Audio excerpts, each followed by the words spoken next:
traveler, Paimon. It's been a while.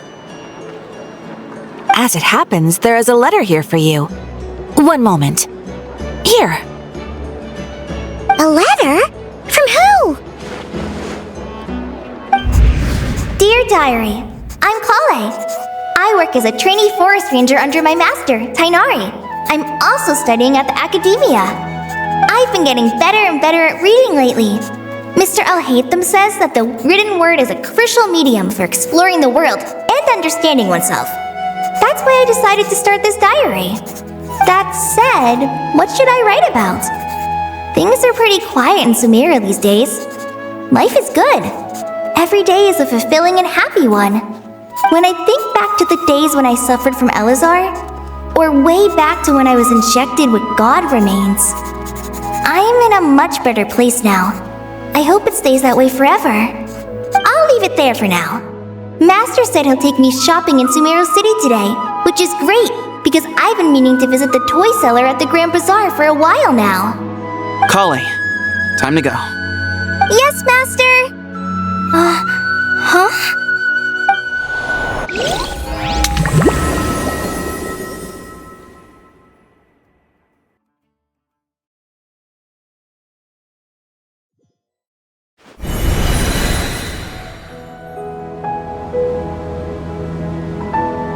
What's wrong, Kale?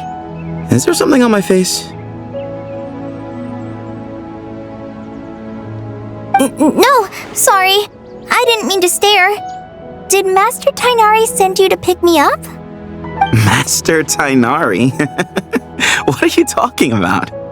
Tainari is the General Mahamatra. He's probably busy arresting criminals in Sumeru City.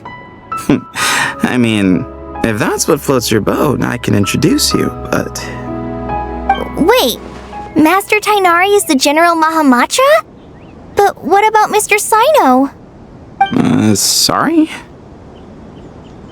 Oh, you mean that guy who just joined the Vahumana Darshan? Rumor has it he's the leader of the Temple of Silence. If that's true, it's pretty impressive. Sounds like you've been getting to know more and more people since you joined the academia. That's great, but don't let your forest ranger duties fall by the wayside, okay? What's going on? Sethos is acting like he's my master, and Master Tainari has taken over Mr. Sino's job. Is this some kind of prank? If so, it's a weird choice of prank. But anyway, Sethos doesn't look like he's joking. What is this all about? Hey, you're zoning out again. I'm gonna buy some tools for the rangers. Why don't you stretch your legs a bit? It's been a while since you last visited the city, right? Wait! He's right. It has been a while since I last visited Sumeru City. Was it always like this? I mean, it feels familiar, yet somehow... something seems different. Is this really Sumeru City? How will I ever save enough money to courage to maintain a peaceful life. I heard that Sage disappears without a trace as soon... Lord Kabe Bay, did you get a chance to review this month's accounts? Any feedback? You mean the version you sent over a few days ago? Yeah, I took a look when I received it. I was thinking that maybe our profit margin is a little excessive. I visited some of our commercial partners last month. Their earnings are very slim. Are you suggesting that we give up some of our profits for them? Well, since we have more than we need, yes. Making money for its own sake is pointless. Don't worry, I've already planned for it and the numbers look fine. We can adjust the rates starting from next month. Also, about that designer you hired, I've had to revise his proposal 3 times now, but he just doesn't seem to... Let's cut our losses. Pay him his fee and send him on his way. I'd like you to get Layla on this instead. She was Cyrus's student and she designed the Palace of Alcazarzare. Seems like a much safer choice. Who's sneaking around over there?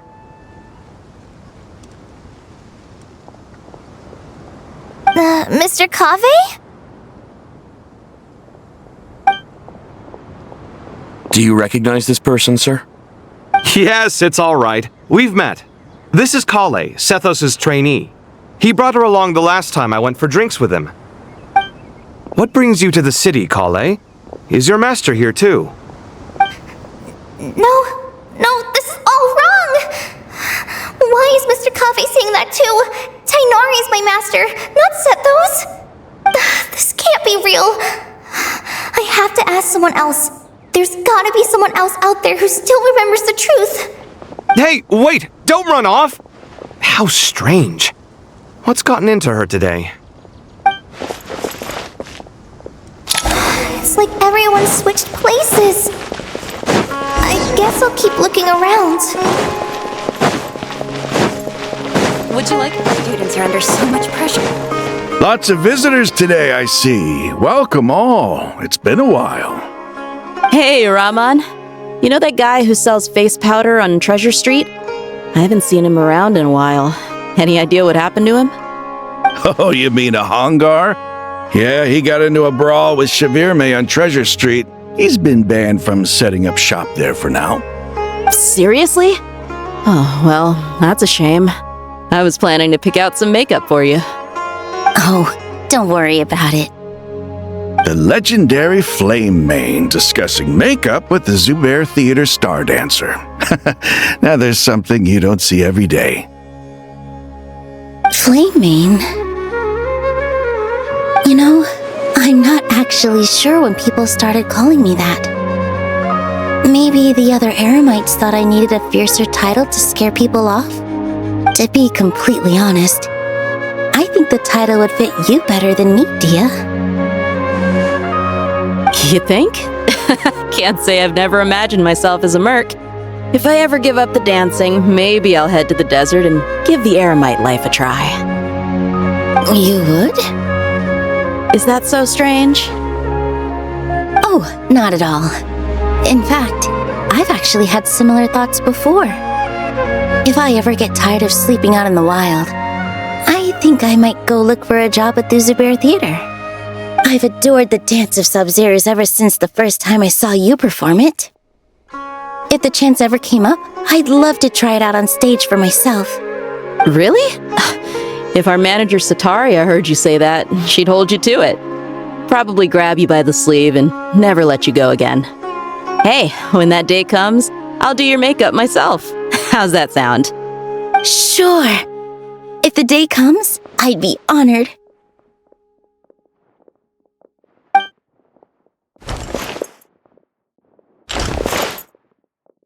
Everyone I know, everything I've ever known. Suddenly it's all a jumbled mess. The question is, who's right? Them or me? My head feels so heavy. I can't think straight.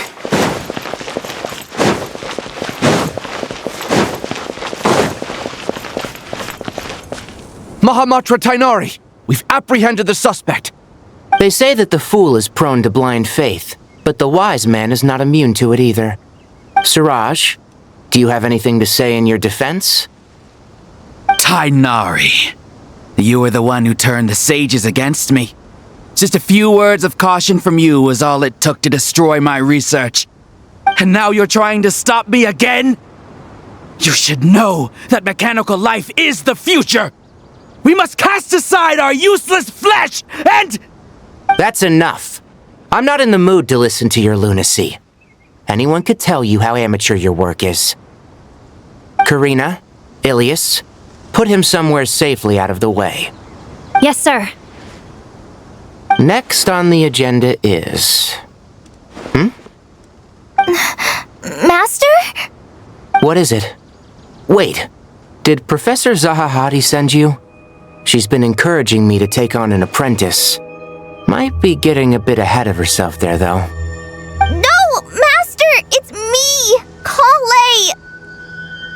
Listen to me. Something really weird is going on in Sumeru City. It's like everyone's identities have switched around. You're not the General Mahamatra. You're a Forest Watcher. Just yesterday, we agreed to come to Sumeru City today to go shopping together and... All right, there's no rush. Let's back up a little. Your name is Kale, correct? Although this is our first meeting, you do seem strangely familiar somehow. Is there anything I can help you with?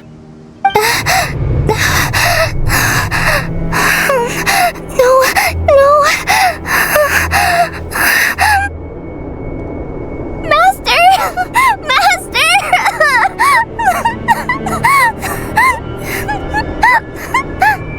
What is it?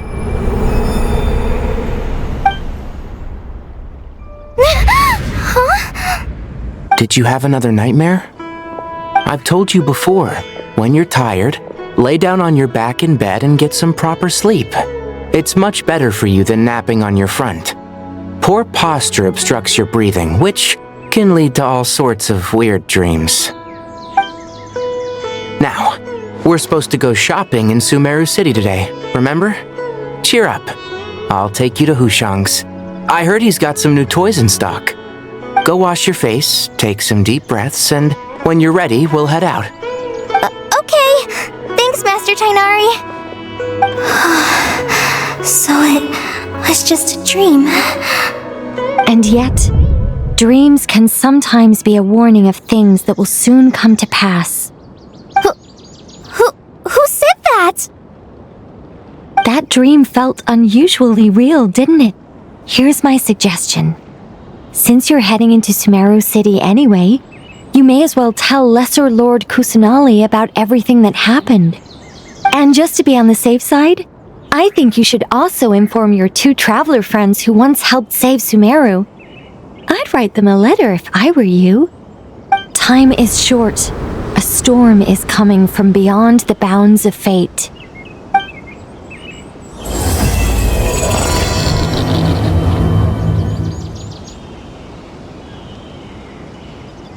What a strange situation. No wonder Kale was in such a rush to write us a letter. Imagine waking up one day to find that everything around you has changed. You might not even recognize Paimon anymore. Oh, that's a scary thought. Let's get to Sumeru and find out what the heck is going on. Kale! Traveler! Paimon! Thank goodness. I'm so glad you made it. Of course. We won't let anything happen to you, Kale. So, what's going on in Sumeru City?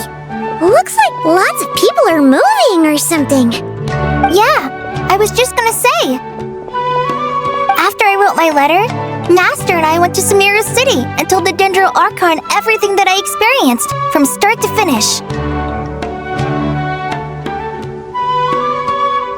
She was silent at first. It seemed like she was deep in thought.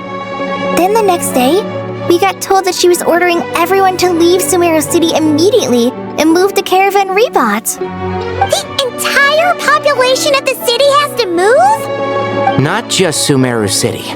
The evacuation also includes Lokapala Jungle, Avidia Forest, Ashavan Realm, and Ardravi Valley. Basically, everyone living in the rainforest must temporarily relocate to Caravan Rebot. Holy smokes! It's crazy! Yes, it's quite an operation. Even if people only bring the bare essentials, the scale is simply enormous. They've requisitioned almost all the Sumpter Beasts in Sumeru for the task, including the entirety of Dori's Sumpter Beast Park. The Dendro Archon said that what Kale experienced was not a dream, but a warning. After our meeting, she immediately summoned the 6 sages to analyze the situation and discuss countermeasures. They concluded that the events seen in the dream are very likely to become a reality, and that an unknown danger is rapidly approaching. Oh, please keep that to yourself. We don't want to cause widespread panic. The official reason they've given is a large-scale renovation of the rainforest ecosystem. People are skeptical, but there haven't been any major incidents. So far, at least. The Dendro Archon seemed really worried when we spoke to her. She said you can go visit her in the Sanctuary of Surasthana when you arrive. She also said she'd hold out until the very end. Tainari? Kale? You got a minute? I need a hand here. One moment, I'll be right there. As a forest watcher, I've been tasked with assisting with the relocation work. There's a lot to be done, and they need all the help they can get. This will be the final group of evacuees from Sumeru City. While they're away from home, they'll be heavily reliant on outside help. Thank you for coming in our time of need. As you can see, another crisis is upon us. Excuse me, sorry to trouble you, but could you help an old man find his medicine? It's buried somewhere in my luggage. Where's my mom? Where did she go?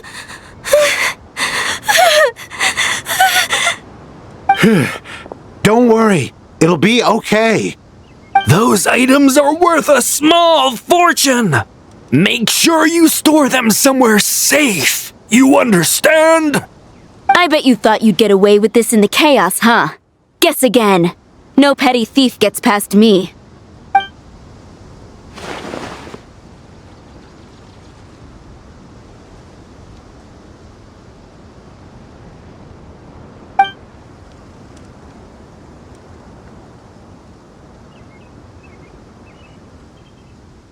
We should go help the evacuees. See you around. I'm so glad that you believed me and came all this way to help. It means a lot. Please stay safe. Don't worry. We may not know exactly what's going on yet, but as long as we stick together, we'll find a way through this. Goodbye! Look after yourselves! Will do. See ya!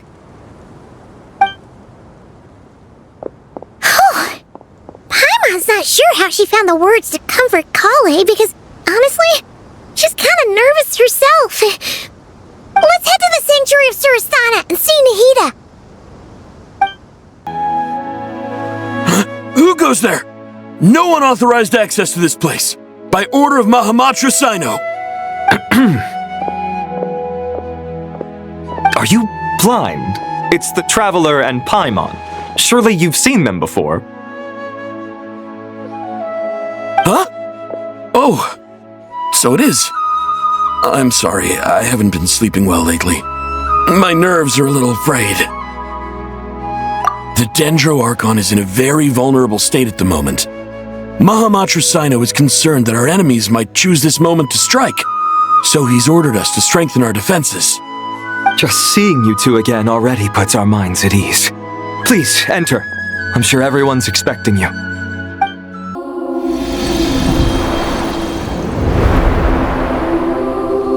Traveler, Paimon, you made it. Aha! Perfect timing. Reliable helpers like you are just what we need right now. Oh, it's good to see everyone again. Kale gave us a rough idea of what's going on, but we still have a lot of questions. What kind of danger is Sumeru City in exactly? And how come everyone has to move to Caravan Rebot? At this stage, we can't be certain. We're investigating, but no definitive answers yet. I take it that Kale told you about her strange dream? Yeah. Apparently, everyone in Sumeru City was acting super weird. Even you guys. It was like you'd all switched places. That's right. Kale and Tainari reported the situation to the Dendro Archon. She believes that it wasn't merely a dream, and that whatever it was has something to do with Irminsul. It's a reasonable inference. Only through Irminsul can people's memory and cognition be so significantly modified in such a short time. We don't know why Kale would dream of these things, nor who was trying to warn her. The Dendro Archon decided to connect to Irminsul to investigate more thoroughly. Irminsul is connected directly to the ley lines. The tree serves as a central hub where the ley lines converge, and its core function is to record and store the world's knowledge and memories. But something has gone awry, severely compromising the performance of this core function. Information is bottlenecking inside Irminsul, hampering the ley lines' flow. If this continues, new information will languish unrecorded, with existing records thrown into disarray. In short, the souls of the dead will be stranded, while the living have their sense of reality warped. In the long run, Kale's dream could well become a reality. And that's just the beginning. There's no telling what other nightmares could end up coming true.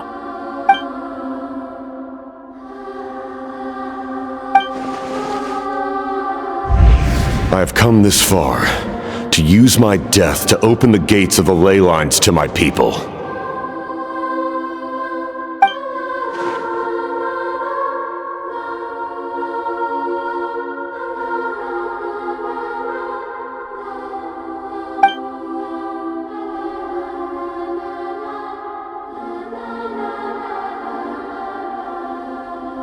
Faced with a growing backlog of information, the Dendro Archon decided to connect herself directly to Irminsul and take over the recording and processing function herself.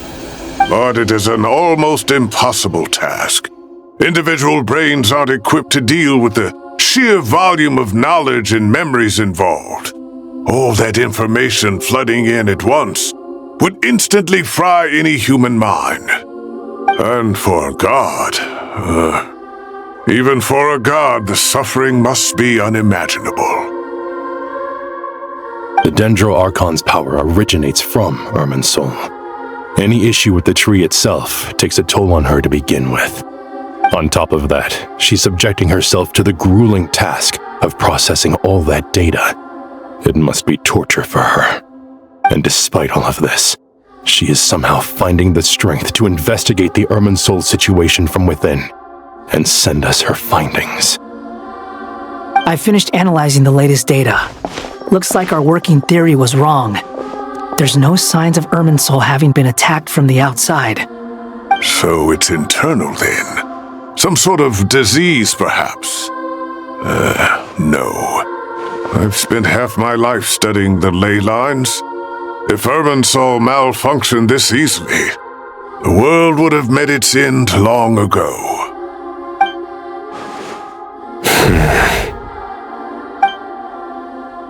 Sino? What is it?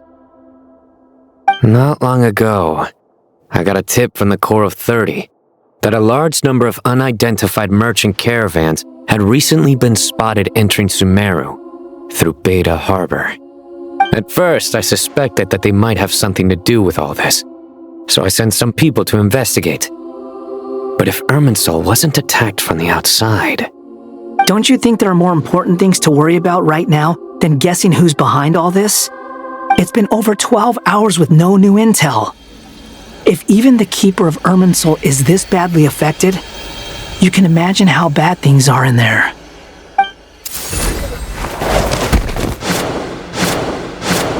Dendro Archon!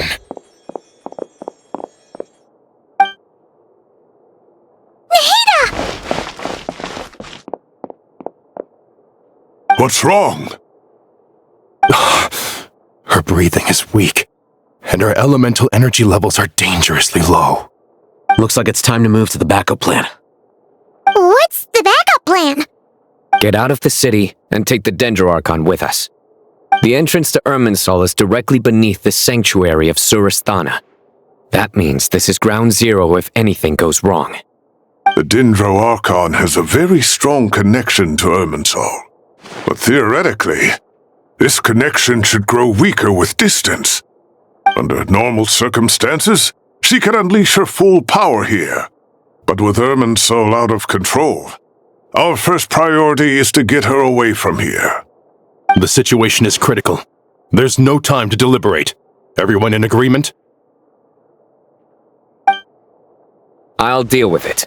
I'll also let the Matra and the Corps of 30 know to start evacuating.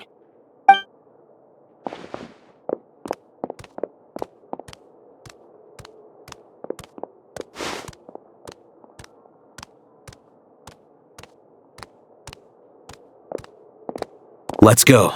No sense grieving when there's nothing more we can do. Agreed. We'll be back as soon as this is over.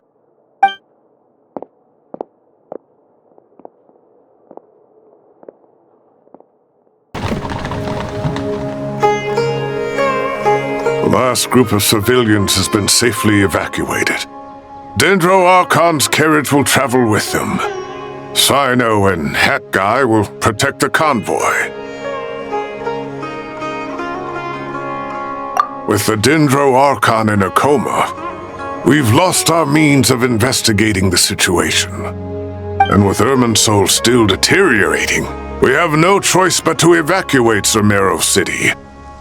Feels as though we're being pushed along by an invisible hand. Stop moaning, Cyrus. We're the teachers here. We should be showing a little more confidence, don't you think? A wise judgment. Let's move out to Caravan Rebot.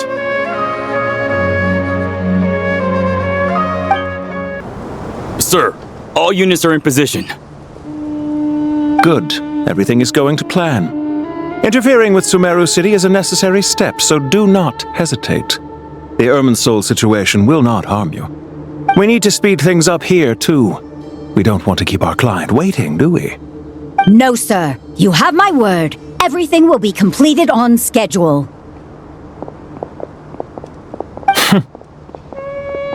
They say that fervent ambition attracts the favor of the gods, and with it, a vision.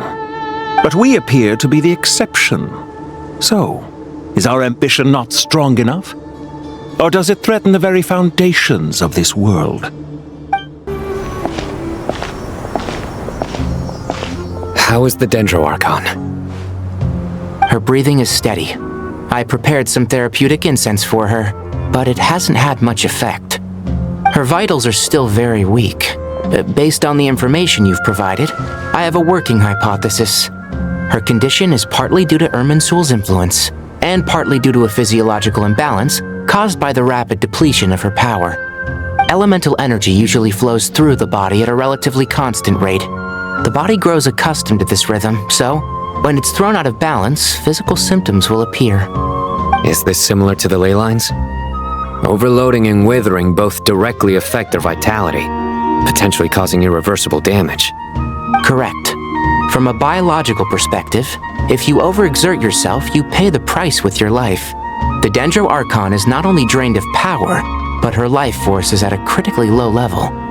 Is there any way to restore her health? I know the ley lines have strong self-healing abilities. As long as any blockages or pollutions are dealt with, they can quickly regain their vitality. But what about people? Well, gods. What's their capacity for self-healing? Before we think about that, there's a bigger predicament to resolve. Restoring the Dendro Archon's power requires us to heal Irminsul first. But that will be extremely difficult without the Dendro Archon's power. Paimon's already getting lost here.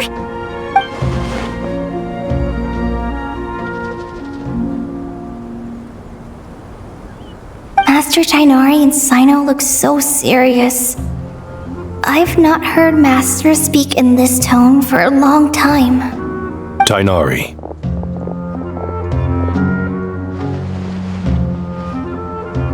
Master Nephis, sages. Tighnari, haven't seen you in ages. Have you gotten taller? Or did your ears get longer? Hopefully the former, Uncle Baladuri. Sino, where's Professor Cyrus? I thought he'd be with you. He went out into the wild to investigate the situation. He said that the Irminsul anomaly will likely start to affect the real world soon. He shouldn't be trotting around alone at his age. Which way did he go? I'll look for him later. Would someone mind introducing us? Ah yes, of course. Allow me to do the honors. I'm sure we're all familiar with the Traveler and Paimon. They're the heroes who helped foil Azar's conspiracy and save Sumeru. These gentlemen and I are the 6 current sages of the Academia. Balduri and I are part of the Old Guard, while the other 4 took office after Azar and his clique fell from power. We have Sage Elkindi of the Spantamad Darshan, Sage Farnas of Kasharawar, Rataoist Sage Shakir, and finally Haravatat Sage Rusht. Nice to meet you all! I've heard much about you. delighted to finally meet you in person. You're younger than I imagined for someone with the power to stand up to fate itself. Thank you for lending your aid to Sumeru once more. Once we're on the other side of this, could we get a photo together? My daughter has a friend named Isak. He's always talking about you two. Of course! No true hero would deny a child their wish. Back to business. So with the Dendro Archon currently in a coma, the people have taken temporary refuge at Caravan Rebot, but they cannot stay here forever. We need to come up with a plan as soon as possible. Fernas, any thoughts? Well, firstly, having reviewed the data, I'm inclined to agree with your assessment. This doesn't look like an attack on Irminsul from the outside. Rather, it resembles a malfunctioning machine. Calculations going haywire and sparks flying.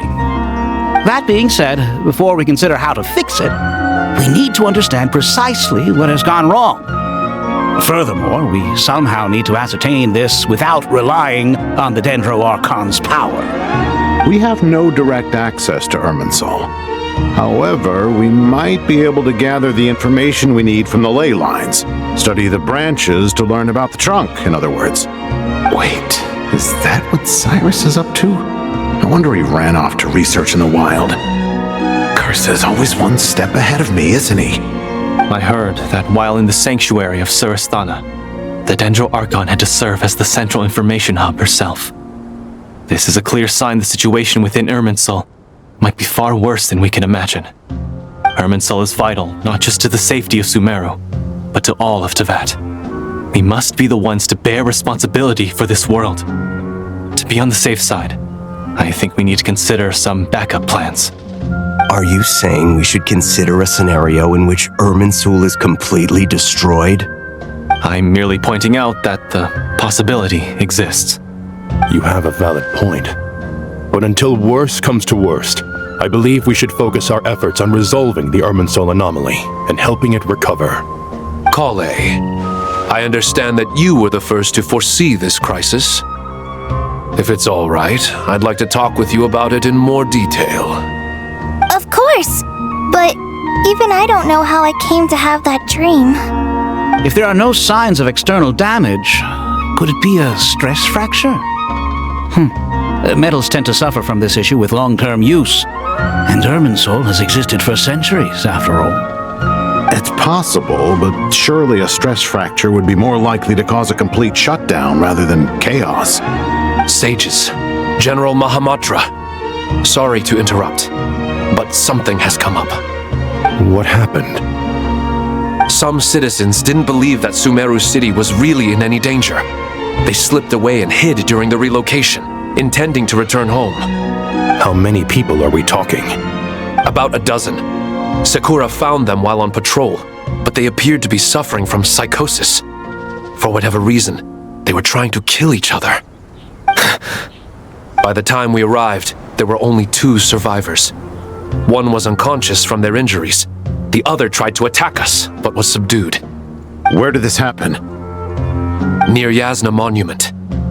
That's not far from Caravan Rebot. Master. I know. The Irminsul anomaly is beginning to have effects in the world. I didn't expect it to spread to Yasna Monument so soon. It almost feels like we're being chased relentlessly, with no time to catch our breath. Sir Cyrus said the same thing. He sent me back to report in, while he continues investigating. I'll go join him. Count me in too. Don't let my age fool you, I can still fend for myself. Very well. Meanwhile, the rest of us will continue discussing our next steps. Get back soon. Take care of yourselves. It's getting dangerous out there.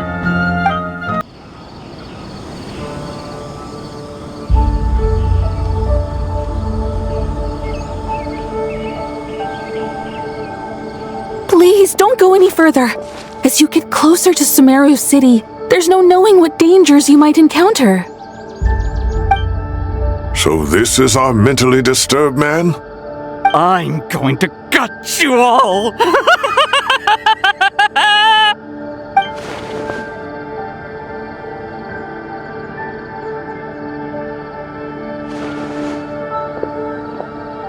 Cyrus, you didn't even bring a single guard?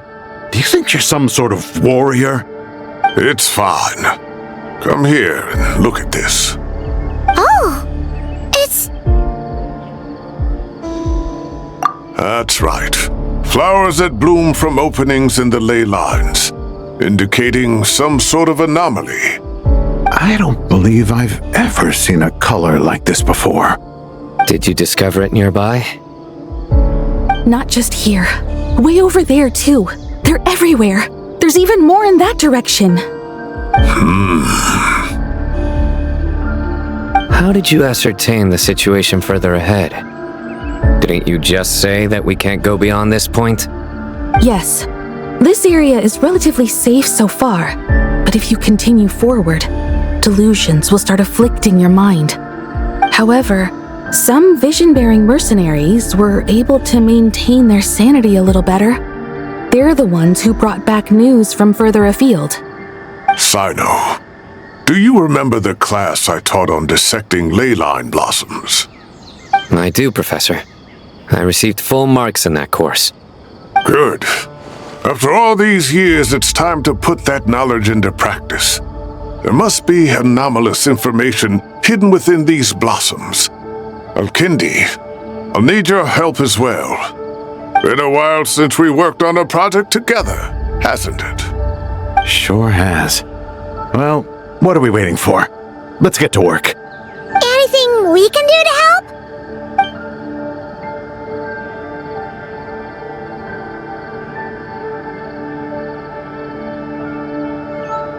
Will you need my help? All right, well, don't go too far. There's too many unknowns at this stage.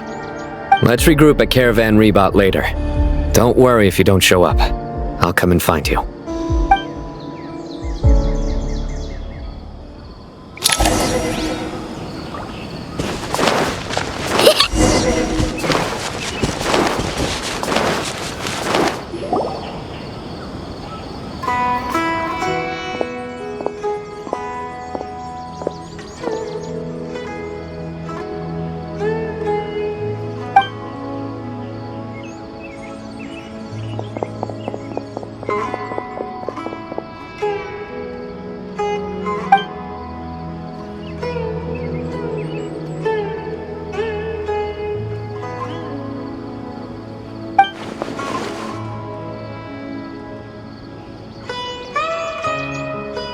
That should be the heart of Oasis. All we need to do is light it with the fire seed, and it'll restore a pep with elemental power. The damage it suffered internally will also slowly begin to heal.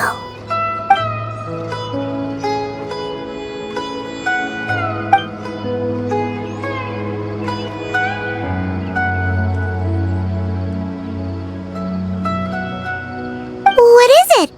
You thought of something? Really? Then let's get back and tell the others!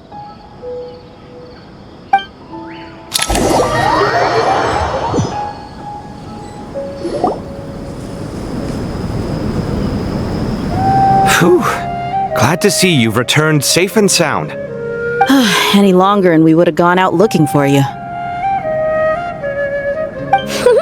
Well, this is a nice surprise. Paimon sure feels better with everyone we know here. We've made some progress, so let's start by giving you and Paimon a quick update.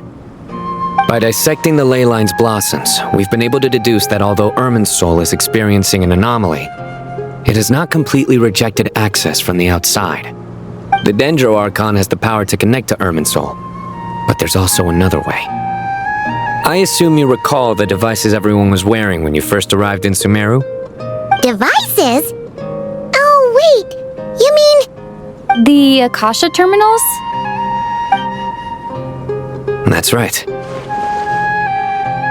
Of course! It's been so long, Paimon almost forgot all about the Akasha. Wasn't it shut down, though? Yes, but although the system isn't currently operational, the technological infrastructure is all still there. And it turns out that a certain someone gets so bored at work that he's actually read through every single one of the instruction manuals. No prizes for guessing who that was. If praising others is that embarrassing for you, you can simply spare yourself the ordeal. As much as it pains me to say anything nice about him, there's no denying his intelligence. He rarely forgets anything he's read. The Akasha is exactly what Sumeru needs at this moment. Between us, we should have all the knowledge and expertise we need to get it up and running again. But if I recall correctly, doesn't the Akasha need a gnosis to function? That's exactly right. The Akasha relies on the Gnosis as a power source, and in its absence, we'll need to find an alternative. To tackle this problem, it looks like we'll be relocating once again. Namely, to the Temple of Silence. Ring any bells? It's the only major institution in Sumeru dedicated to preserving the knowledge of King Deshret's civilization.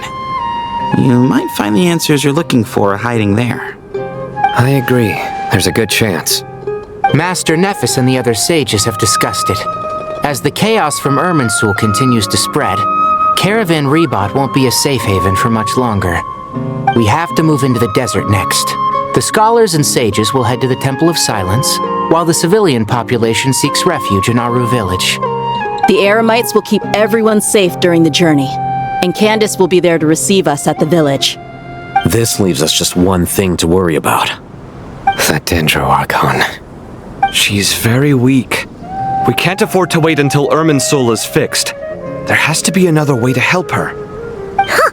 Wow. Luckily, the Traveler had a eureka moment while we were out investigating. Really? Wow, nice one, Traveler. Let's hear it.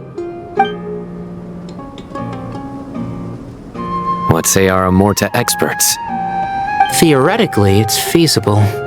From what you're saying, although elemental life and elemental energy have their differences, the Dendro Archon has explicitly stated that she can imitate the power of the former. In which case, as long as Apep is willing, she should be able to convert her own power into a form that the Archon can use. It wouldn't be difficult for her at all. The only problem is convincing her to help. Yeah! Even though she wasn't exactly friendly the last time we met, she didn't refuse to talk with us. When she realizes the danger that Nahida is in, surely she won't turn a blind eye to it. Well, hopefully not. Either way, we're not exactly spoiled for choice here. Hey, it's better than having no options at all. I agree. Without Irminsul's aid, the legendary Dendro Dragon Apep may well be the only living thing in Sumeru who can help our Archon recover her power. There's no time to lose. I'll bring this proposal to Master right away. If he and the other sages agree, we'll split into 3 teams. The academics will go to the Temple of Silence to look for a solution to the Akasha problem.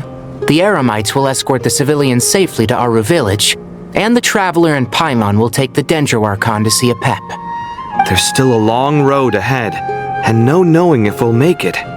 But at least we have a direction now. I'll take it over floundering around in confusion. If there are no objections, then let's proceed. But before we adjourn, I would like to leave you all with some parting words. No matter the distance between us, there will always be an invisible force tying us together. May the bonds forged in the past shine bright like stars and open a new path before our feet. Huh. Is that from King of Invocations? No. This one's from King of Invocations, the sequel. What's the difference? The sequel's much cooler. Couldn't agree more. Well, it was very apropos. Once this is all over, I'll give everyone a copy of King of Invocations and the sequel to show my gratitude. Come on, let's get moving.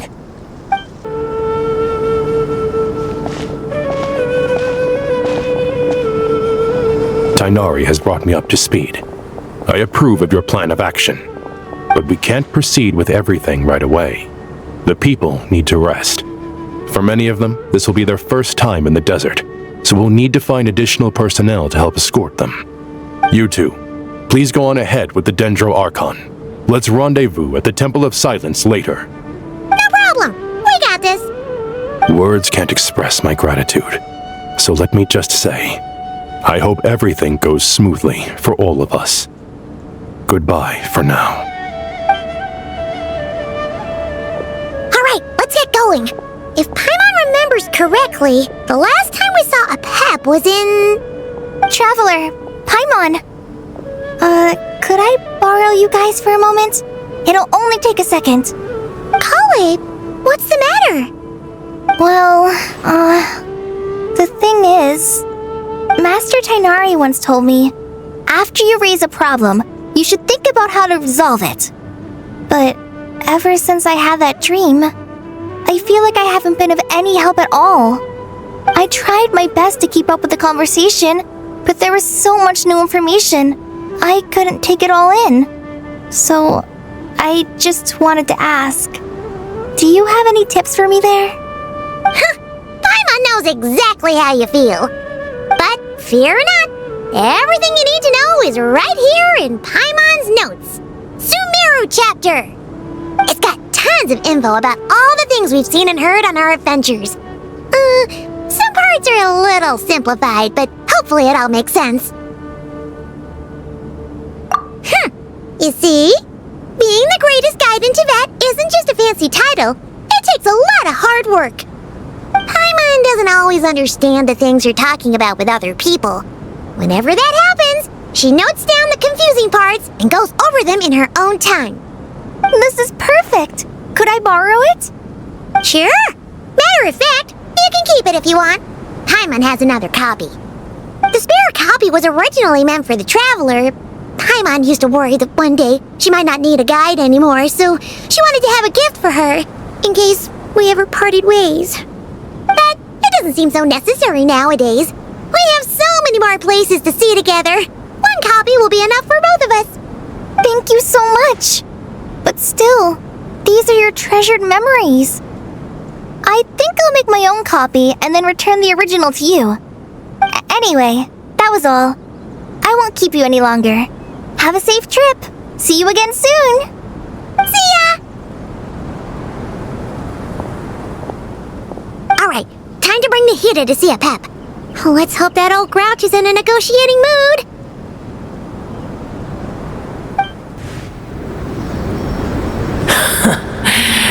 I had a feeling your kind might come calling. The ley lines are in disarray. Something has gone wrong with Irminsul, yes. Even from a great distance away, I can sense that Sumeru is headed for destruction. You who took our home from us, prepare to watch as your own world is plunged into oblivion.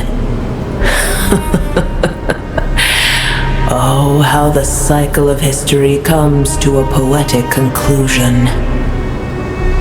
This isn't a joke, Pep! The Hida's in grave danger! Can you please help her? Is she now? Then do explain. For what reason should I lend Boer my assistance? Be not mistaken. The fate of Sumeru is of no concern to me. I am neither the god of this land nor its guardian. I may have given my tacit agreement as your kind built homes here and multiplied for generation upon generation. But that does not mean that I bear any responsibility for Sumeru. Tiny Boer, puny humans. In my eyes, all of you are but intruders who followed in the wake of the heavenly principles. I am not obliged to be your savior. The age of the dragons ended long ago, and the world that replaced it is under the dominion of the heavenly principles. In choosing not to side with your enemies when the heavenly principles' rules began to relax, I have been merciful enough. Do not forget that I have no love for this world you hold so dear. Pep, if you truly despise gods and humans so much, well, after the great humiliation of being helped by a god in the past, shouldn't you be jumping at this chance to balance the scales? Now that is a compelling reason. When El Ahmar plotted against me and I was tortured by forbidden knowledge, it was Buer who saved me from agony. And though I regard with shame the pity of my enemies, to receive aid without repaying it would likewise tarnish a dragon's dignity. Oh, tiny Buer, puny humans. Just this once I shall deign to show you the true power of dragonkind. Whoa! It's happening again! We're gonna get sucked in!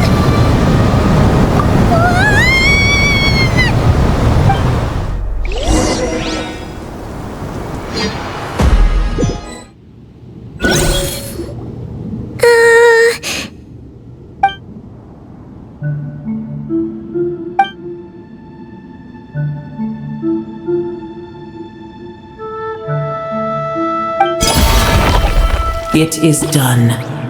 The heart of Oasis is supplying her with life force as we speak. It shall not be long before she recovers.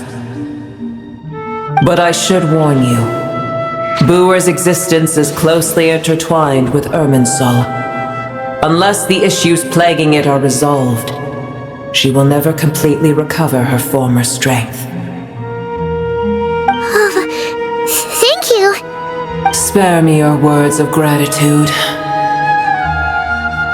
You may also spare me your feigned concern.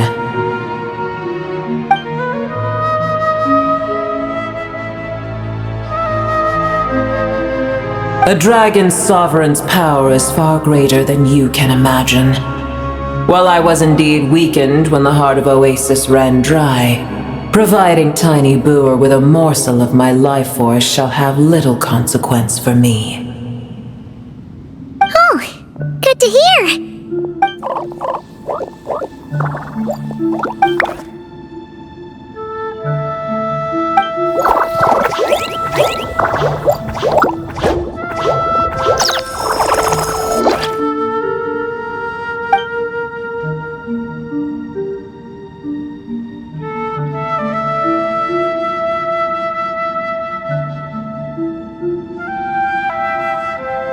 Ever held in high favor, I see.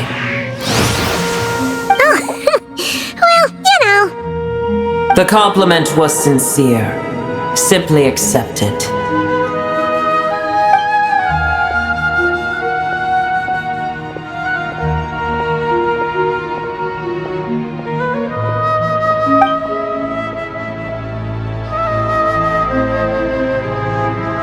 I did once. That tree was not planted by the heavenly principles. Irminsul existed before they ever arrived in Tevat. What? There was a time when it belonged to Tevat, to dragonkind. Its appearance and function then differed greatly from today. The ley lines flowed with an abundance of a familiar, primitive form of elemental energy. You may know it as the power of the Light Realm. The heavenly principles usurped and refashioned Irminsul, made it serve humanity, and used it to anchor the fate of the world. Yet in the end, humanity has failed to protect it. Heavenly principles, God of gods, it makes me sick. The enmity between your kind and mine can never be bridged. As things stand today, holding a grudge against you would serve no purpose.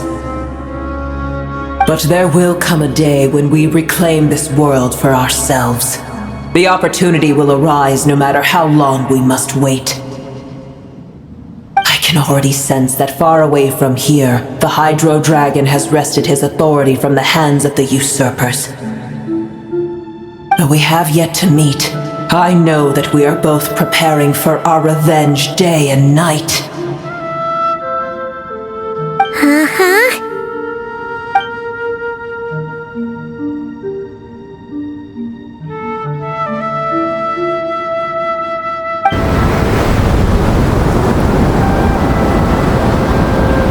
hear a great disturbance out there. Huh? What is it? Sandstorms come. The Jinn. I see.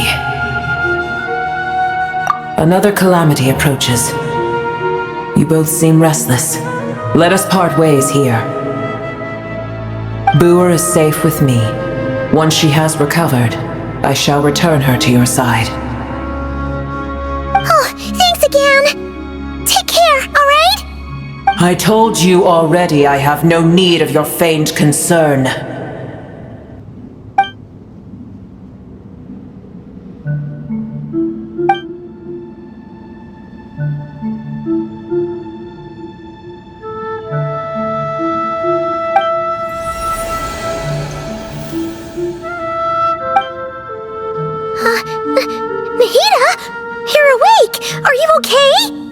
Cease your interrogation.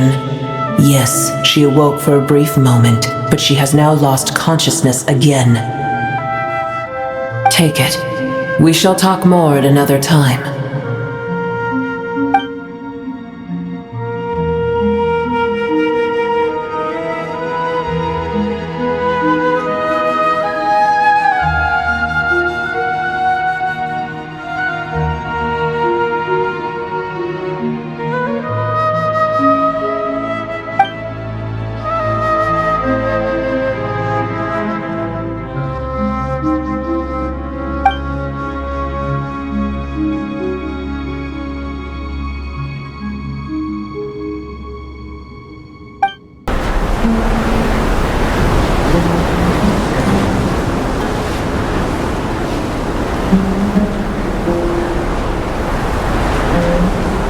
There's no need for everyone to stay here.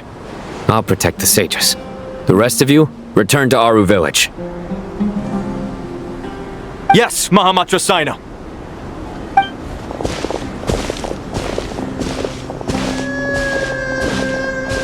Sino! What's going on? You're back. How is the Dendro Archon?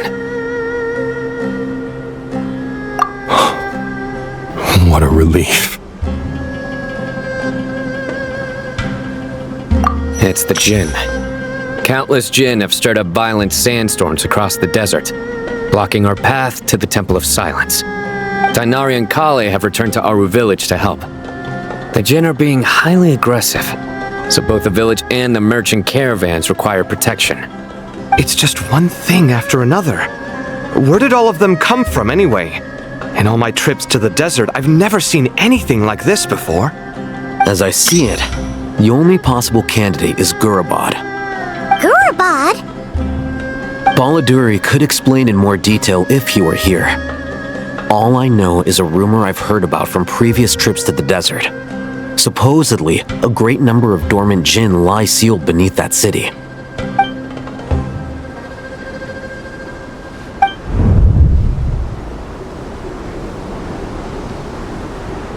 Gurabad is, for me, a fated land. I must therefore return back to this city, where my destiny awaits me still. My master, I am sorry that I couldn't stay by your side for long, and that I could not have more time to get familiar with you. Lilipar.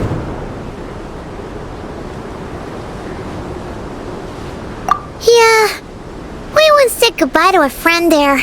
Well, maybe not a friend exactly, but someone we met on the road anyway. She was a strange bottle. If we can find a way to wake her up, maybe she can help solve the situation in Gurabad. Well, be careful. You may find there's more than just the Jinn to worry about.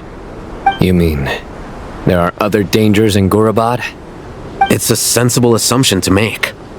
The moment we arrived in Caravan Rebad, the Irminsul anomaly started spreading in that direction. Now we've moved to the desert, and suddenly we're plagued by Jinn and sandstorms. To call it a coincidence would be a stretch.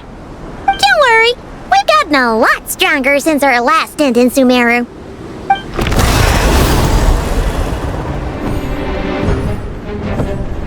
Ah!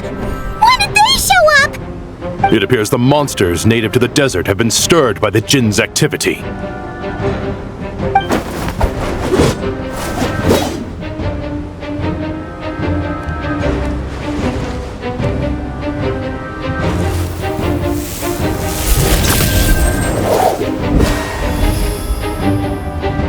You should get going. We'll take care of things here.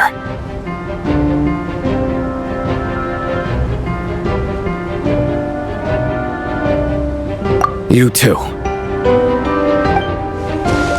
Don't do anything too risky. You got it?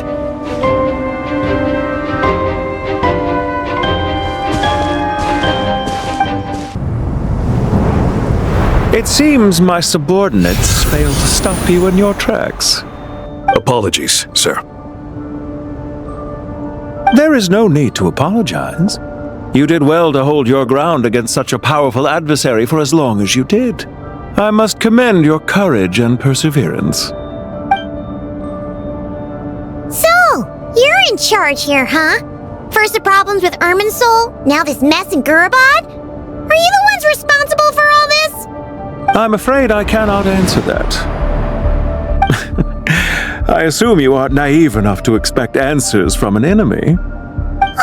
This guy is so snooty! However you want to spin it, you're clearly involved in this somehow. So you can either start talking, or we'll have to make you talk. Let's get him! Traveler, what's wrong?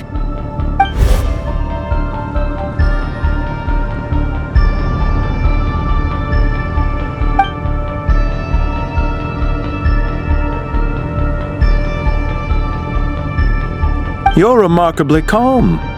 Some would act more rashly upon finding the ringleader all alone, but you keep your cool. Even as your enemy, I must applaud you. Did you show yourself just to say that? Is this you trying to take back control of the conversation? Unfortunately, I really don't have anything to say to you. I am here merely to indulge my own curiosity. Your names are well known among the Fatui. Naturally, I wanted to observe you up close while I had the chance. Hey! Don't treat us like we're some kind of exotic animals in a zoo! Oh, I wouldn't dream of it. You seem rather predisposed to misunderstand me. I'm quite aware that you are both heroes of great renown. You have resolved crises in many nations and won countless allies along the way. I've been following your adventures with great admiration. My only regret is that the trajectory of your journey conflicts with our goals. What do you mean, admiration? Sorry, but that sounds pretty weird coming from you. I don't see why. We may happen to occupy opposing sides, but there is no cause for deep-seated enmity between us.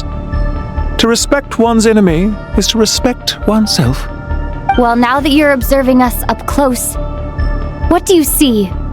I've observed as keenly as I can. Yet, while I endeavor to understand, your true strength remains a mystery to me. Violence is not my area of expertise either, so, you see, I would much rather converse with you like this than determine a victor with the edge of a blade. Besides, I've heard that even 3 moons in the sky fail to eclipse your brilliance. I know better than to bite off more than I can chew. 3 moons? So, you have a connection with the Harbinger, the Doctor. Well deduced. Our commander, Dottore, died in Nodcry, but there are things that do not end with his departure. We must... Look at me. I almost divulged more than I should have. What are you after? Revenge for Dottore? Or are you plotting something else? I've said quite enough, I believe. There's no point in continuing this conversation, except to say, I've noticed that you seem to know your way around here quite well. A repeated visitor to Gurabad, are we? Ugh. I'll take that as a yes. Then I'm sure you'll have heard the story of this place. The mother of the Jinn, Lilupar, and the tragic tale of her vengeance that spanned 3 generations. It was right here that Lilupar once helped the wise to ascend to the throne. But from that moment on, every king who sat upon it was corrupted by power. These degenerate rulers lost control over their nation, and with it, the right to occupy that exalted seat. What are you trying to say? I once admired you for your adventures. That is the earnest truth. But it appears to me that your journey serves ultimately to uphold the rules of this world. Are these rules truly just? Does the heavenly principles rule with wisdom or folly? And how can we be sure that the seven who wield authority over the world will not be corrupted? Do you seriously think you're gonna convince us of anything? Convince you? I'm sure my commander already tried that. Why would I waste my breath doing the same? If a few words from a stranger were enough to make someone completely change their stance, it would only prove that they never had a firm will to begin with. I am merely stating my position, so that we might understand each other better. One's enemy in the present may not necessarily be an enemy for life. As for what game I'm playing here, I'm simply buying some time. But now I must bid you farewell. It was a wise decision not to attack me immediately. Since you did not fall for my ambush, I will now have to ask those in hiding to reveal themselves. Leave this to us, sir. Very well. I trust you to do what is necessary. Stall her while I execute the next step of the plan. Sumeru City, Irminsul. Hey! Stop right there! Don't you dare leave without explaining yourself! All units, stop them! Protect the commander! You better Did you hear that? this time. He mentioned Sumeru City and Irminsul! He definitely knows something! We can't let him get away! Get rid of these anti-soldiers, quick! Rear guard to the front! Don't let them through! Found him! Over here! You're very persistent. Hey, you! Stop running and explain yourself! What are you trying to...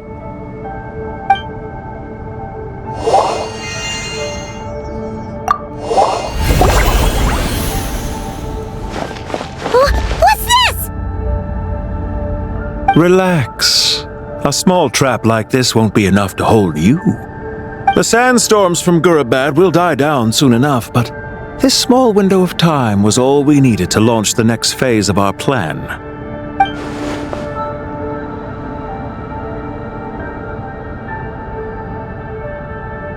Don't be discouraged. I knew that someone would come here eventually, so I planned ahead.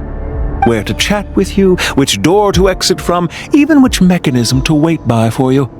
I thought through every detail. You, meanwhile, know nothing of who I am. So far, you've only heard my voice, and for all you know, it may not even be real. But not to worry. This is only our first meeting. It shan't be our last. Just answer me one last question. Why do you continue to follow Dottore?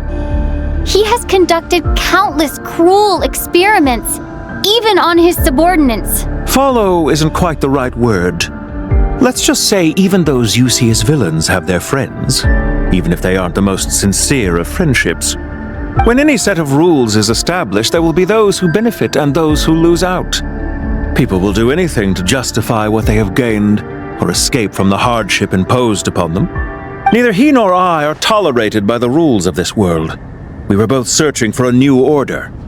Our ideas of the final form that should take may have differed, but our journeys took a shared path. Goodbye, Traveler and Paimon. I wish you a timely escape, albeit not too soon. I will need a little more time to prepare, after all.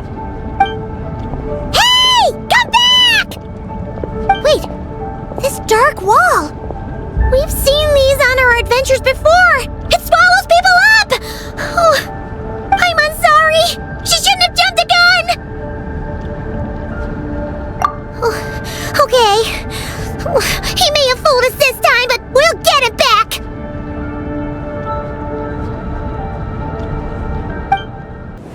Sino and his team are guarding the north. We'll take this side. There's so many Jin! We can't let them get into Aru Village! Don't fret. I am well prepared for this situation. Huh.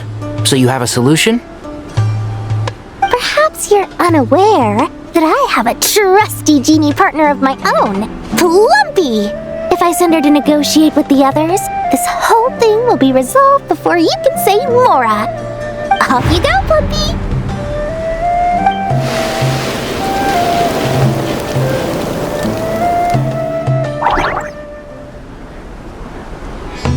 Come on, what's the holdup? 20,000 mora.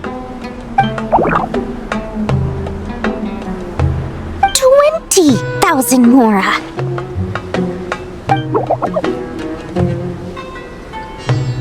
100,000 mora. Final offer.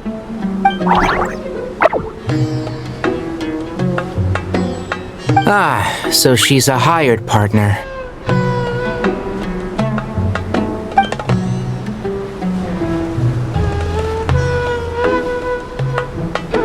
Hired partners are reliable too. Plumpy here is a highly skilled negotiator. You'll see. Just a few words from her and...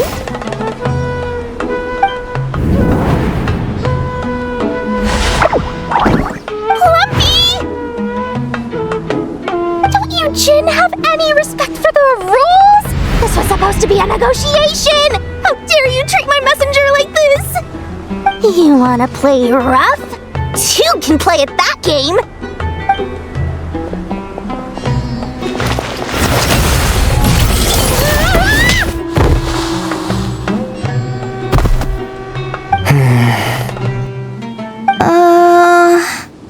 Looks like it's up to us now. Be careful, Kale. Yes, Master.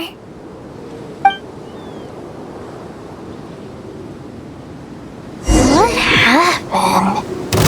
How did I pass out? Never mind. Plumpy, it's time for revenge. You know, this reminds me of when you first arrived in Avidia Forest. There's too many of them! I can't believe I used 12 rare items in one battle! Ugh. I shudder to think how this is going to affect this month's accounts. The sight of that glaring deficit might be more than my poor heart can take. Tainari, how's the situation on your end? We held the line, though it was a close call. But it looks like they're preparing for another attack. Has something happened? They've breached our defenses in the south. The Jin are pouring in. We're moving the villages to the north as we speak. We're hemmed in.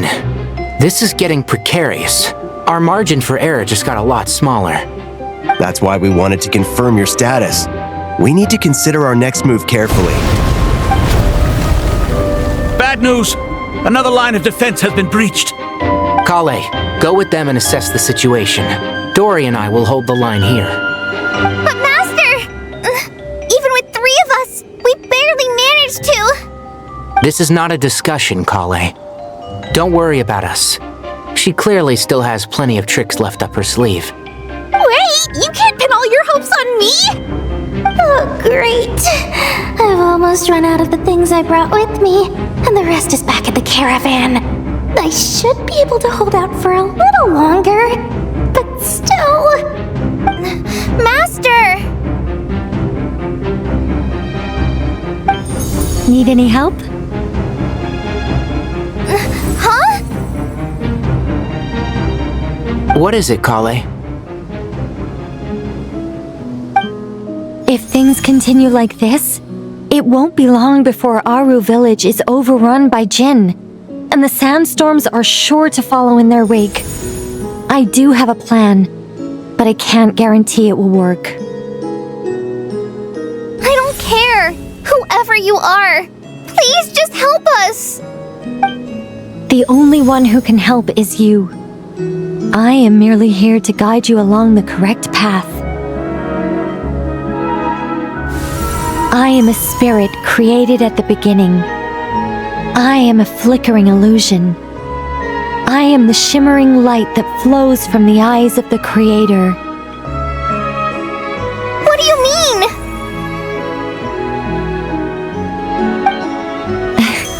It doesn't matter. You don't need to understand it. Just repeat after me, one line at a time. Watch out! Jin incoming! I am a spirit created at the beginning. Here goes nothing! I am a spirit created at the beginning.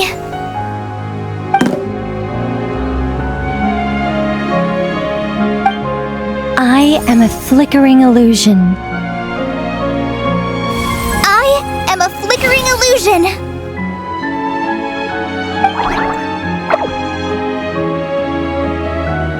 What's wrong, Plumpy? I've never seen you so agitated before. But how do you... Do you know what Kale is reciting? I am the shimmering light that flows from the eyes of the Creator.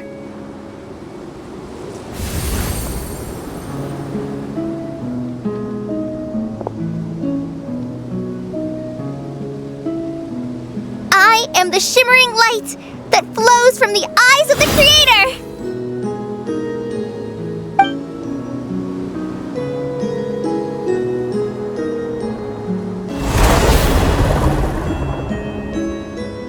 It's a song composed by the goddess of flowers, but very few records of it remain, even in historical texts. All we have is a few fragments. Is Kale an avid historian? Not to my knowledge. The Jinn have actually quieted down. Although... no, it's more than that. It looks like they're showing... submission. Clearly the songs left by the goddess of flowers have a soothing effect on them. At the very least, they're much calmer now. Really? Let me try. I am a spirit created at the beginning.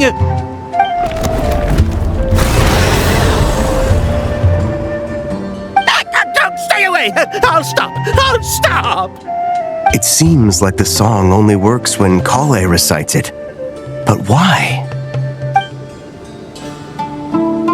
Kale. Yeah! Any luck?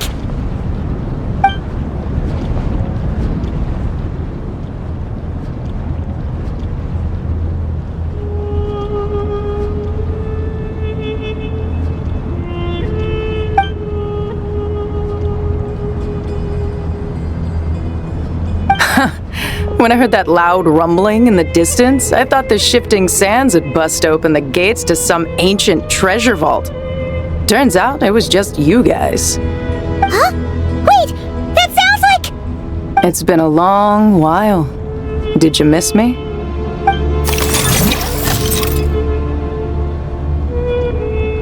Jet! Ben! Let's save the catching up for later. First, I gotta get you guys out of there. This should be the right mechanism. Ben, can you handle it?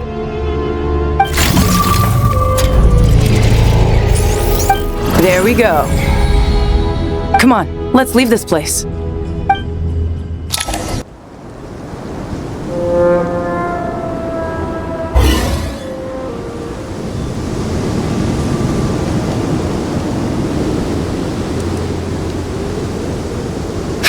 Those Fatui sure made themselves scarce. It's like they were never here. The Fatui? They came to the desert again? Yep. No idea what they're planning this time. They were being very coy about it. How have you been, Jet? Well, since we last met, I've started my own band of mercs. We've actually made quite a name for ourselves. Oh, yeah. On a slightly different note, I have some good news. I finally took care of Masira. Not much to write home about. It was just another day. Found his hideout. Dragged him out of his cozy little bed. He tried to talk me into saying his point of view, as usual. But I'm way past that by now. There was nothing he could say to save his life. What about you guys? Bet you'd forgotten all about me and Ben, huh? Of course not! We're super duper best friends!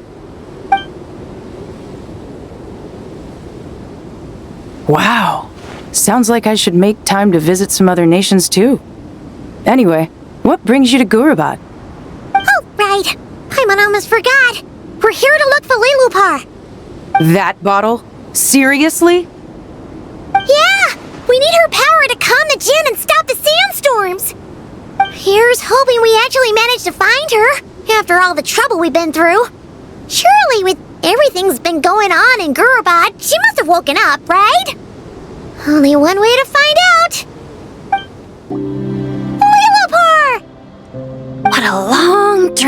that was. It's been a while, my master. Oh, and you're here too, little wildcat. The four of us back together again. Imagine that. After we last parted ways, I merged with the land beneath Gurabad to suppress the dark calamities stirring in the depths. It rekindled the flame of vengeance within the Jinn, depriving Gurabad of any hope of peace. I fought against it for a long, long time, until one day, I sensed a change in a foreign land to the west. Suddenly, the pitch-black abyss fell silent.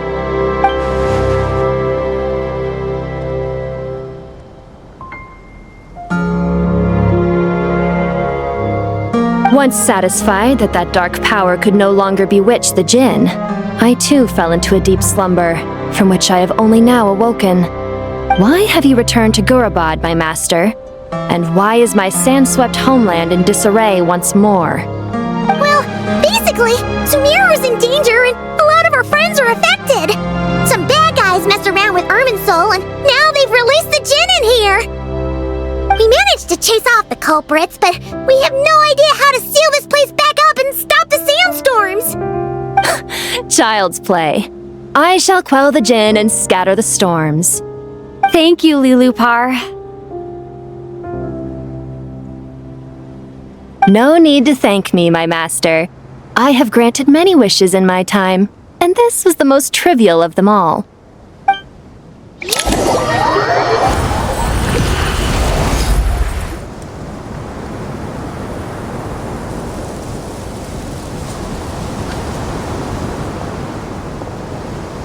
The sandstorm's gone.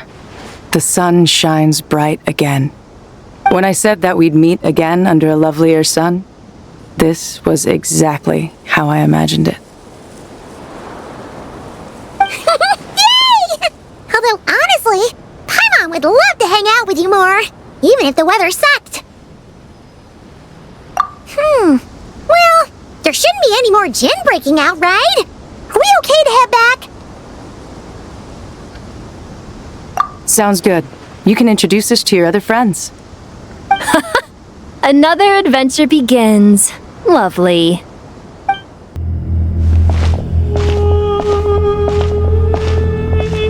So, this is the Temple of Silence. I've heard the Nagarjanites mention it in passing, but I never imagined it would be this big. It's colossal. I thought the temple moved to the rainforest ages ago. When did they scamper back into the desert? I don't know. This plan sounds a little too risky for my liking. Even in King Deshret's day, this was experimental technology. We have no idea what could happen if we activate it. Well, unless you know of another viable alternative for the Akasha terminal, I'm afraid this is our only option. The plan is sound, and the risks are manageable. However, if we are to proceed, we must act quickly. The scale of this project is enormous. Even with Kave, Faruzan, and every other scholar of mechanics working on it full-time, the proposed modifications won't happen overnight.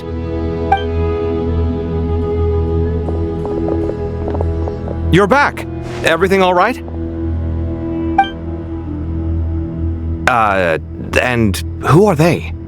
Friends of yours?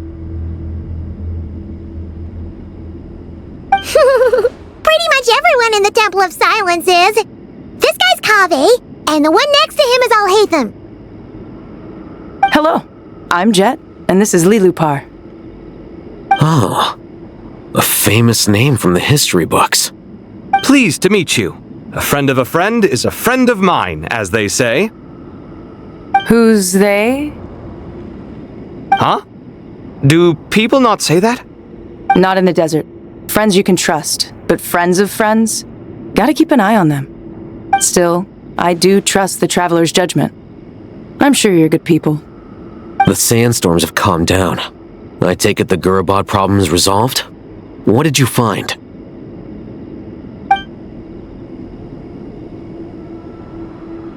And after getting all smarmy with us, he trapped us there. Luckily, Jet used the mechanism outside to free us, and then we got Lilupar to put a stop to the chaos. Wow. Thanks for being there to help them.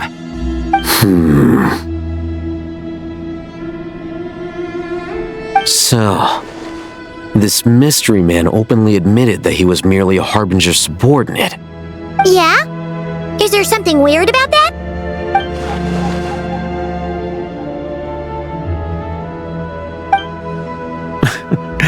I assume you aren't naive enough to expect answers from an enemy. Well deduced. Our commander, Dottore, died in Nordcry.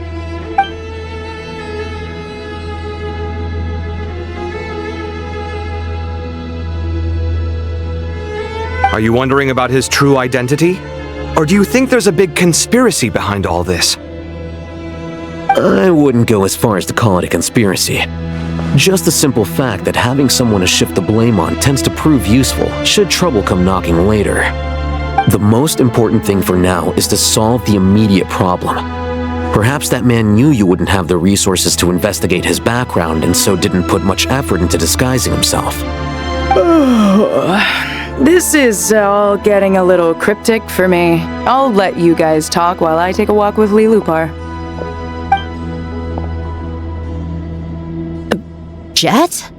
Aren't you with the Blazing Beasts? What a coincidence. Didn't expect to run into you here. We're mercs. You can run into us anywhere. Who's this with you? So, did you find the solution you were looking for in the Temple of Silence? You bet we did. This place is incredible. It has everything. So far, we've discussed a plan and verified its feasibility. Building a new system from scratch is out of the question. So our only option is to modify the Akasha using certain resources we hope to find in the mausoleum of King Deshret. According to certain sources in the Temple of Silence, there is a core device in King Deshret's mausoleum known as Aru. Little is known about this device in academic circles, which suggests it was hidden quite effectively. If these sources prove correct, the energy contained within Aru may be sufficient to power our Akasha renovation plan. However, this raises difficult questions regarding technological integration. The sages are still debating it. Yeah, but I'm sure they'll reach a compromise once they've argued it out. The people of the rainforest are always cautious when it comes to desert technology. But times of crisis like this leave us with little choice. Wait, Paimon has a question. Is this the same Aru we've heard of before? It's sealed off, right? Some sort of prison where the Goat King, Ibis King, and Crocodile King are locked up. Well remembered. Yes, that's exactly right. According to our records, Aru was the most brilliant creation King Deshret ever conceived of. Built by divine and mortal artisans working together. It was a miraculous accomplishment, and it lies hidden deep within the king's mausoleum to this day. That being said, what Aru actually does and why it was built, those are deep secrets we are not privy to. Until recently, I wouldn't have been optimistic that the place even exists. The only reason I'm inclined to believe it now is because we heard it from the Ibis King Thoth himself at his temple. The tale of how the 3 retainers of Al-Akhmar were imprisoned in Aru.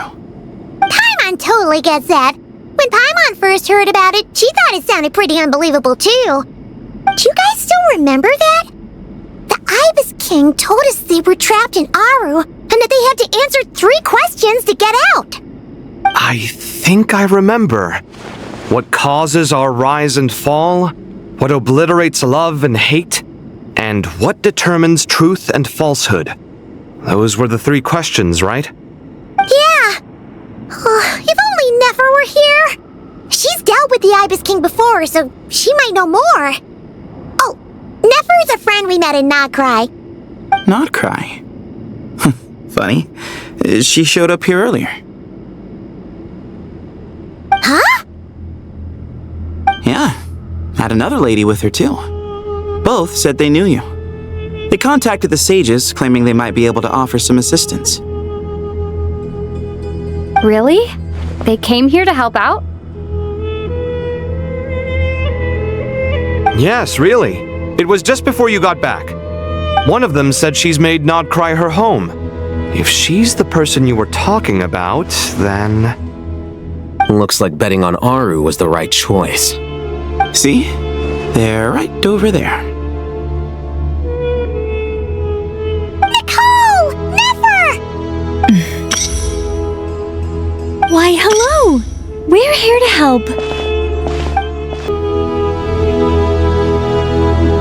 It's a good thing we left early. We almost got locked out. Locked out? What do you mean? Oh, you haven't heard? An invisible barrier has appeared around Sumeru's borders, cutting off all travel in and out. No one can leave and no one can enter. Sumeru has become a lonely island. Are the Fatui behind this too? Actually, no. This has nothing to do with them. I suspect it's a defense mechanism within Irminsul itself. Irminsul is the source of Teyvat's ley lines, after all, and Sumeru is the nation closest to it. I imagine this function was put in place to seal the entire region off in the event of serious damage, preventing the disaster from spreading to the rest of Teyvat. It may have been implemented long ago. But doesn't that mean that the people here won't be able to escape to other nations if the anomaly keeps spreading? Currently, that does appear to be the case, which is precisely why I am here. This is a critical moment for the world, and Sumeru is the eye of the storm. Paimon's surprised you managed to convince her to come back to Sumeru. Indeed. Even for someone of my wisdom and eloquence, this tested my skills to the limit. And why should it concern me that Sumeru's in trouble? Surely you don't think I still have feelings for that place? Judging by your tone, I suppose you don't. Sounds like you don't know much about my past. And here I thought you knew everything. All I know is that the Ibis King is the source of your power. He was quite a prominent moon envoy once upon a time, so I do know a thing or two about him. As for your past, I have ways to learn the full story if I wish to. But everyone has secrets they'd rather keep to themselves. Wouldn't you say? I'm glad you see it that way, Miss Nicole. I've chosen to call Nod Cry home, which is why I did my part in its hour of need. That doesn't mean world savings become a habit with me. I have no particular desire to play hero in Sumeru, thank you. I understand. Human emotions do not appear and disappear without cause. There is always a reason to be found behind both salvation and destruction. Still, if time has taught me anything, it's that human emotions are often complex and in conflict. That's why people change their minds about things all the time. But that's where we angels come in. Our duty, ultimately, is to guide people towards their deepest, truest desires and help bring them to fruition. So I wish to hear about your past, because I do not believe you are motivated by hatred alone. And if we still arrive at different conclusions in the end, that's okay.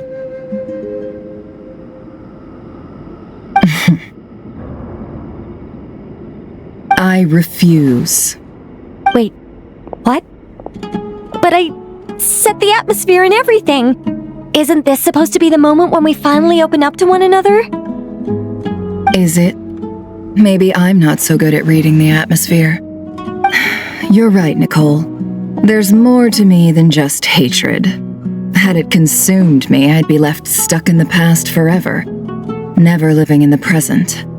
But I don't think that your guidance can change my mind. The all-consuming sands, the bloodshed, both deserved and undeserved. Those old emotions cling to me like a shadow. Do you wish to shake them off? No. I hope to remember them forever. Those emotions and memories shaped me into the person I am today. They'll always be a part of me. In that case, would you like to hear my perspective, at least? Sure. It's not every day you get to hear an angel's opinion. A long, long time ago, when the angels still walked freely upon the earth, I found life tedious. Monotonous work, lukewarm relationships. Things weren't nearly as interesting as they are now. And yet, since the angels' demise, I have found myself missing those days on more than one occasion. Human emotions are often attached to a person, a place, or an object. When those things are gone, the memories quickly fade, and the emotions slip away along with them. If Sumeru were destroyed, both rainforest and desert would be no more. With the object of your hatred wiped from existence, it would not take long for the memories buried deep in your heart to slowly fade. Both love and hate are intense emotions, but they are nothing compared to the void left behind when they disappear. Most sophisticated, Miss Nicole.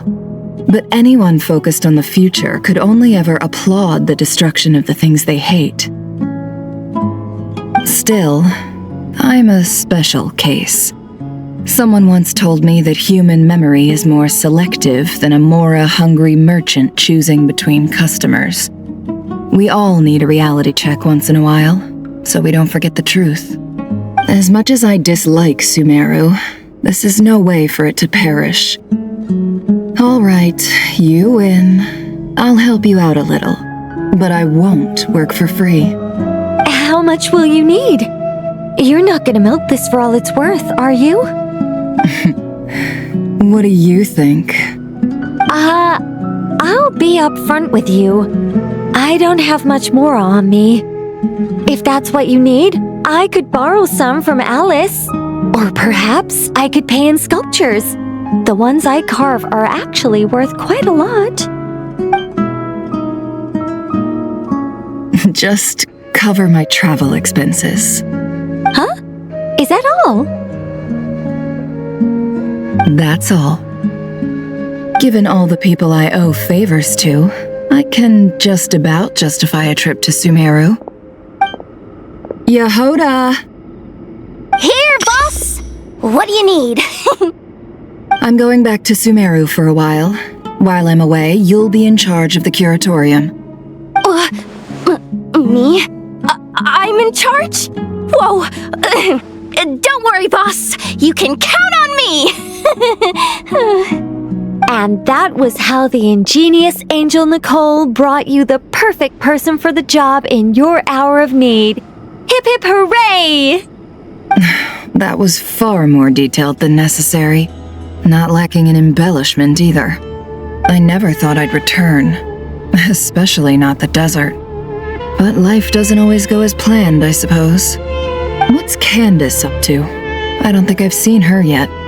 She is still taking care of things in our village. Should be joining us before too long.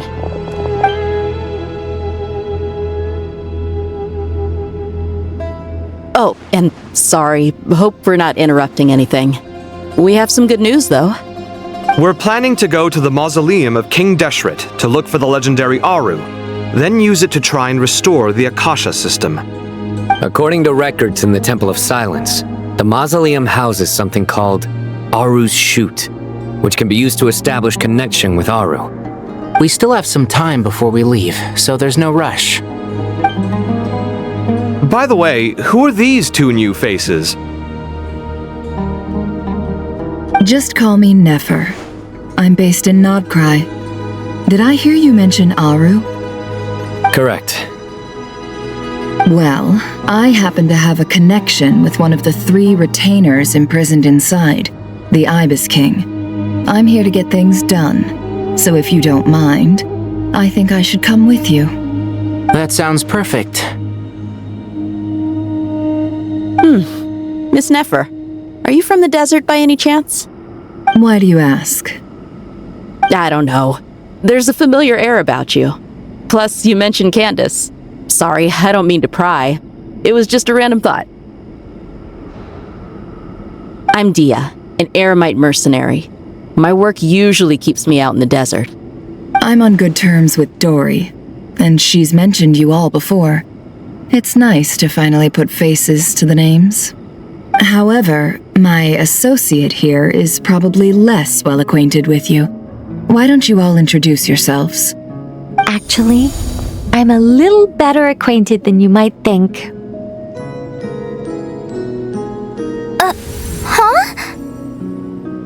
Huh? Are my eyes playing tricks on me? It looked like you spoke without moving your mouth. Ventriloquism. I have heard tell of it before. What is it, Kale? It's you! You're the voice who's been speaking in my head, aren't you? You encouraged me to report my dreams to the Dendro Archon, and got me to recite that magic prayer. Mm-hmm. I have many titles, but let's go with the most pertinent one. I am Nicole Rain, an angel who has lived since ancient times. An angel? Sounds like a big deal, but, what exactly is an angel? Oh, Well, we're a rather long-living race of beings. Not gods, technically, but we can still tell you a lot of stories from ancient history. Yep, and she's also an amazing sculptor. You could say she's a real creative type. Well, ma'am, if both the Traveler and Paimon give you rave reviews, you must be pretty impressive. Oh, please don't call me ma'am. I find it so awkward when people get too formal with me. Just relax and be yourselves. No need to be nervous. Miss Nicole, if it's okay, could I ask you a few questions? Yes, you may. I can see your heart is filled with confusion, and you are desperate for answers. I also know which questions you want to ask me. Why did you dream of Sumeru City in disarray? Why did those verses soothe the Jinn only when recited by you? I can guide you to the truth, but it involves a personal secret of yours. I'd prefer to speak with you alone, if possible. I thought we were going to speak alone. This is a lot more people than I was expecting. What's wrong with it? Even the doctors at Dar al-Shifa allow patients to be accompanied by family members. Well, if Kale doesn't mind her secret being revealed, I have no problem with it. Thanks for being so considerate, Miss Nicole. I don't know what secret you mean, but whatever it is, there's no need for me to hide it from my closest friends. Closest friends? It's so nice to hear that.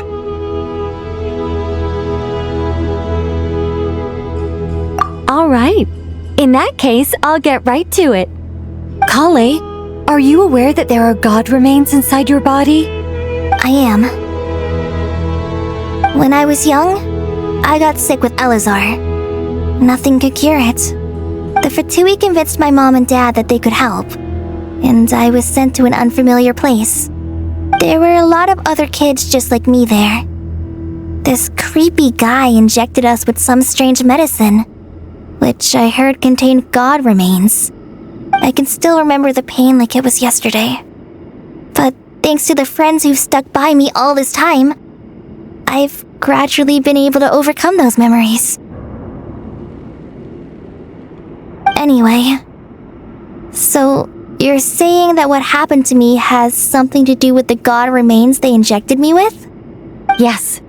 Those were the remains of Nabu Malikata, the goddess of flowers. What? Huh. Fascinating. You don't seem surprised like the rest of us. Why? The possibility crossed my mind when Kale recited the Goddess of Flowers song and calmed the Jinn. You made Paimon jump! What are you doing here, Lilupar? I was merely passing through when I heard the name of the Goddess of Flowers. Be assured that I share your surprise. You, with the hat. Are you certain? I sense no trace of the Lord of Flowers within her. Well, it is a very small fragment. Unless special methods are used to manifest its power, even her closest acquaintances would find it near impossible to detect. After the goddess passed away, her remains were scattered across the desert. King Deshret gathered all the pieces he could find and buried them in the eternal oasis. But some fragments remained unaccounted for. Eventually, the Fatui must have found a way to track some of them down. Presumably for use in some experiment. It's not an uncommon occurrence. You're more shaken than I thought. In one sense, you've been extraordinarily lucky. So many people who yearn for this kind of power never attain it, yet you have coexisted with her all this time without even realizing it. I don't know what to say. I'm glad that I could help everyone with this power, really. But knowing that a fragment of the Goddess of Flowers is inside my body is... it's a strange feeling. Well, people value their autonomy very highly. Even a well-intentioned intruder can shake one's sense of self. I understand how you feel, Kale. But once you get used to it, you'll find it's nothing to be concerned about. Huh. I guess you, of all people, have a good reason to speak on this. 2 good reasons, in fact. Incidentally, 3 is the maximum number of Hermanubis' Ba fragments that I could bear. Let me guess. Because 2's company, but 3's a crowd? Thanks for helping to explain the joke, Tainari. Not my intention. Goddess preserve me. I should take my leave. This boy in his wolf's head hat speaks much too differently from the Hermanubis I remember.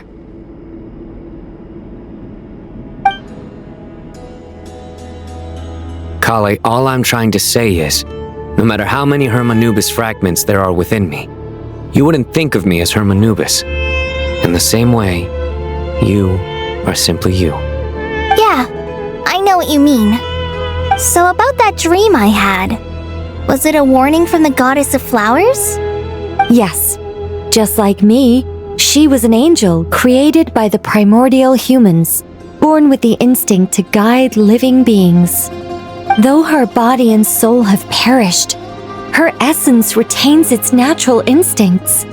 Even her smallest remaining fragments would do their utmost to send you that warning. The Mother of Dreams? Lord of Flowers and Oases? She must have had a premonition. That is why she gave that dream to you. We won't let our efforts go to waste. But I still don't understand. Why me? Yes. Why indeed? You weren't the only one injected with god remains, but only in you have her fragments persisted. I suspect it may be because of the firm will you showed in the face of suffering. She was likely assimilated by that will. Of course, this doesn't mean you have to shoulder any extra responsibility. As this young man said, you are who you are, and that will not change. All right, any further questions from the family members of the patient? If not, we should head to the mausoleum of King Deshret. Let's move out. Time to put our plan into action. We all hope it'll work. But will we really be able to open Aru? And even if all 7 pillars of King Deshret agree to let us proceed, the scale of the work to follow is daunting, to say the least. Haven't you handled other big projects before? I mean, the biggest project I've worked on to date is probably the Palace of Alcazarzaray, I guess? But this is orders of magnitude beyond that. It's a total nightmare. Look on the bright side. At least this time you're actually here when Sumeru needs you most. You won't have to come asking me for details after the fact. Mock me all you want. But now that I'm here, things will be resolved far more quickly and smoothly than last time. Kave's self-doubt disappeared in an instant. Like magic. Well, this confidence is most gladdening. Now, go and pack your things. We'll head to the mausoleum as soon as you're ready. Oh, Miss Nicole. I heard you're a very talented sculptor. Is that true? Oh, I don't know. I wouldn't want to blow my own trumpet. Honestly, even though Kasharawar is best known for its focus on mechanics, plenty of Kasharawar scholars are quite serious about sculpting as a hobby. So if they rate your work, that's enough for us. We just have to take a look. Who's we? Myself and a few other scholars. Kashif, Daneshvar, come take a look. Oh, well, if you insist, I suppose there's no harm in showing you.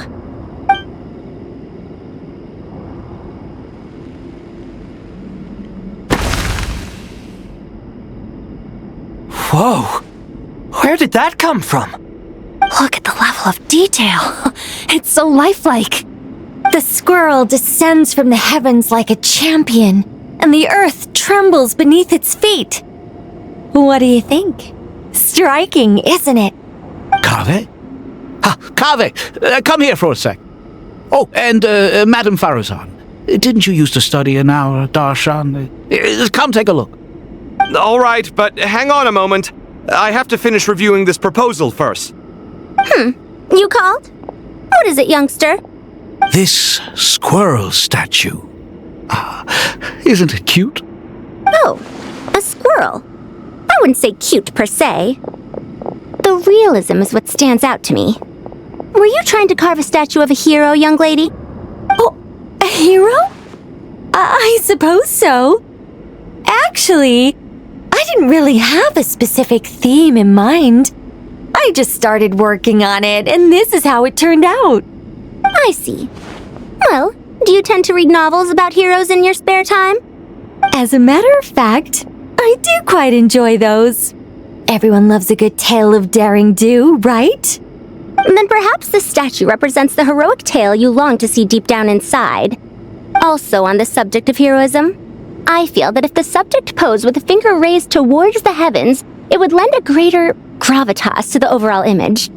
I'm sure some would call it cliché or old-fashioned, but not me. I think it would be a perfect fit.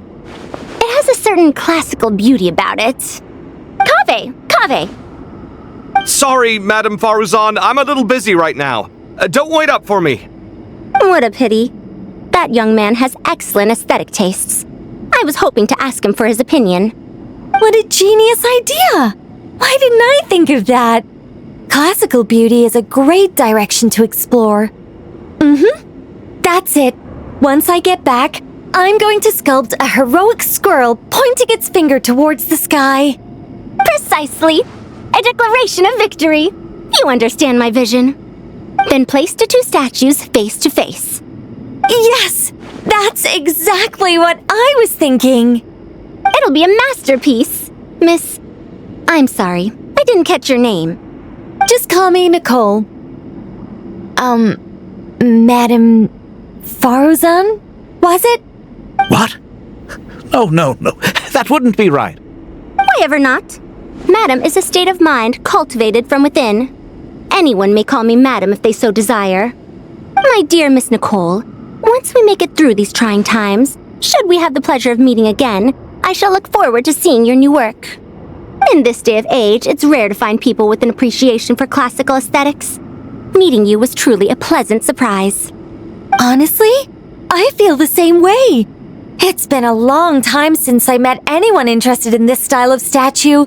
Clearly, they don't call you Madam for nothing. Also, I have to say, you're a very good judge of character. Because when I think about it, I really am someone who likes stories about heroes. That must be why I've quietly kept watch over generation after generation of them. Sorry, keeping watch over heroes? What exactly do you do for a living? Oh, never mind that. Let's not tell Madame Faruzan about Miss Nicole's true identity for now. Good idea. Let's limit the conversation to aesthetics. Why, we've not seen so many visitors ever, really. What is this place now, a tourist attraction? Ah, closer inspection reveals many familiar faces. To what do we dusty old fellows owe the honor? Surely you're not just here to chat. You surmise correctly. We are here to carry out a rather enormous project. Oh, enormous, you say? How large, then? Larger than the gaping void in our lives? Why, you've even put a smile on Goatee and Crocco's faces. All this activity is making for quite the special day.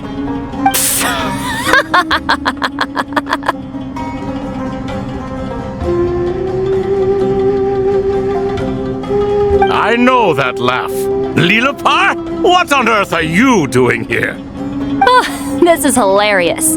Turns out good things really do come to those who wait, as long as you stay alive long enough. When did you three get locked up in here? And still you act all high and mighty, putting on a show for the younglings. Truly hysterical. Why, you... Yes, I know, no need to shout. You're right, Lilipar. Goatee, Crocco, and I all have the same problem. But didn't King Deshret seal you away? How did you break free, and how did you get in here? Who knows? Perhaps you can ask my master one day, should you ever get the chance. Behold, the executioners of old. Some have turned into fragments residing in human bodies, and others are imprisoned eternally, leaving not a single shard behind. It's almost tragic, watching lowly prisoners like you act all self-important. Curiosity gnaws at you, doesn't it? Your interest in the outside world threatens to burst you at the seams. I'm starting to take a liking to this magic bottle lady. Time is of the essence. Let's get down to business. We come to you, O three ancient lords, to request your assistance on behalf of the Academia. If we can help you regain your freedom, then please consider lending us your aid. As for precisely what we need your help with, it's a long story. So, to demonstrate our sincerity, we are prepared to first resolve the problems that plague the three of you. All right, stop arguing, Crocco. And Goatee, don't you start. What's the harm in letting her speak? It's not worth getting so angry about. Forget about her. The three questions are the crucial thing here. But do you really have a way to answer them? You once answered the final question, Nefer, but the seal did not open. Unless, with the passage of time, you have found a new answer? You could say so. When you first asked me what determines truth and falsehood, my answer was a liar's soul. Liars are the best at seeing through the falsehoods of the world. But if you want them to tell you the truth, you have to reach their soul. I think that makes sense. I found it quite compelling myself, and I told Nefer so. Unfortunately, it brought us no closer to liberation. Well, that's simply because it was my answer, not the one King Deshret was looking for.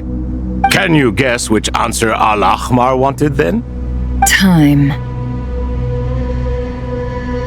And that's not only the answer to the final question, it's the answer to all three of them. All things wax and wane with the passage of time. Love and hate eventually fade into nothing. Current affairs are always fraught with conflict and controversy. Only time can distinguish between right and wrong. You once described King Deshret as a proud man. I'd say that the prouder someone is, the more inclined they are to believe that only time is qualified to be their judge. Time.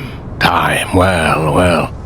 Indeed, perhaps in building Aru, our king was in fact attempting to reverse time, to bring love and hate, right and wrong, the rise and fall of all things back to their point of origin.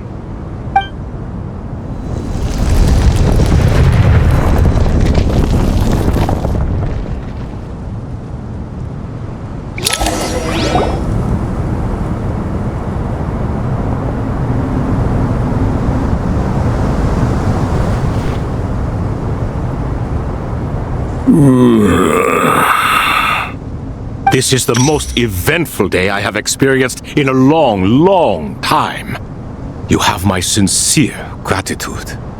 Are those 3 of the 7 pillars? Turns out the statues were quite faithful to the source. You 3 seem to be in good spirits.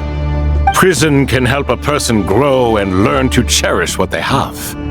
Nevertheless, after everything you've done for me, I sincerely hope you never have to experience it for yourself. Hello, Nefer. It's good to see you, Thoth, the Ibis King. Nice. Definitely puts my mind at ease, seeing you 2 getting along so well. Should we maybe introduce ourselves, or... Sure. I'm Sethos, the current leader of the Temple of Silence. This is General Mahamatra Sino, and this is the former Spontamod sage, Cyrus. But I'm guessing none of that means a whole lot to you. Everything is equally new to us, in truth. We've been gone from this mortal world for longer than you can imagine. But let's hold off on the introductions for now. We can always ask Nefer about you later. It'll give me something to talk about with my chosen disciple. You're like a helpless parrot. Gods and people of yore are not necessarily welcome in today's world. Self-awareness is one of my finest qualities. I thought I ought to share its fruits with you 2. Is that so? Well, I think we'll take it in stride, just as we did with the 3 questions. Let's not forget, it was my persistence that won you both your freedom. Fair point. I have to applaud your persistence. And I must praise you for your wisdom. Now, state your wishes, young ones. I'm sorry? Why, your tremendous accomplishments deserve a reward, do they not? You must let us do something for you in return. General Mahamatra, what do you think? I won't beat around the bush. Sumeru is facing a crisis the likes of which have never been seen before, and we need your help. Every calamity throughout the ages has been connected to us in one way or another, whether we were its cause or consequence. Whatever is wrong with Irminsul, it severely affected the Dendro Archon. She fell into a coma and is currently receiving treatment from the Dendro Dragon. The Dendro Dragon? I'm sorry, the Dendro Dragon is helping to heal the Dendro Archon? Not a pep, surely. Not vicious, cruel a pep who possesses no virtues aside from her basic instincts. Ah, good heavens. I shudder to think what could have caused Lesser Lord Kusanali to suffer such a plight. Still, why would the Dendro Dragon lend you her aid? She has always held nothing but contempt for the Archons. I suppose she and Kusanali must have some history. You can help us make history too. A smooth talker. Well said, lad. Currently, no one can connect to Irminsul. We hope that by opening up Aru and making some modifications to it, we can use its technology to our advantage. Unfortunately, Aru is an imperfect creation. King Deshret never managed to realize his full vision before his death. Much remains to be done if it is to be pitted against Irminsul itself. Besides, I hear your reasons, but to give Aru up over such would be... The archaeological records clearly indicate that although Aru's construction took a long time, it was not beyond human means to achieve. Modern technology should solve the efficiency issues.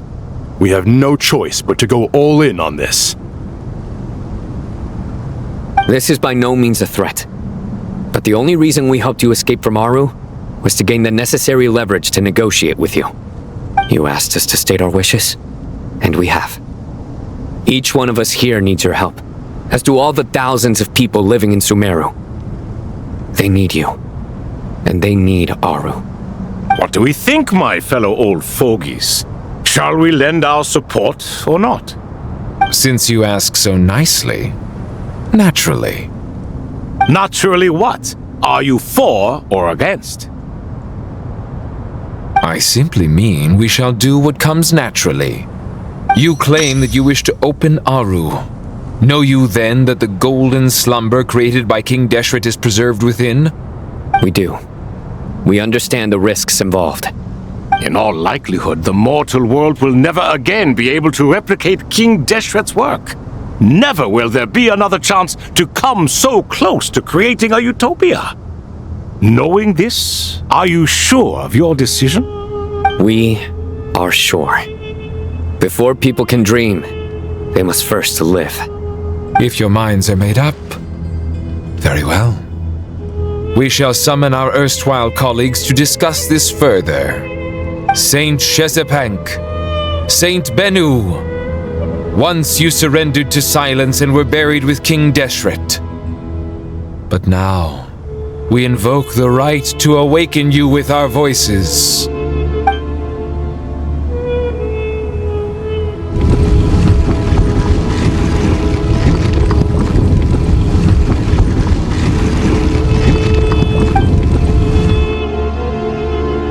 Saint Bennu, responding to your call.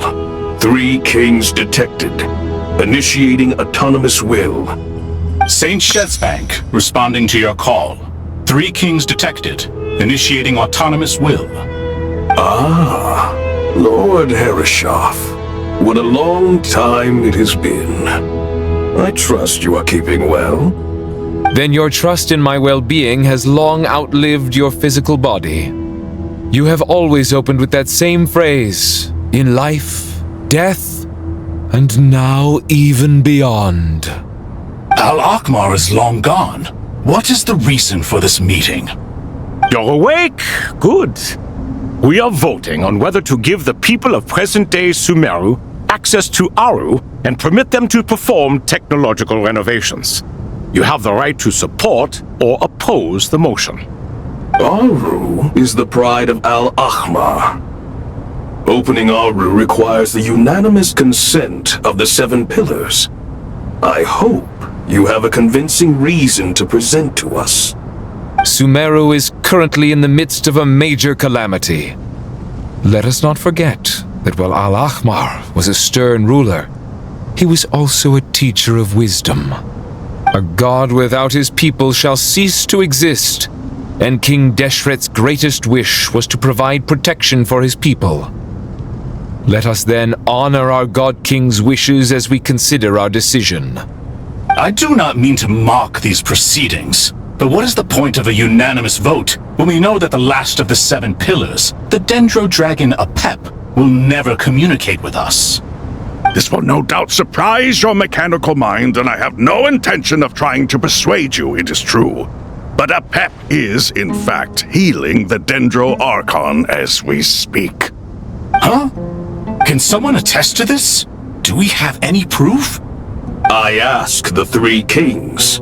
Can any of you vouch for the truth of this claim? Naturally, the Ibis King, Thoth. What? It was Thoth's disciples who revealed the truth to us. We need not debate its veracity. Simply let Thoth bear accountability. That way the rest of us may have a clear conscience. Herreshoff, you diabolical fiend! I awakened our former colleagues for you, supported your opinion, and backed your decision. What sort of fiend would do that? I miss the days when Hermanubis was still around.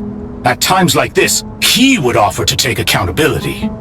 What are you trying to say? Is my word worth less to you than Hermanubis's? Hypocrite though you are, Lord Thoth, you are humorous in equal measure. How could we bear not to associate with a character such as you? I, Saint Shezepank, approve the Goat King's proposal. Since King Deshret is no more, we shall receive no reprimand for acting beyond our remit. Nevertheless, I sincerely hope that those before us understand the significance of what they intend to do. Remember, the moment that Aru is liberated, the myriad souls residing within the golden slumber will return to the ley lines. And once the ley lines flow again, these souls shall in turn be received by Irminsul. To take this step is to bring the perfect afterlife created by our king to a permanent end. We understand that well, and we have decided to proceed regardless. Furthermore, the contemporary human perspective would contend that confining souls in this way is no act of benevolence. The deceased have a right to rest in peace. King Deshret's creation is clearly a place of rest and peace. It is just that many do not see it this way. But no matter. Saint Binu approves. Hermanubis' representative and the Dendro Dragon Apep made their choice ahead of time, while the Goat King, Ibis King, and Crocodile King have also granted permission to liberate Aru.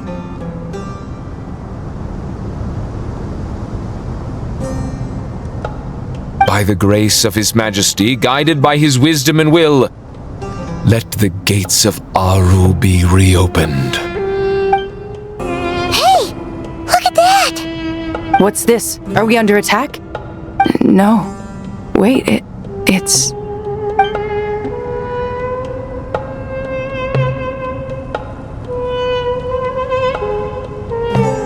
Here you are. Through the sands of time. I see you. Father. Father, is it really you? It's Jet's father, Jibriel! That's right! He entered the golden slumber, didn't he? I smell blood and sand on you. You've grown. Strong as a wild beast, and without shedding a tear. You have to leave, don't you? Please, just answer me this. What should I do for you? This meeting is a blessing from the gods. My soul, once imprisoned along with that of Samael, is finally free. I am truly grateful for the chance to see you again. That the dead should meet the living is itself a miracle. One brief, precious moment is enough. Enough to set my heart at ease. Do not weep for me, Jet. I know you will accomplish many great things in your life. You will go further and climb higher than I ever did. All I ask is that you take good care of yourself.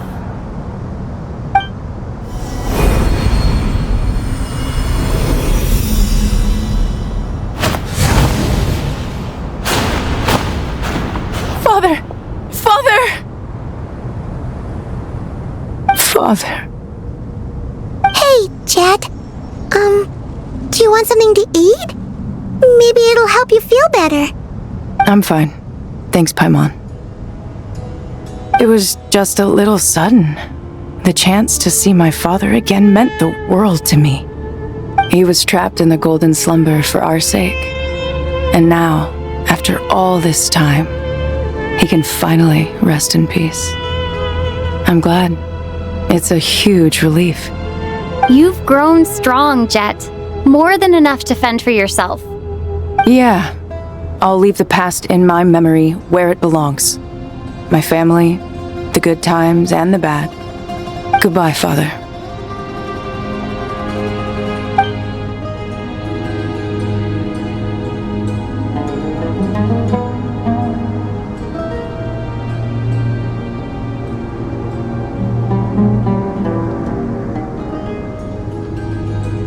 Ah, me, what a touching reunion that was. It seems we did a good deed today. We three retainers, once imprisoned for our iniquity, are surely the least qualified to judge whether this deed is good or bad. Either way, Aru is open. Now you have your opportunity, and with it, whatever trouble may ensue. Although Aru was created by a god, human craftsmanship was nevertheless required to build the gate that connects it to this world. Perhaps the relationship between gods and humanity follows a similar principle. As for your proposed renovations, we cannot determine which functions to keep or discard. Proceed as you see fit, but please entrust the task to your most accomplished scholars, or Bennu will be most displeased. It matters not. The Ibis King shall be accountable if any problems arise. Ibis, you chose to take on disciples, and so it follows that you must accept the risks of associating with humans. If I'd known you'd be like this, I would have locked all of you away in Aru, never to leave again for all eternity. All of us? What does this have to do with me? Vilify me no further. Scholars, since you have liberated Aru, allow me to present you with a gift. Using Aru's power, we shall install a defense mechanism at our king's mausoleum. You must be guarded even against Irminsul itself. This shall afford you some convenience. Unseen and unheard. From this moment forth, none may by sight or hearing perceive anything said or done within the mausoleum. Amazing.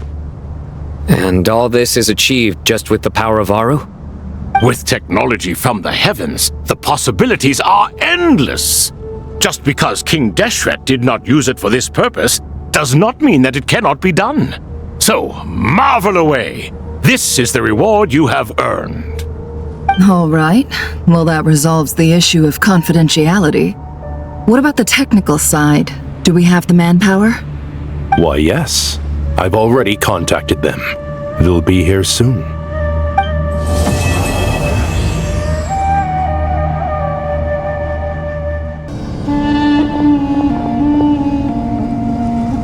You must be the ones tasked by the Academia with renovating Aru? That's right. Good afternoon. I'm Kaveh, and these two are Termezi and Naisaburi. Hey, I'll hate them! Come and introduce yourself! We've met before. This is Thoth, the Ibis King, and everyone knows these two. Afternoon, gentlemen. I've only ever seen these two in murals! Ah, the paintings in the temple. They show us chatting, playing cards, playing chess. Precisely the activities we most enjoy, funnily enough. No, only you enjoy playing chess. We were just humoring you. I wouldn't go that far. Back to the matter at hand. A preliminary assessment by the Academia indicates that this project requires expertise in various disciplines, including the deciphering of ancient texts, mechanical engineering, the restoration of ancient ruins, and elemental theory. The most capable minds in their respective fields are here before you. If there are no objections, we'd like to begin our work. The artisans who built Aru for Al-Ahmar gave their very lives to create this splendid work. Follow their example by giving your utmost devotion to this project. I didn't know that. We'll do our best, of course, but we certainly won't be sacrificing our lives. Such brazen words. Humans these days are a far cry from their ancestors. What little respect you show for King Deshret. No, that's not what he meant. Please, don't mind him. He shares your sentiments, just not your, penchant for hyperbole. Assuming that's what you were going for? I just think it's important to manage expectations.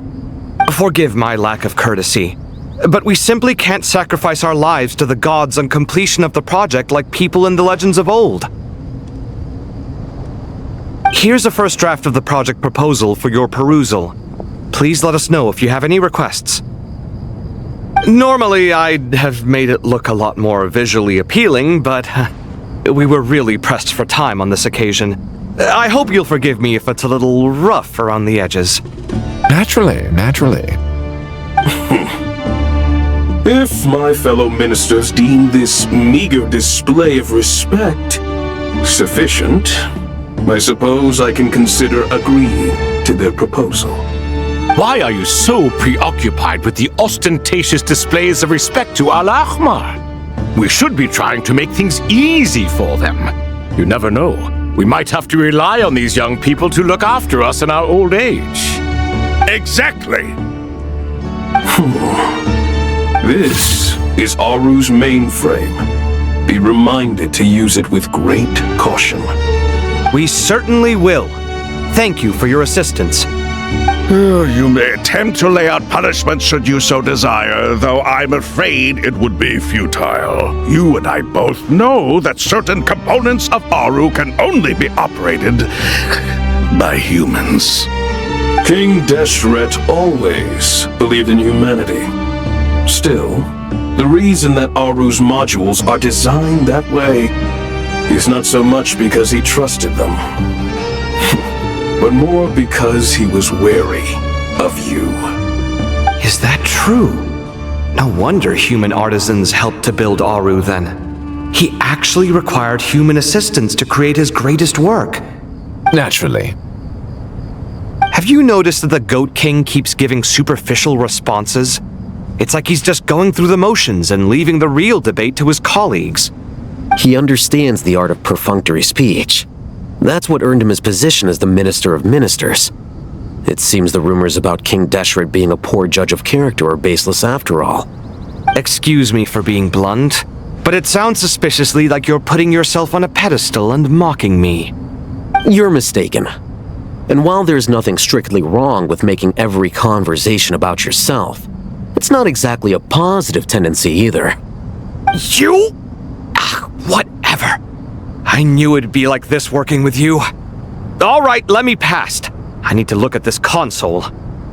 It's your job to activate it after all. Let's begin. Everyone, please proceed with the external checks and preparations as per the procedures outlined in the engineering plan.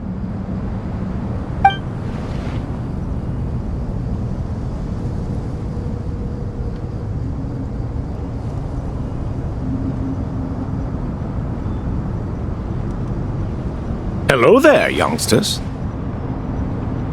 Whoa, the Ibis King came to life! What do you mean, came to life? I've been alive the whole time! You did say we could start our research, right? Are you having second thoughts now? I've reviewed the proposal. The work you're planning to carry out on this grand device is ambitious in its scope. You have ample confidence in your abilities, I take it?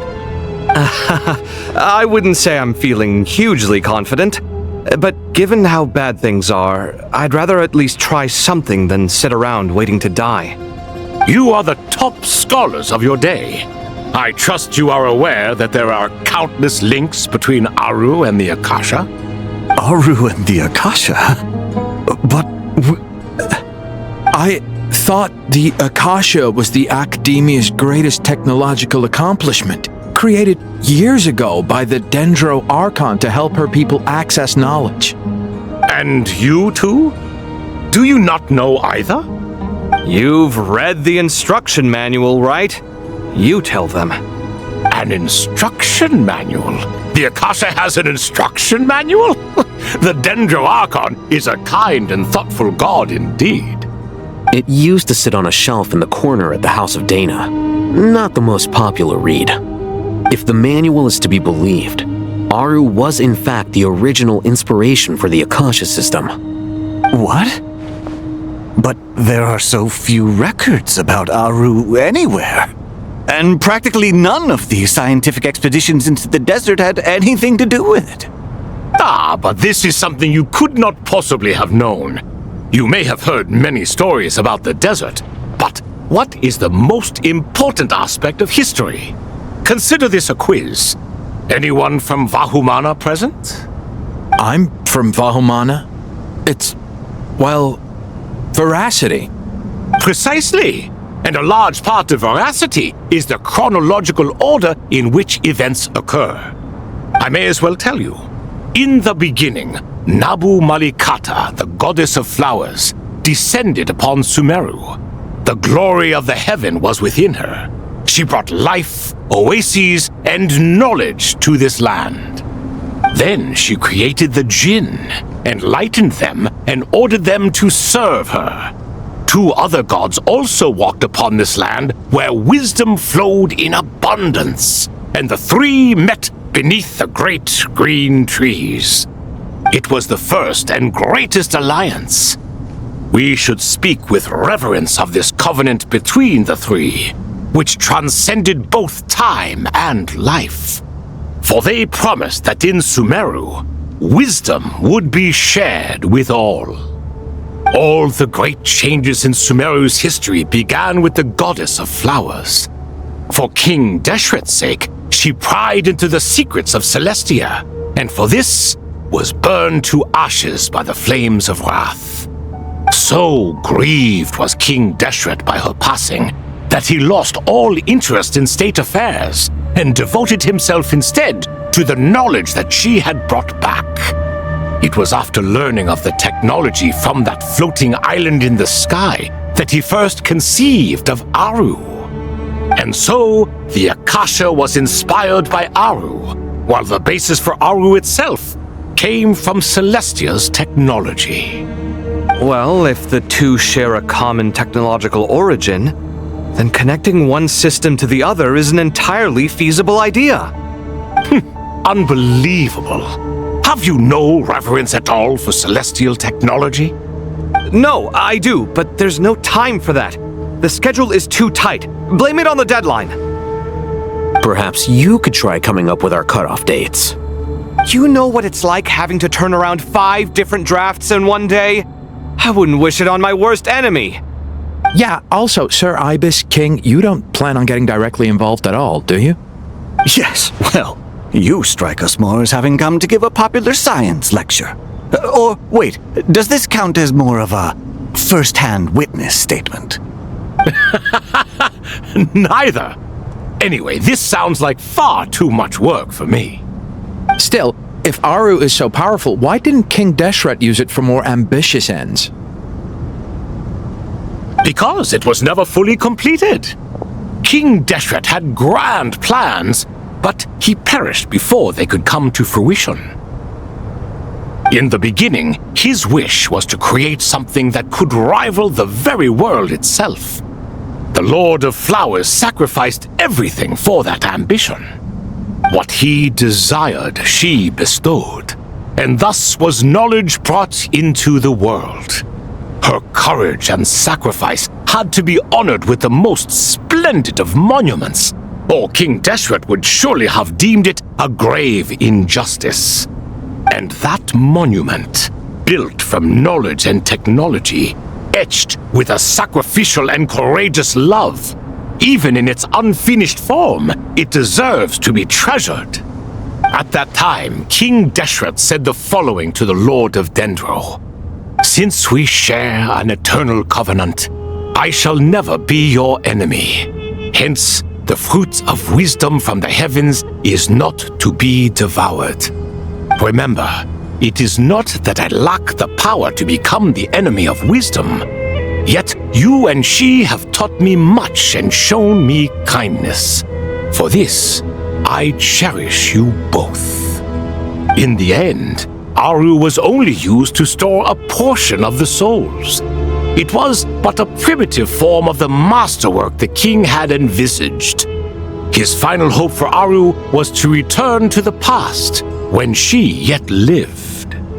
So the point you're making is, King Deshret was both powerful and ambitious, and he only ceased his imperious ways out of affection for the goddess of flowers and the Dendro Archon. You could see this as an act of mercy, but you could also see it as the sentiments that lay between these 3 gods placing constraints on him.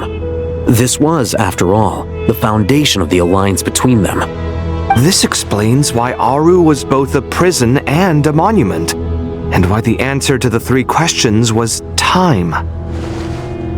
You have to be careful who you get involved with, or you invite all manner of misfortune. This is as true for gods as it is for humans. Love is the same. It is both a prison and a monument.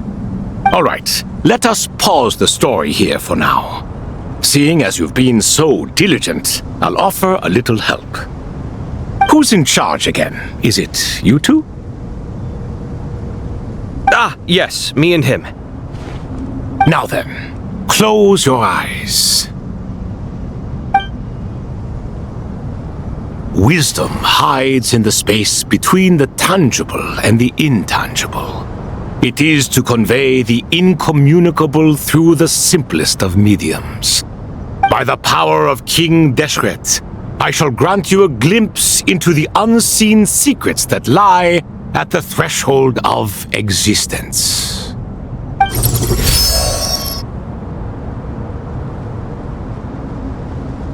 Where did this come from?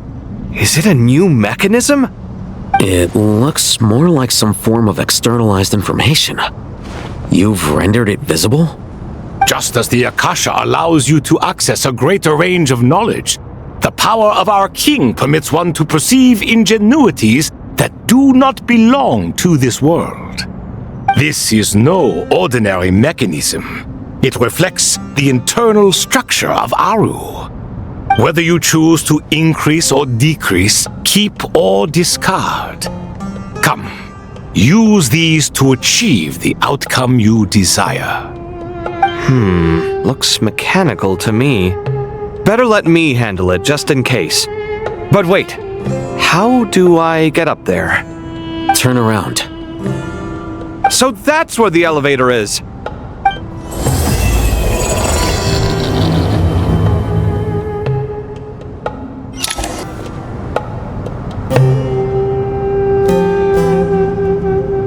Obelisks were used to record important information in the ancient desert civilization. Hey, Al-Haytham, there's some writing here I'll need you to decipher. I've sent it to your screen. Do you see it? Got it. It's a little blurry, but I should manage. Take a look and tell me what it says. Oh, and I'll send any other similar text directly to you from now on. Let's start with this one. It's a variant of an older script. Herein lie verses written for the Yellow Sands. Looks like cultural information from the age of King Deshret. If so, I suggest you delete it. Words thrown together merely for fun. I had no idea Aru kept a record of this. Well, as long as you're certain that this is strictly private information, that's fine. It is unimportant. All right, well, I guess I'll start now.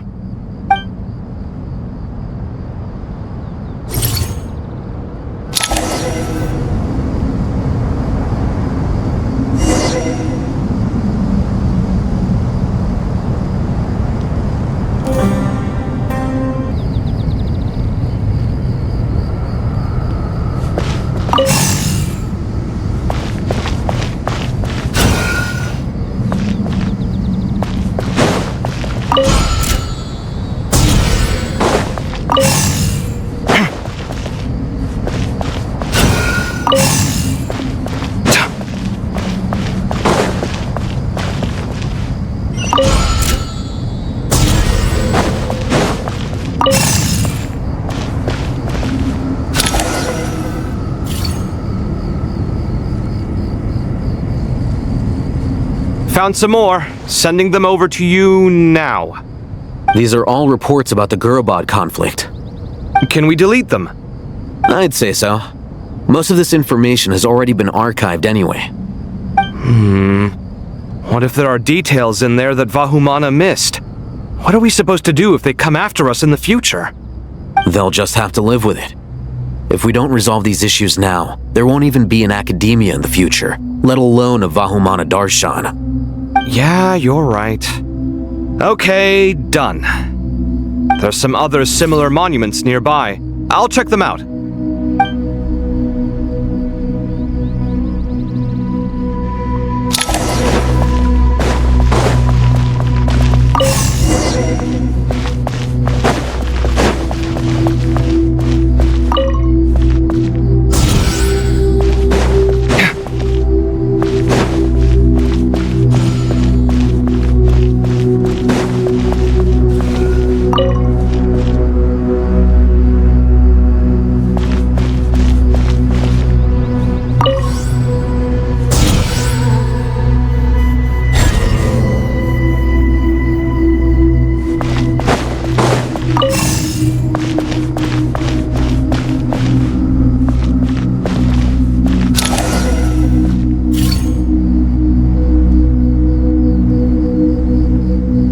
Another monument! Hold on.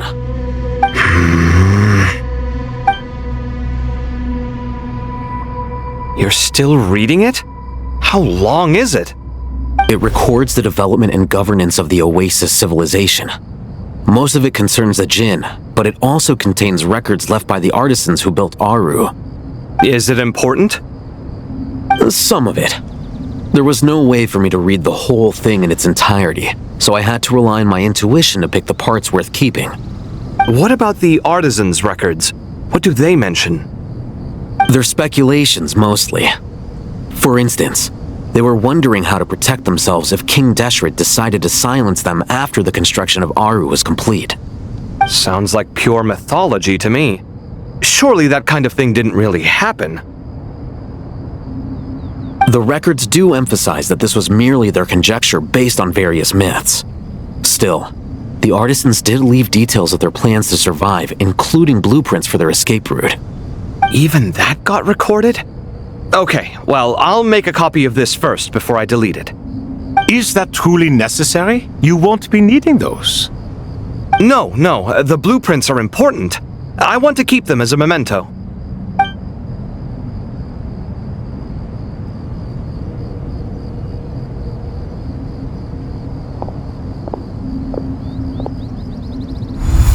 I think that should just about do it. It meets the requirements of the contingency plans, so we should be good. I gotta say, it's the strangest feeling, this cross between reality and the intangible. It's like drifting between life and death, or in and out of a dream, using my own hands to manipulate illusions that are forever out of reach. Chasing dreams in the most literal sense. Definitely a novel experience. What happens if my spirit just floats away? That won't happen. Anyway, I wouldn't celebrate just yet if I were you. There's likely to be a phase 2 of this project. All right. I'd better keep my wits about me then.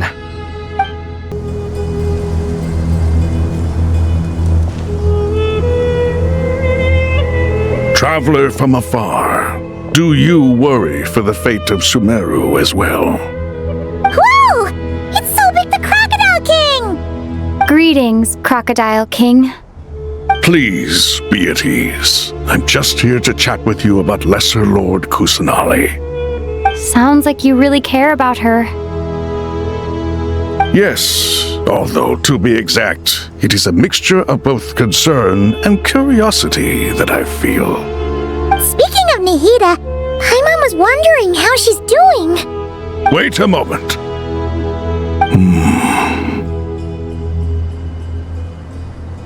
What is it? I tried calling out to Apep, but there was no response. This can only mean that she is focusing all her energy on taking care of Lesser Lord Kusanali. All the gods who served King Deshret seemed super surprised to hear that Apep agreed to help Nahida. Guessing she made a bad impression on you or something.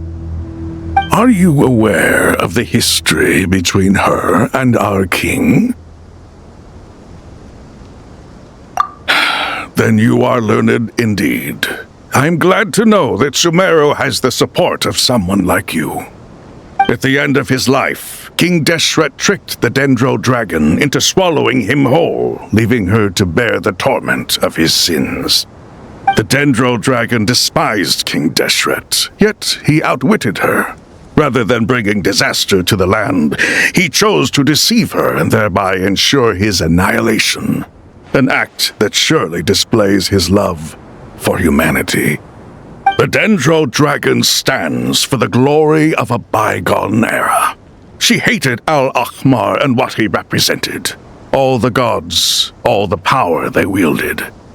And so, her willingness to help the Dendro Archon through this crisis comes as a great surprise indeed. It makes one wonder whether, perhaps, the Dendro Archon assisted her in the past. Yep, Nahida did her a huge favor.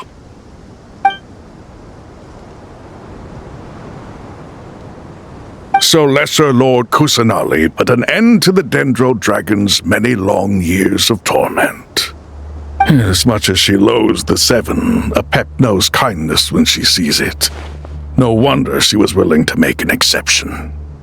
Yeah, that's the sense we got from dealing with her, too. She is not incapable of coexisting with other living things. Rather, she actively chooses to avoid coexistence. And this despite the fact that she symbolizes life itself. How ironic. All of this being said, I wouldn't expect too much from her if I were you. Nothing will change her hatred towards humanity and gods. We'll keep that in mind. Anyway, how much longer do you think Nahida needs to stay with the Pep? For all we know, the Fatui might still be in the desert. Just to be on the safe side, why don't we grab anyone who isn't busy right now and go look for her? I'm alright, Paimon.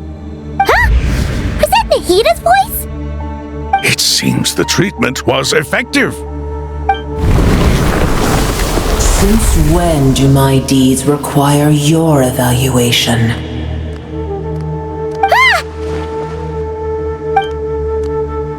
Here will do just fine. I had no intention of taking you any further. One ought not expect greater generosity than they have earned. You always hide your kindness away like an oasis within a sandstorm. Only those who make it through the swirling winds can know just how beautiful that oasis is, and how much hope it brings. You dare appraise my being? No, I'm expressing my gratitude. I want to thank you for sharing your precious life force with me.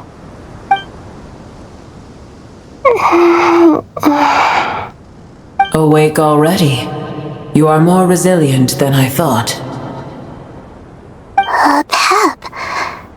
I feel much better. Thank you. Gods and their gratitude mean little to me. I would rather you give me your assurance that the situation with Irminsul and Sumeru's ley lines will be competently managed.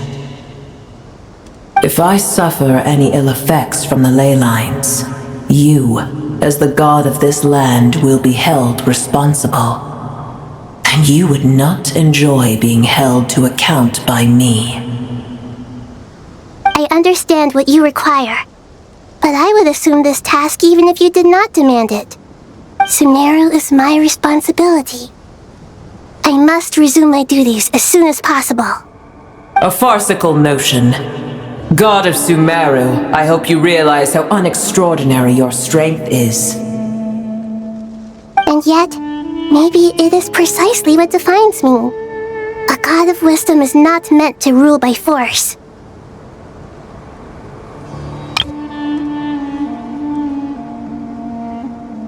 Then hold steady.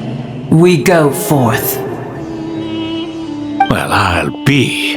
Is that a pep? Do my eyes deceive me? Of all places, the Dendro Dragon has decided to visit the mausoleum of King Deshret? I see that after all this time, El Ahmar's menagerie of ministers remain as vile as ever. It's a pleasure, Dendro Dragon. Had you arrived but a little sooner, you might have attended a meeting of the Seven Pillars. What a nauseating thought. You are not the first insects I have had the displeasure of dealing with today. A swarm of them tugged on my tail on my way over. Goodness knows what hovels they crawled from. Why do all the creatures of this world remain so lowly after all this time? What did you do with them? I cast them away. What would you have me do? Keep them as trinkets? Boer, this is where we shall part ways. To be clear, I do not wish to see you or anyone else here ever again, unless absolutely necessary. Then I wish you peace as you return to your dwelling place. It matters not to me. Simply refrain from bothering me again.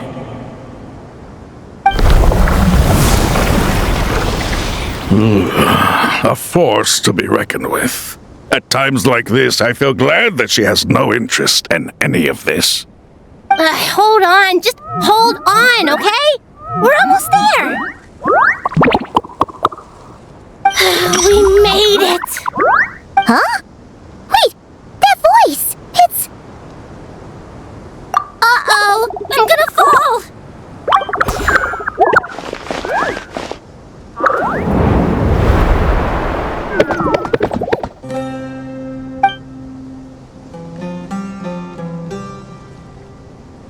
Well, that's a relief. A pair of safe hands indeed. The Dendro Archon's familiars. They are the last thing I expected to see here. Huh? Wait, what are the Aranara doing here? Don't you guys hate the desert? Obviously I was worried about the Dendro Archon. I've been supporting them with my Pari powers the whole way here. Oh, you seem pretty nervous. Is it because there are too many people around? Not just people. It's all these non-human beings, too. It's hard on them. I can't believe you made such a long and dangerous journey just for my sake. I appreciate your support so much. Thank you all.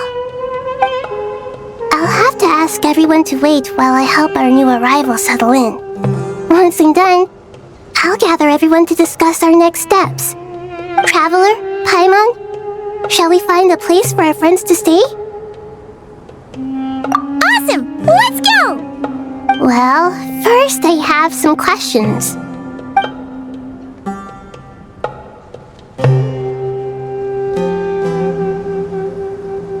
Okay, I think that covers everything. Thank you. We can get going now.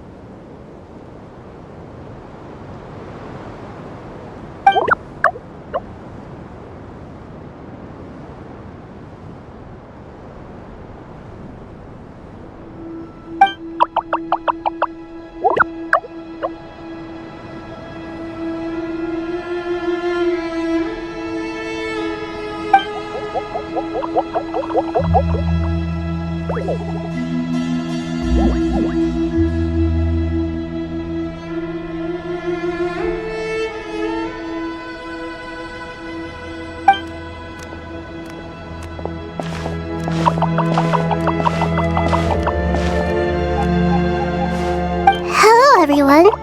It's only us.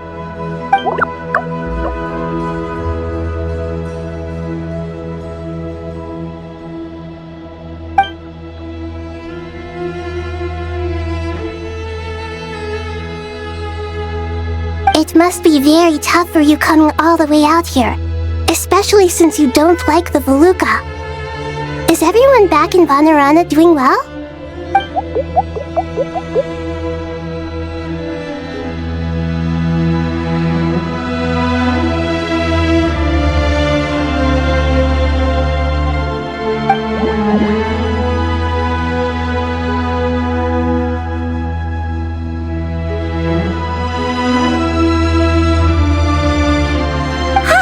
Everyone's here. Good. Are you okay? You look like you were about to pass out back there. Then you're forgetting who I am. Don't underestimate me.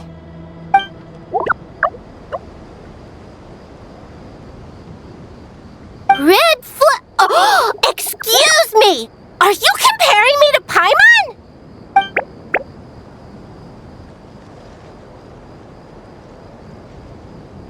I suppose everyone is gathered here because of me. As we can see, the situation is critical, and everyone is very busy with their various tasks, so...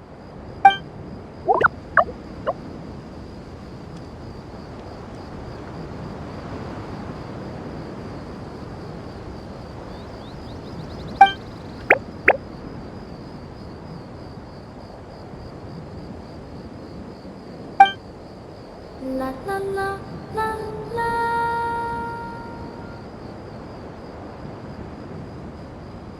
I can't thank you enough. Right now, we're focused on restructuring Aru, processing excess information, and helping restore everyone's confidence. I'm sure you'll find it all very straightforward. I can help too! Just let me know where I'm needed.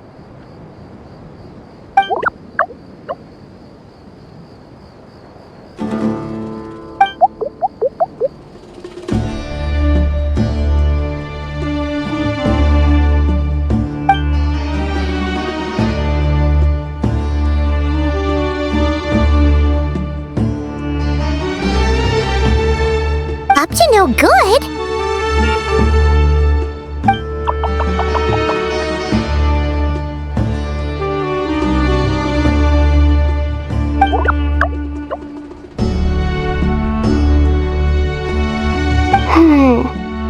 That definitely sounds suspicious. Traveler, Paimon, I have other work to attend to here that needs to take priority. Could I trouble you to investigate the situation Arabalika spoke of? No problem. Leave it to us. Thank you. I'm counting on you.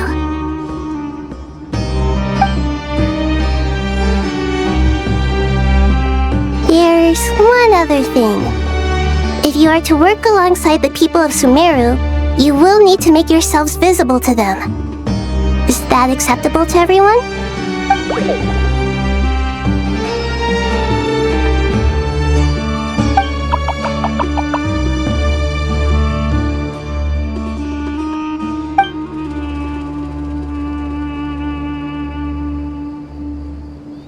There's nothing to fear. No one here will hurt you. But if you do feel afraid, don't worry. Just call my name and I'll be there.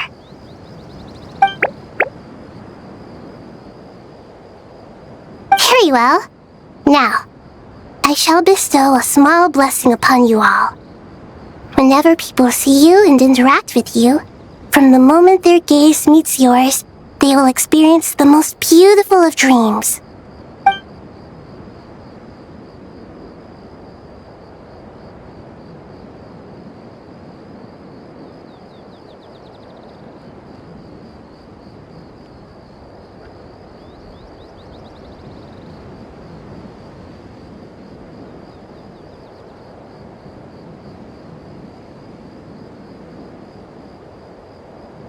Do not fear. We will face it together. This too shall pass.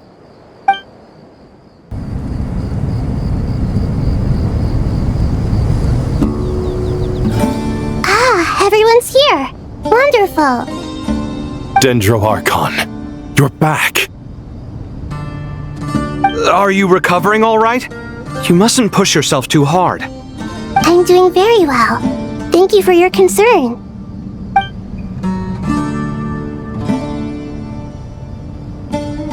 I see. Using the power of Aru to reboot the Akasha and gain access to Irminsul. It's a sound plan, although... I regret to be the bearer of bad news, but with the state that Irminsul is currently in, it's impossible to access via traditional means. Even the Akasha won't change that. Alas, we had feared this may be the case. What about non-traditional means? Non-traditional means? Are you saying... Desperate times call for new measures.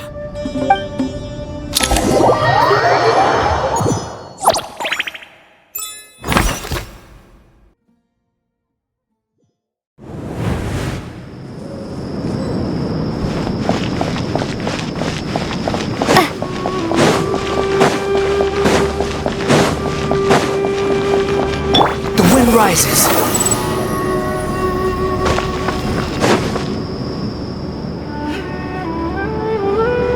Hey, we're here!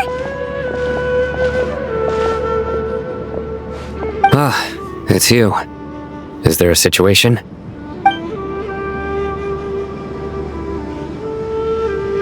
The Aranara have good intuition when it comes to people. In other words, there may well be a traitor among us. Given everything that's going on, I'd be more surprised if there wasn't. Miss Nefer, As a professional intelligence broker, I trust you have a solution? Not one that I'm willing to volunteer. What's in it for me? Let's say I'll treat this as a pilot project aimed at expanding your intelligence operations. Whatever business you're in, an avenue to demonstrate your abilities could never hurt. I like the sound of that. Glad we're on the same page. Given that you rarely set foot in Sumeru, practically no one at Caravan Rebot knows who you are. I take it you've read the files on everyone in the area? Yes. I also skimmed the list of evacuees, and are more or less up to date on where everyone stands. Any initial suspects? Limiting the scopes to males whose recent activity could be viewed as suspicious, I've identified 3 names. The Aranara saw 2 people talking, but currently we only have 1 suspect. The other person was probably just a messenger, and in all likelihood has already left Caravan Rebot.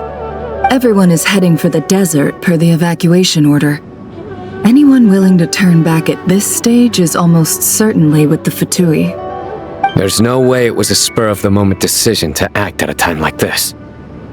This spy must have been planted long ago. We need to smoke him out from wherever he's hiding. Sounds like you have the beginnings of a plan.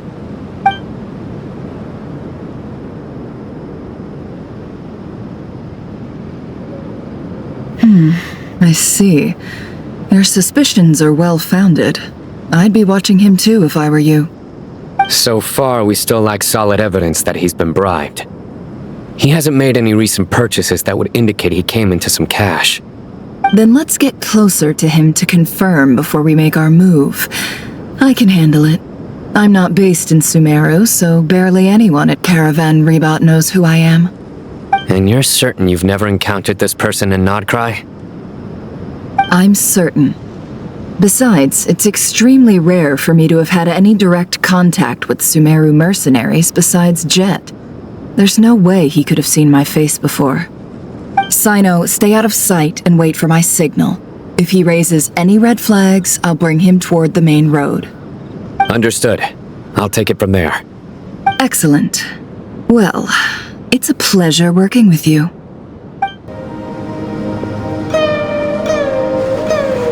Darker skin, scars, frequents the desert and has ample combat experience. Nothing unusual about how he dresses or acts.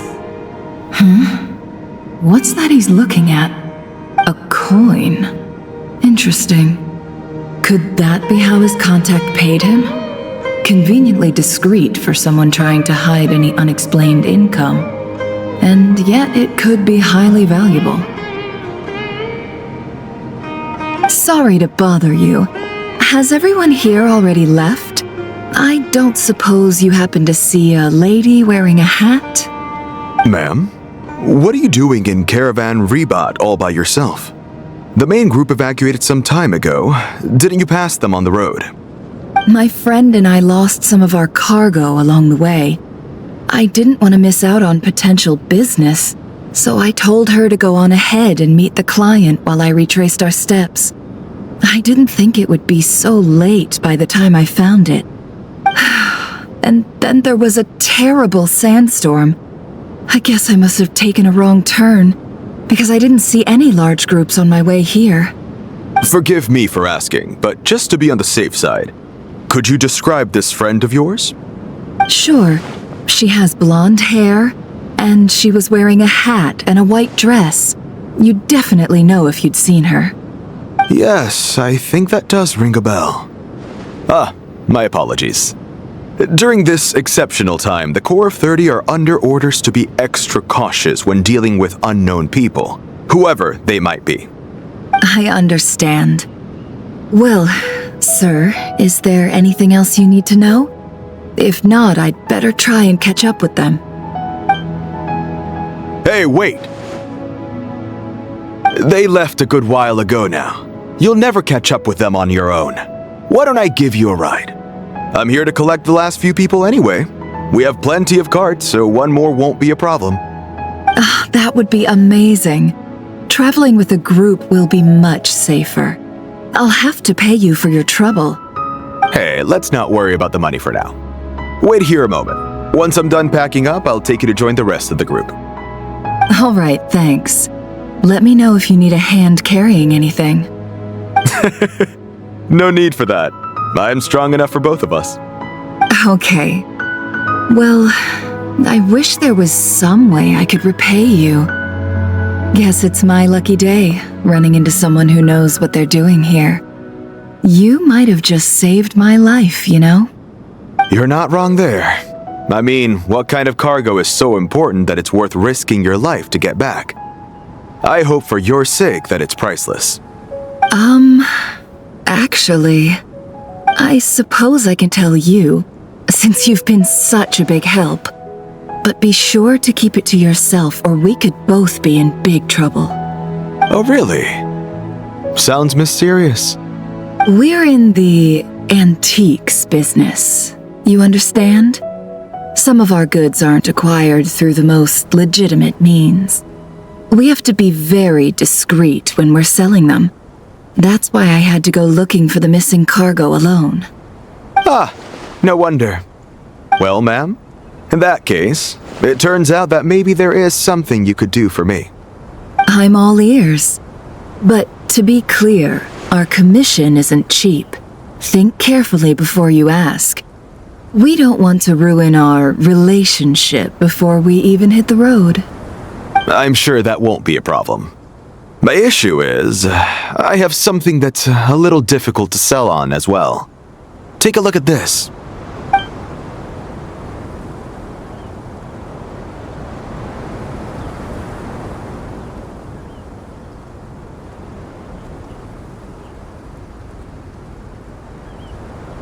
Pure gold. That's quite something. How'd you come across it? Dig it out of some ancient tomb? If you look hard enough, there are many treasures to be found in the mausoleum of King Deshret. It has no distinct Snezhnayan markings. That'll be why he's going with that story. And he clearly doesn't want to arouse suspicion, so he's on the lookout for an opportunity to make a quiet trade. Surely you have an existing business partner. Won't they take it off your hands? I hope I won't be attracting the wrath of my competitors by helping you sell this. The shop I used to work with is having cash flow issues at the moment after losing some money. I'm under enough pressure as it is without having to deal with them. On the off chance anything went wrong, I'd never get my money back. I understand.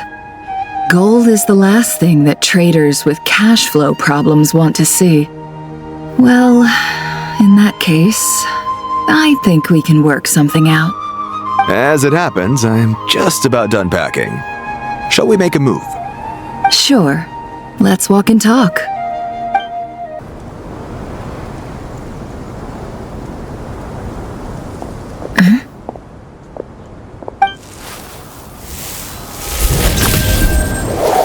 Hands where I can see them. General Mahamatra! No, wait! What are you doing?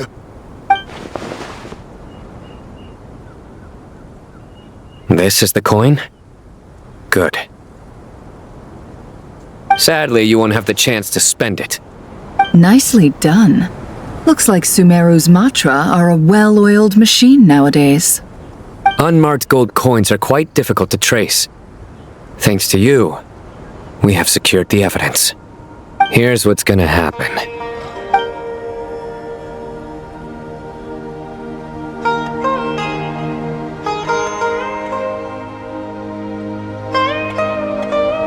Southeast from here, leeward side of the hill.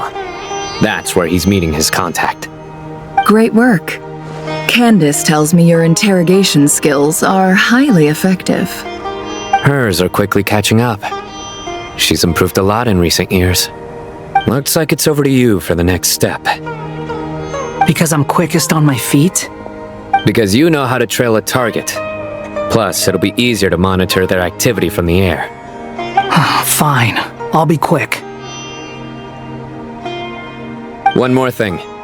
The Traveler just brought a message from the Dendro Archon. Once you're done with this, we're to meet up at the mausoleum of King Deshret. Got it. Will do. Are you Sure you'll be okay on your own? Gee, I don't know. Maybe you should come with me. Okay. Then Paimon's coming with you. Really? You do know this is a stealth operation, right? Meaning, you have to be quiet? Paimon? Are you sure about this? Well, Paimon at least wants to give it a shot. Like everyone says, if you never try, you'll never know. Besides, being the best guide into that has to count for something. This should be a piece of cake. Fine. Join me if you want. But be warned, if anything goes wrong, I'll have to gag you and shove you into a bush. No need! Paimon will be super careful. Promise! Good. Then what are we waiting for? Let's go. Ah! Coming! Coming! Hey, guy! Wait up! Hey, slow down, will ya? We're here. Now we wait. Okay, yeah, cool. Cool. What's on your mind, Paimon? Huh? Nothing? I thought all you cared about besides being a guide was food and sleep. Why the sudden urge to go on a dangerous mission? What's that supposed to mean? Paimon's been on plenty of dangerous missions before. But never on your own. You hardly ever leave the traveler's side. Just saying. I'm kind of at loose ends right now. So if you did want to share, I suppose I'd have to listen. If not, suit yourself. Makes no difference to me. Hat guy? Do you think Paimon is useless? What? Where's that coming from? When we were in Notcry, Paimon suddenly realized something. Even though Paimon's with a traveler every single day, whenever we face real danger, she can't do anything to help. Paimon doesn't get like this very often. She just got really scared when the traveler got kidnapped that time. What if she never came back? What would Paimon do then? And the more Paimon thought about it, the more useless she felt. But Paimon doesn't want to be a burden. Paimon wants to be a friend who's actually useful. Does that make any sense? You know, that feeling of just being completely useless and... Oh. Paimon probably sounds so ridiculous right now. You asked the right person. Boy, do I know that feeling. Oh, that guy. I'm not gonna try and encourage you. What I will say is this. When you start doubting yourself, you have two choices. Give up or change. You have to make the decision to move forward. Otherwise, no amount of consultation from other people is gonna help you. So ask yourself, what do you want? To get stronger? To learn more? Whatever it is, go do it. You won't have any regrets if you can at least say that you tried. All right. Something's not right. Shouldn't they be here by now? Paimon, is it just me? Or is it a little too quiet around here? Should Paimon take a look? We'll give it another hour. If nothing happens, we head back. Okay.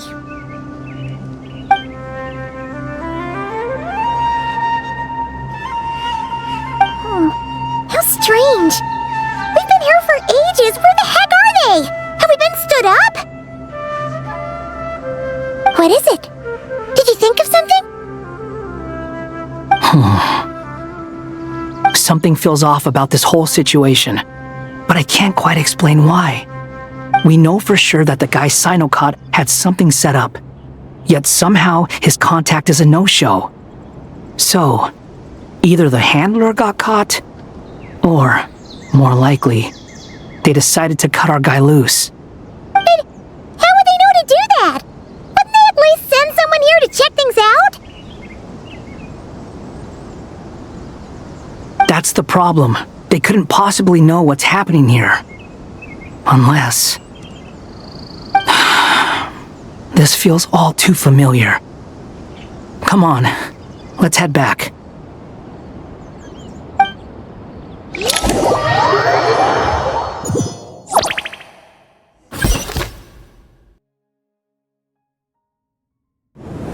Even though this isn't a formal meeting, I'd still like to start by saying how grateful I am to each and every one of you.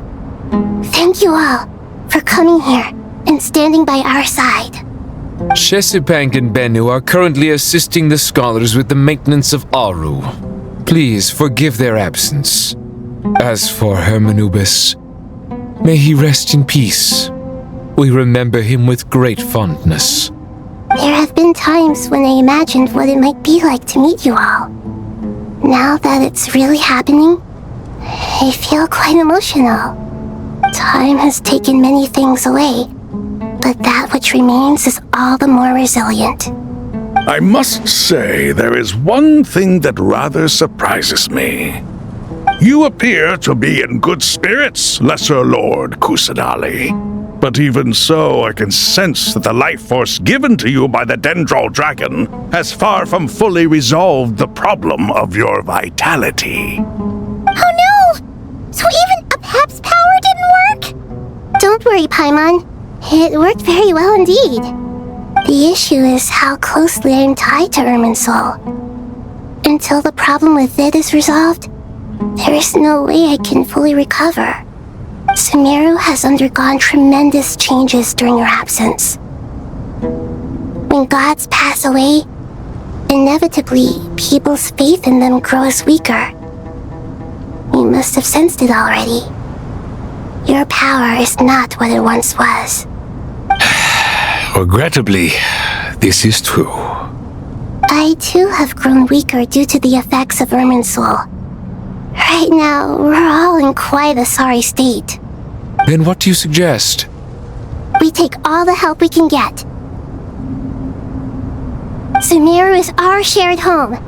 You and I, gods and humans alike, we must unite all our strength in this moment. Though Al-Ahmar is no longer with us, the alliance between the three gods remains in force. Regardless, as subjects of our king, we have a responsibility to support Sumeru through this catastrophe. Not to mention that it was the people of Sumeru who released us from this prison of Aru. Times have changed, and the people of today possess greater wisdom than those of the past. You really know how to give a rousing speech, Koti.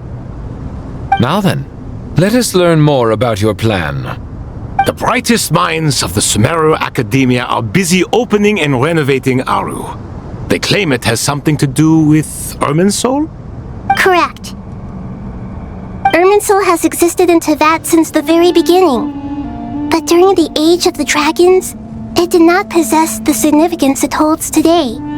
After the heavenly principles arrived, the power of the Light Realm was divided into elemental energy, and Irminsul was refashioned as a device that records and preserves all information. Since then, everything in this world has been inextricably linked to it. As the Dendral Archon, I have a duty to protect Irminsul. To Sumeru, it is both a national treasure and undeniably a major threat.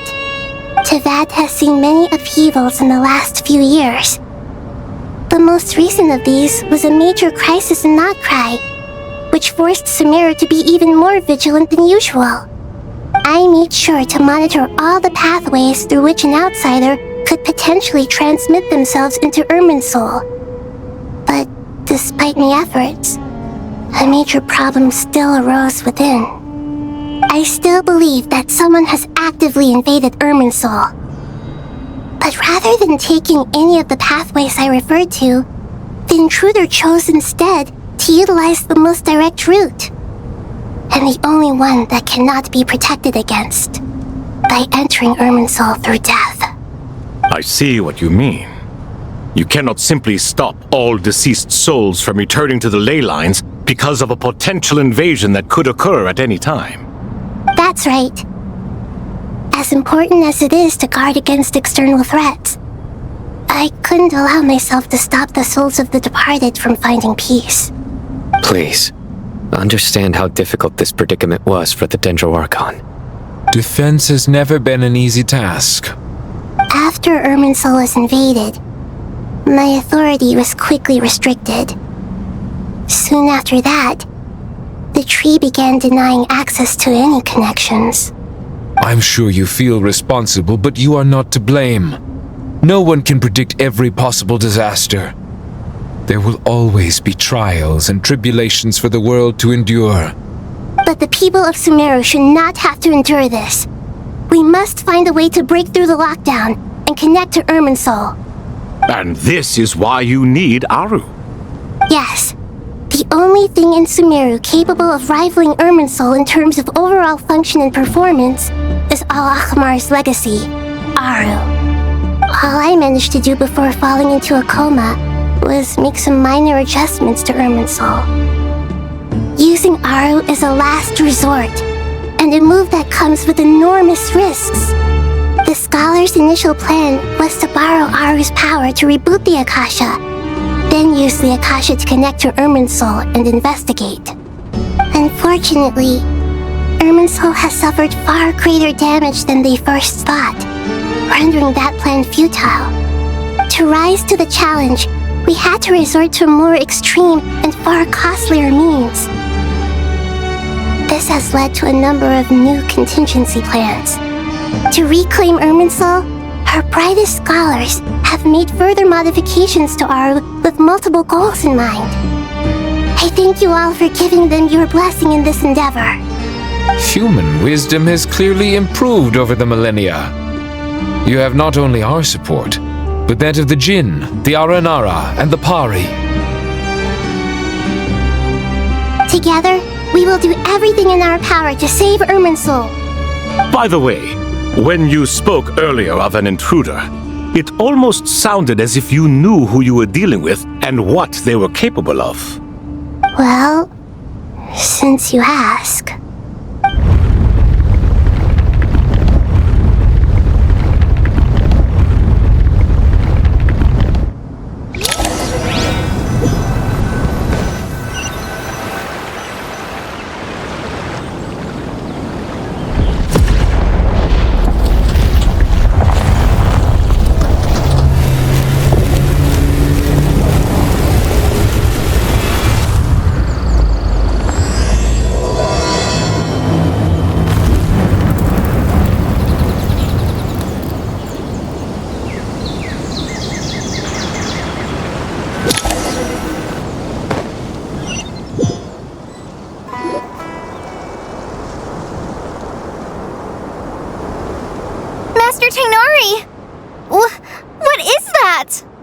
Is this Irminsul?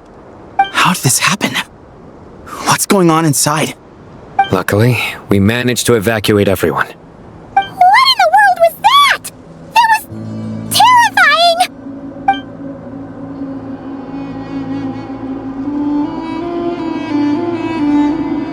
Oh my. I understand now, Dendro Archon. You make yourself quite clear indeed.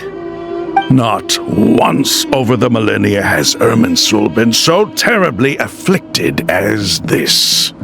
Please continue, Dendro Archon. Irminsul's root system is what comprises the ley lines. In the past, it has always been hidden away, going unseen by the general populace. But now, an evil intruder is making it reveal itself. It has become a tree of unbridled greed. A clear sign that a deranged experiment has advanced to a new stage. Blasphemy. From where I stand, an experiment in the name of blasphemy sounds rather improper. But if we are to honor Dottores' will, this is what we must do. The birth of this tree proves to me beyond doubt that this incident is connected to him. But to explain the situation in full, there is someone I need to tell you about.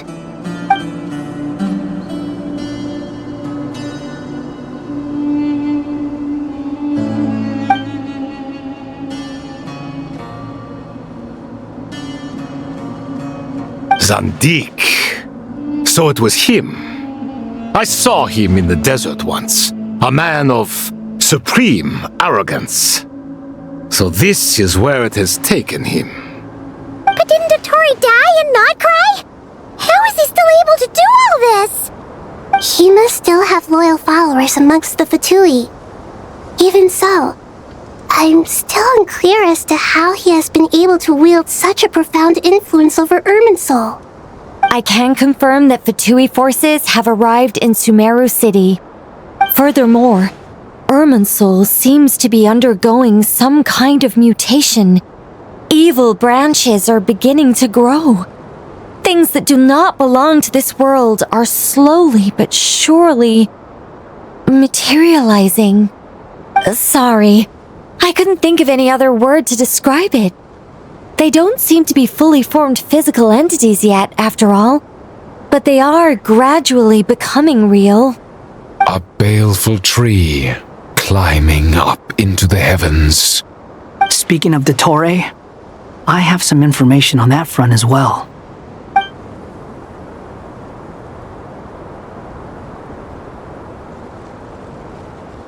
I didn't think it was wise to state this out in the open. But my theory is, the mole wasn't cut off after he was caught. They wrote him off from the beginning. You mean, the Fatui never intended to follow through with him? Then why plant a mole at all? It's hardly a conventional strategy, and the rationale behind it is pretty twisted. But as it happens, I know someone who works exactly this way. And when it comes down to it, his goals are very simple. He just wants to confuse people, so they can't figure out what he's up to. He's been a collaborator of Dottore's from the outset. That fact alone confirms that Dottore is involved with this somehow.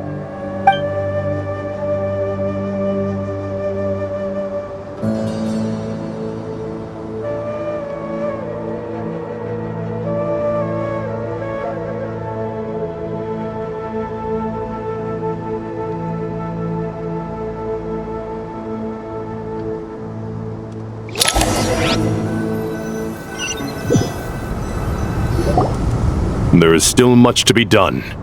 Everyone, please remember our core strategy. As per the discussions, the following groups must act immediately. Mr. Alhaitham and Mr. Kave, the next phase of the Aru renovation project must begin right away. Godspeed to you both. We'll give it everything we've got. The plan looks feasible, but the implementation will require certain resources. General Mahamatra Sino and his team will help to procure the materials required for modifying the terminal. No problem. I've already spoken with Sethos and Hat Guy, and they've agreed to assist me. This kind of thing is best left to the fleet-footed, right? Hat Guy? If it's efficiency you're after, we're the right people for the job. Following up on the elemental energy amplifier we discussed, Miss Dory, I assume you're the one most familiar with the status of this project. Aside from the Dendro Archon, of course. Yep, that's right. Leave it to Lord Sangama Bay. Got it. Well, I'd like Madame Farazan, Kale, and Nicole to support Dory on the technical side.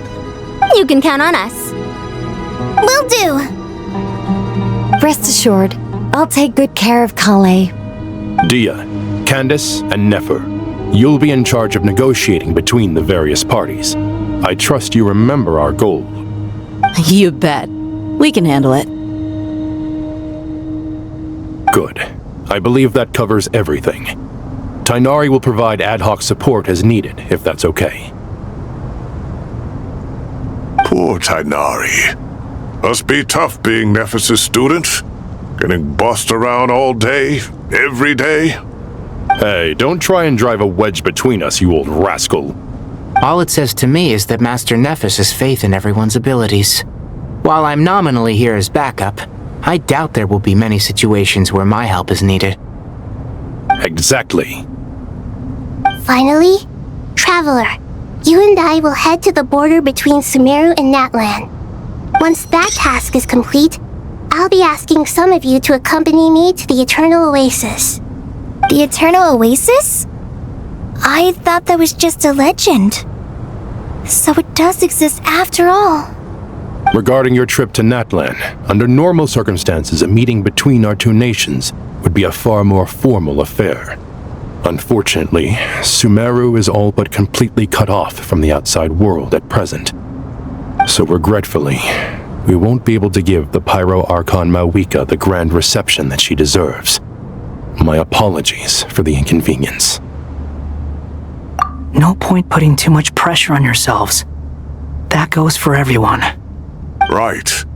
Especially you, Dendro Archon. I'm sure you're still feeling quite weak.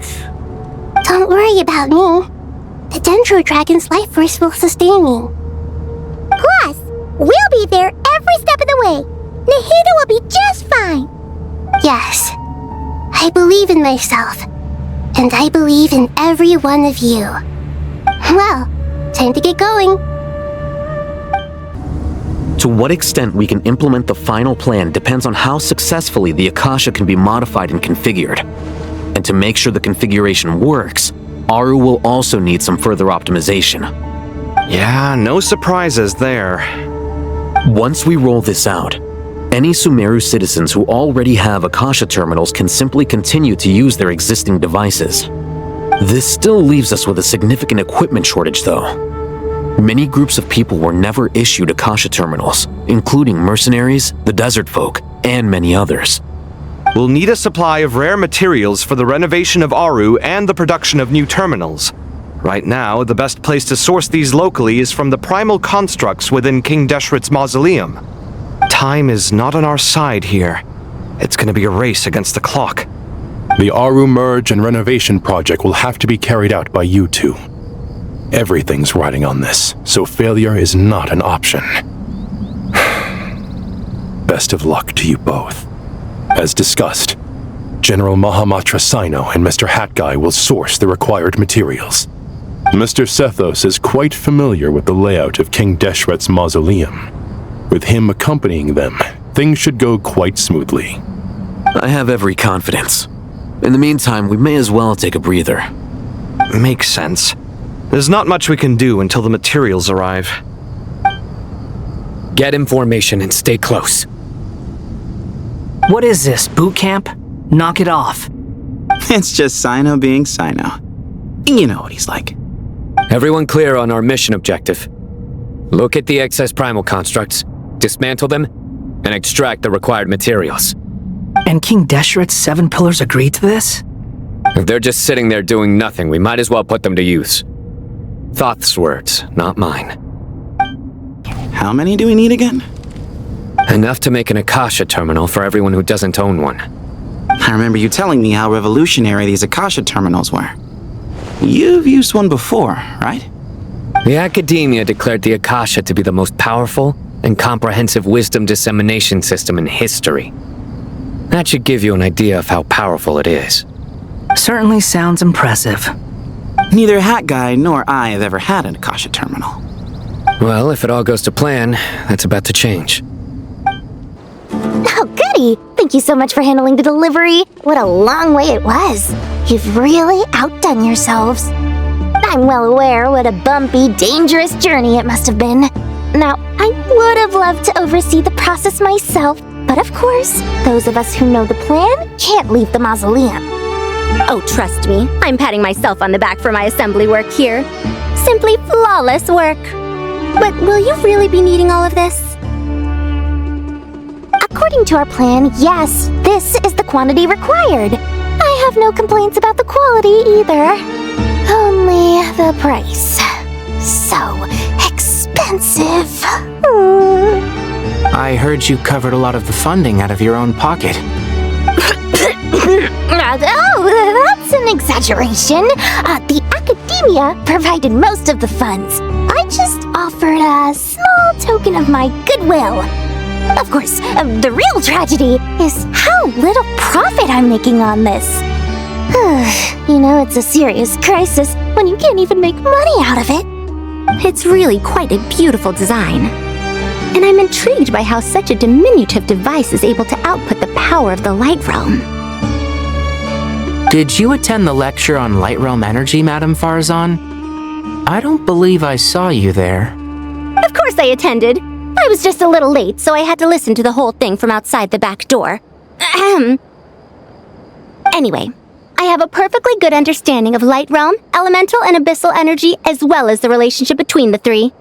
Good to know. Master told me in private that the conversion process between light realm energy and elemental energy involves highly classified knowledge that shouldn't be disseminated too widely. But even so, the scholars still shared said information. Well, you can't enforce a rule that everyone breaks. Is that the idea? At first, the Dendro Archon was reluctant to explain it in great depth for safety reasons. Later, she came to terms with it, and simply informed my master that we would all have to face the question of survival together. To protect someone from such dangers means keeping them in the dark, but for someone to know and embody the wisdom within, they must understand its very essence. It's an information hazard. We're exposed to danger just by knowing the facts, and just like bait, it lures us in by offering us the solution to our problems. But if you're not careful, you'll end up pursuing it down a dark path. A tricky problem.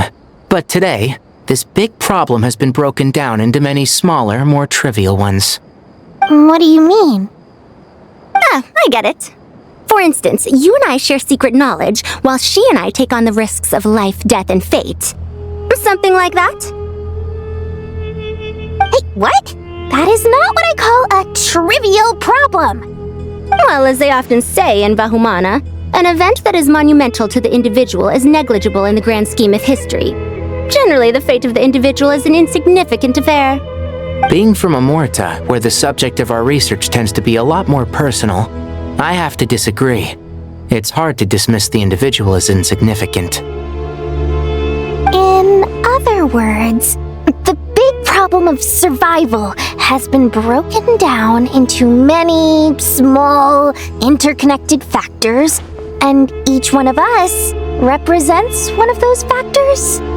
When the same secret is shared with a group of people, the same fate binds them together. Most people would find this unimaginable, but to us scholars, this is the path that has always beckoned to us. Sharing knowledge is a good way to fight against fate. I will always believe in that. Alright, I think that's everything. Thanks a lot. But don't go anywhere just yet. I'll still be needing you to calibrate the equipment. Okay, the materials are ready. We can proceed with the next phase. Alhaitham, how are you getting along? Most of the information in Aru is written in ancient desert scripts. Some of this is written in a tribal language, while other parts seem to be a variant of an Oasis script, based on the glyph forms. Oh, not lost to history, I hope. Some are. All we can do is infer the meaning based on the rules of related languages.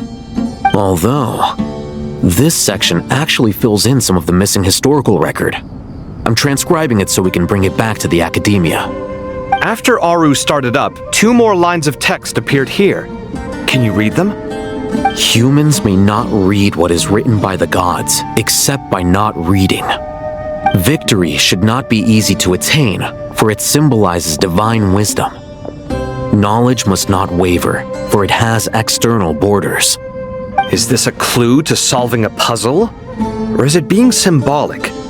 You can't read it unless you don't read it. Victory is wisdom. Knowledge is confined by borders. Wait, I think I've got it. It's a metaphor, isn't it? It's talking about a chessboard.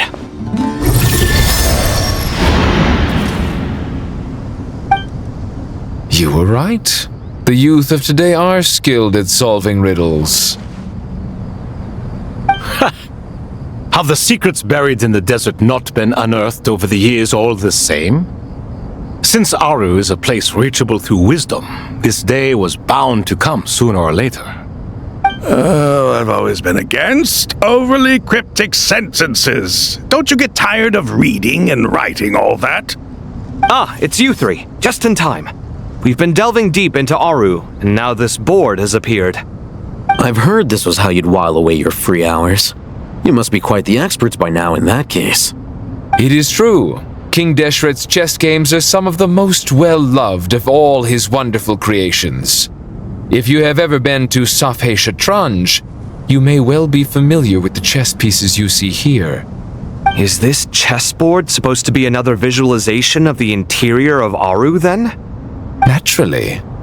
Visitors, everything is ready. Only by completing the challenge on the board in accordance with the rules will you be permitted to overwrite Aru. 1 second. It's not dangerous, is it? Dangerous? Why, yes, of course. I should be the one to go, then. Wait for me here. Sounds like the self-confidence of our present company has rubbed off on you. Don't be ridiculous. I'm your upperclassman, and that means I have to look out for you. I appreciate the sentiment, but a game of chess typically requires 2 players. Besides, I'm sure they won't let things get out of hand. Keeping things relatively safe is in your best interest too, isn't it? Fair enough. I mean, you guys are controlling the difficulty, so please don't go too hard on us, all right? Ah, but Bennu said he wanted to put some respect into these whippersnappers. All right, all right. Thank you. Obviously, we'll still try to be careful. This doesn't seem like ordinary chess. Is the goal to defeat the opponent? No, you must enter the board and pass the trials we have placed there. Ready? Let's do it. Oh, excellent work.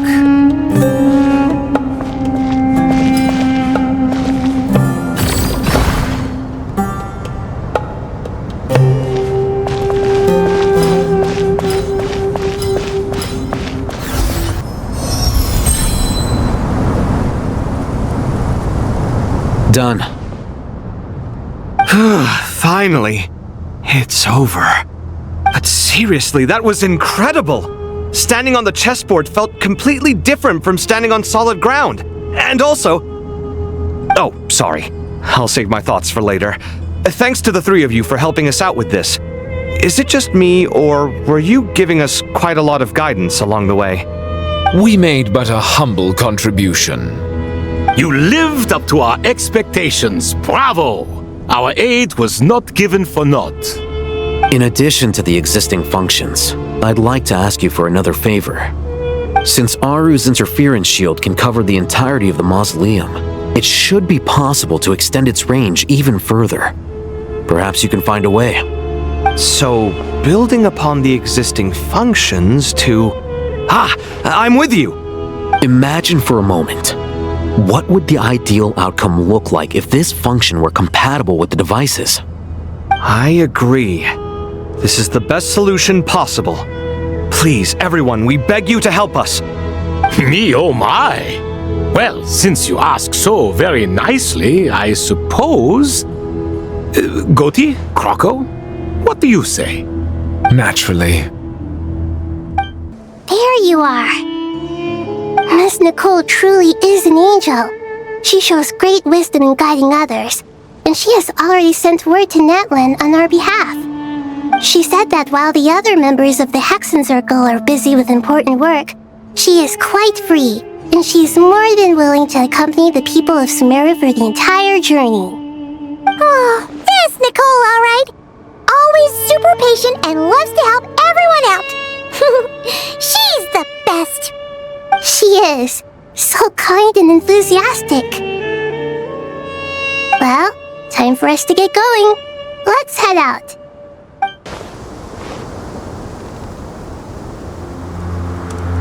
This should be one of the closest places to Natlan in all of Sumeru. There's the barrier Nicole and Nefer mentioned. It completely cuts this nation off from the others. But why?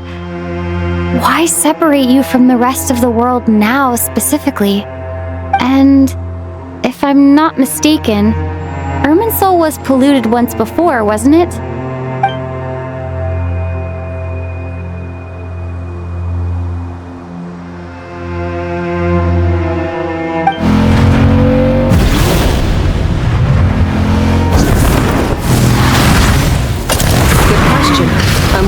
same thing myself.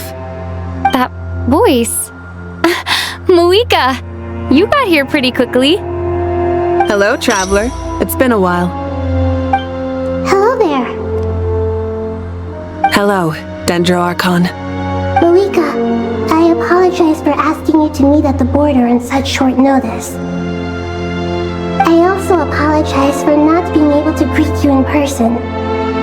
The form in which you see me now is one carried by the traveler. The real me is inside the mausoleum of King Deshret, and I am reaching out to you with my mind from here. Irminsul has been infiltrated by the Doctor.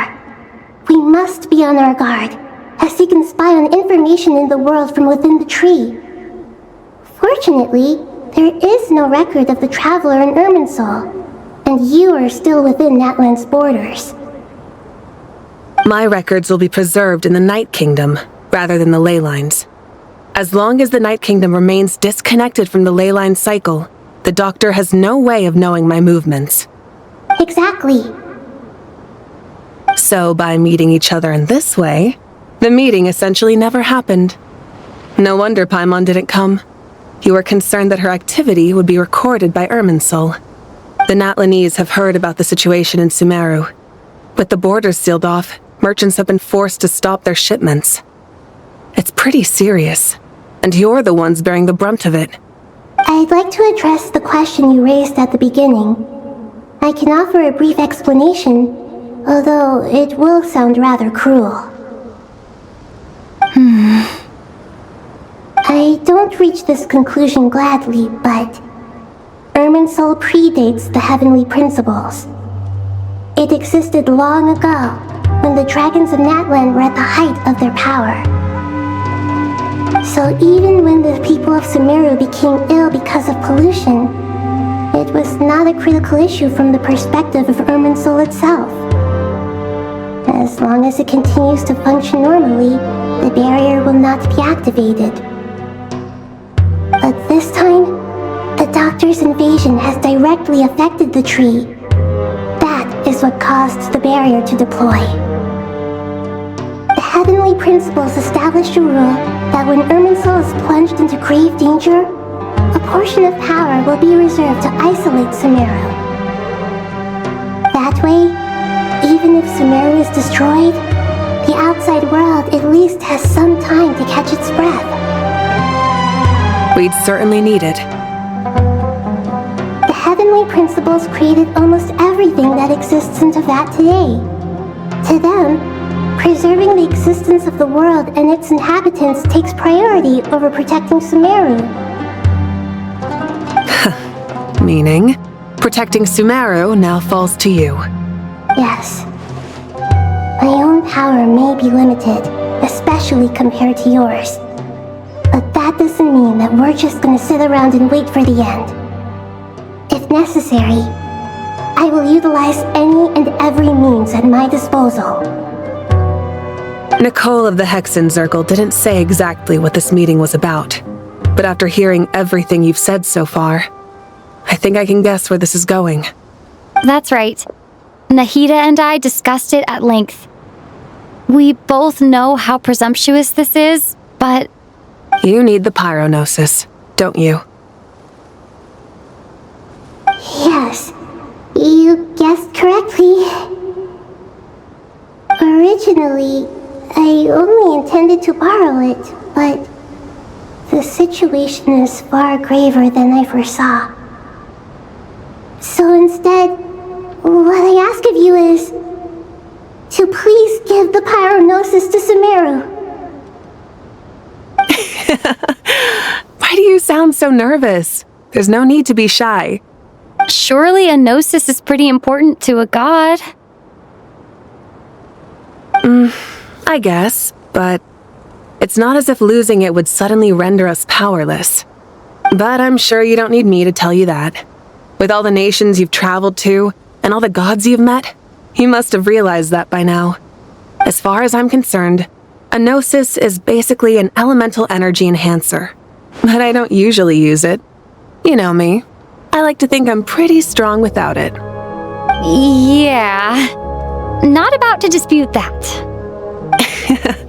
So you see, you don't need to sweat it. Here, take the pyronosis. Just like that? Just like that. To tell the truth, I've always toyed with the idea of giving it to someone who needs it more than I do.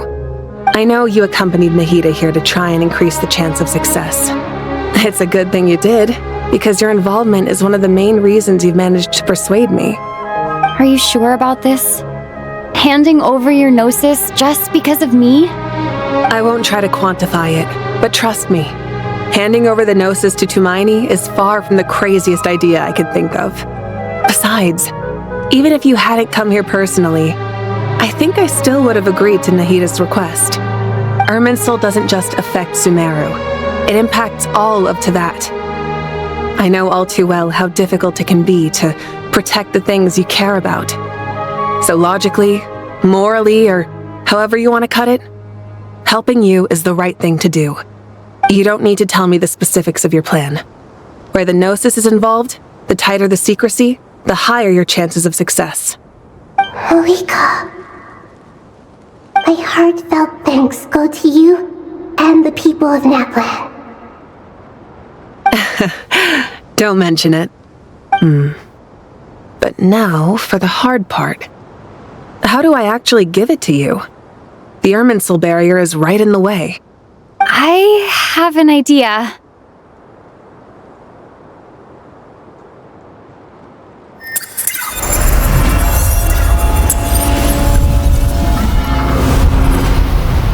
Just as I thought. Incredible. What did you do? Just made a lucky guess. This seems to happen quite a lot. Things that apply to everyone else don't seem to apply to me. I figured the same might be true here. Irminsul usually produces effects based on the records it holds. Since the Traveler is a descender, Irminsul contains no records of her, and thus has no way to impede her. Is that right? You really are full of surprises. Catch. Whoa! Thank you, Moika. Thank you for trusting us with something so important. All right. No need to get so formal. It's not like we're strangers. Besides, there's still one problem. You might be able to pass through the barrier, but I don't know about the gnosis. Any other surprises for us, Traveler? Let me try something. I have the pyronosis in my hand. It feels strangely ordinary, not particularly heavy. And yet, this tiny thing symbolizes the mighty authority of a god. I need to think hard about my memories of Pyro. My memories of journeying through Natlan. All those important experiences I've had. The gnosis disappeared. Traveler, are you alright? I'm fine. The pyronosis disappeared into my body, just like phlogiston. Maybe it resonates with you because you've mastered the power of phlogiston. You might not be recorded in the ley lines, but you're still our Tumaini. Whew.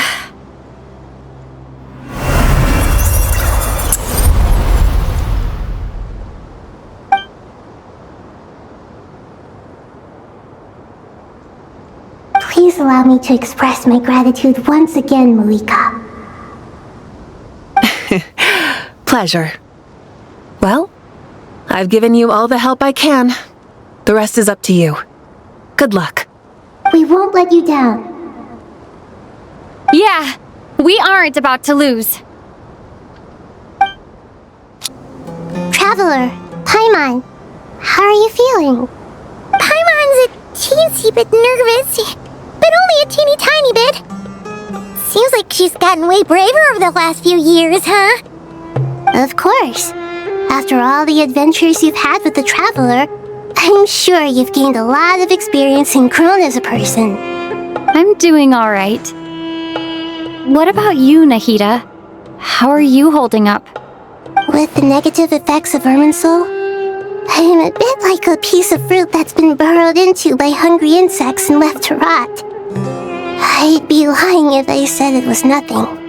But please don't worry. We all know what we're getting into, and we've prepared as well as we can.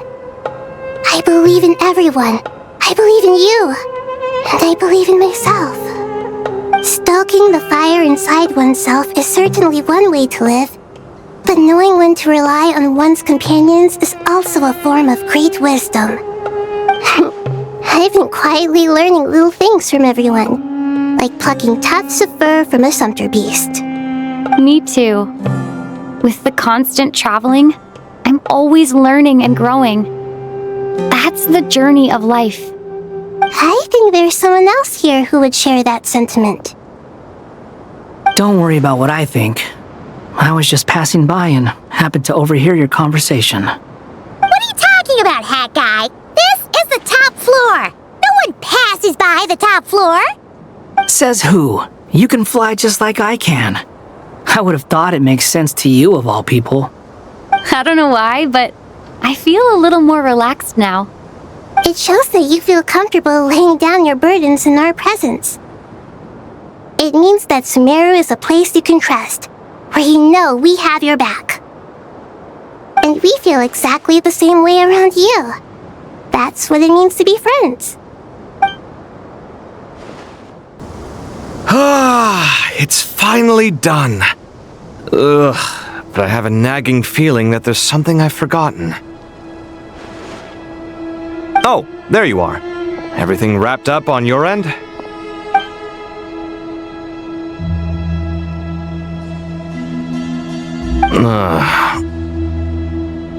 Okay, fair enough. That was a pointless question.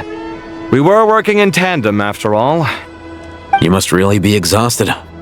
Well, it's been a busy day for both of us. When work ends, you clock out. No looking back. Yeah, we're definitely due a break. Probably a little late to start drinking now, though. I'll stick with water. Here, this one's for you. Thanks. You want a bite to eat? I can grab us something. Or wait, I think there's a stove nearby. Let me take a look. Are you nervous? A little, yeah. Unlike you, it seems. How are you not feeling at all nervous? Because everything that happens next is beyond my individual control. I don't worry about things I cannot influence. What do you mean, cannot influence? You're the one who came up with half of the strategies we ended up using. There's only so much I can do. I was only doing my duty. Was it like this last time, too? You mean with Azar and his accomplices? Yes and no. The situation back then was easier to control, but we weren't as prepared as we are this time. So the enemy is stronger, but so are we. I still vividly remember the way you interrogated me in the library after the fact. Where were you when Sumeru needed you most? If your memory is so vivid, you might also recall that it was you who came looking for an argument. You're often the one who initiates these things, you know.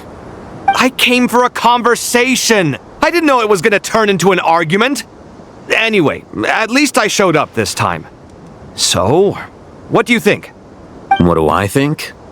I think we're certainly better off for it. It's good having me around to help out, huh? Absolutely. As a citizen of Sumeru, you displayed a remarkable sense of responsibility in the face of disaster. Certainly feels that way. I just shudder to think how the world would have ended up if we hadn't gotten control of the situation. So, do you think this is what impending disaster looks like? The sky is so clear, and there isn't a whiff of decay or destruction in the air. It's hard to imagine that the fall of humanity could happen on an ordinary day like this. Awful things happen all the time. Sometimes people can stop them, and sometimes they can't. What you and I have done is increase our chances of stopping this one. Lofty ideals may provide no defense at all against nihilism, but perhaps little decisions can. Oh, nothing. It's nothing. I hope everything works out tomorrow. It will. As long as we stick to the plan, our chances of success are good. It's really strange. You're my junior, yet you always seem to act more like an upperclassman than I do. I think it's mostly a matter of temperament. Ugh. Walked right into that one, didn't I? Something on your mind, Miss Nefer? Nothing in particular. It's just... right now, the future feels strange and unfamiliar. But the future has not yet arrived. How can you say how it feels? Some people know that there's an impending disaster. Others remain blissfully unaware. Each group is imagining an entirely different future while walking towards the same one.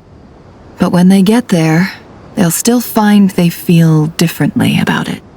People are shaped by their circumstances. Different circumstances create people with different perspectives. I've always found the perspective of the Vahumana Darshan to be a particularly incisive one.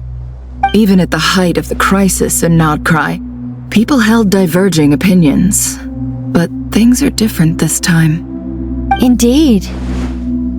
Regardless of faith, gender, wealth, skin color, or eye color, everyone in Sumeru knows what will happen tomorrow. The world has never been an especially fair place. Yet now, against all odds, a moment of unprecedented unity and equality is about to take place. It's fascinating. If only my father could have lived to see this era. Era. To me, that term represents a much greater span of time. It can be an unsettling word. I would even say I'm afraid of it.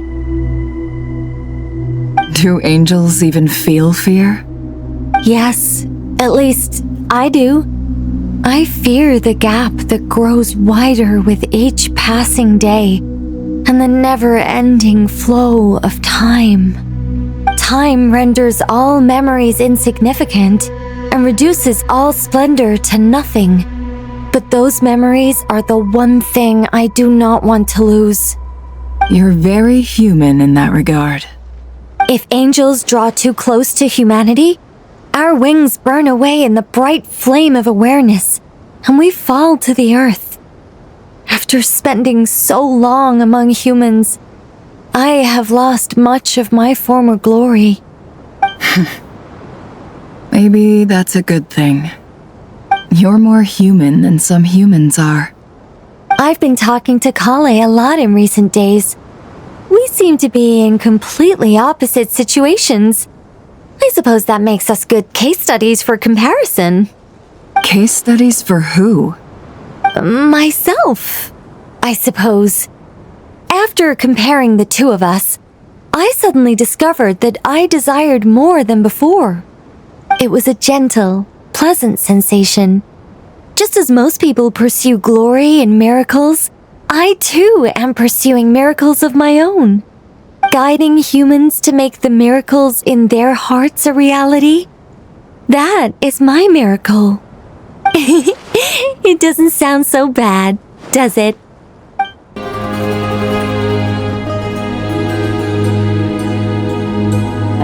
I have not felt this way in a long time. Standing up high, gazing out at the rolling dunes. One cannot know what freedom truly means without first losing it. The golden slumber truly lives up to its name as a dreamland. Though desert sands exist there too, no mirage, no matter how glorious, can compare to true beauty. Dendro Archon, what is on your mind? I was wondering whose counsel I should seek on the questions in my heart. What kind of questions? So many. more than can be put into words. As I once said to a friend, we look, we see, and we comprehend. But the question still troubles us. What are the many disasters that this world faces but the sum of all irresolvable questions? The biggest question you should be asking is how to seize victory. Yes. Although, I would express it differently. I must not fail. And so the question I am most curious about now is whether the path to victory will be an arduous one. What we declare to be a young sapling, we may, in fact, find to be a towering tree, if we would only cast aside our ignorance and look beyond the veil of time to see her true form. Nahida! We're here! Just in time. My preparations are almost complete. Ready when you are. We're here too. Miss Nicole! Miss Nicole! You run so fast! I thought I'd get a lot of exercise as a forest ranger, but I can barely keep up with you. Sorry, I got a little carried away.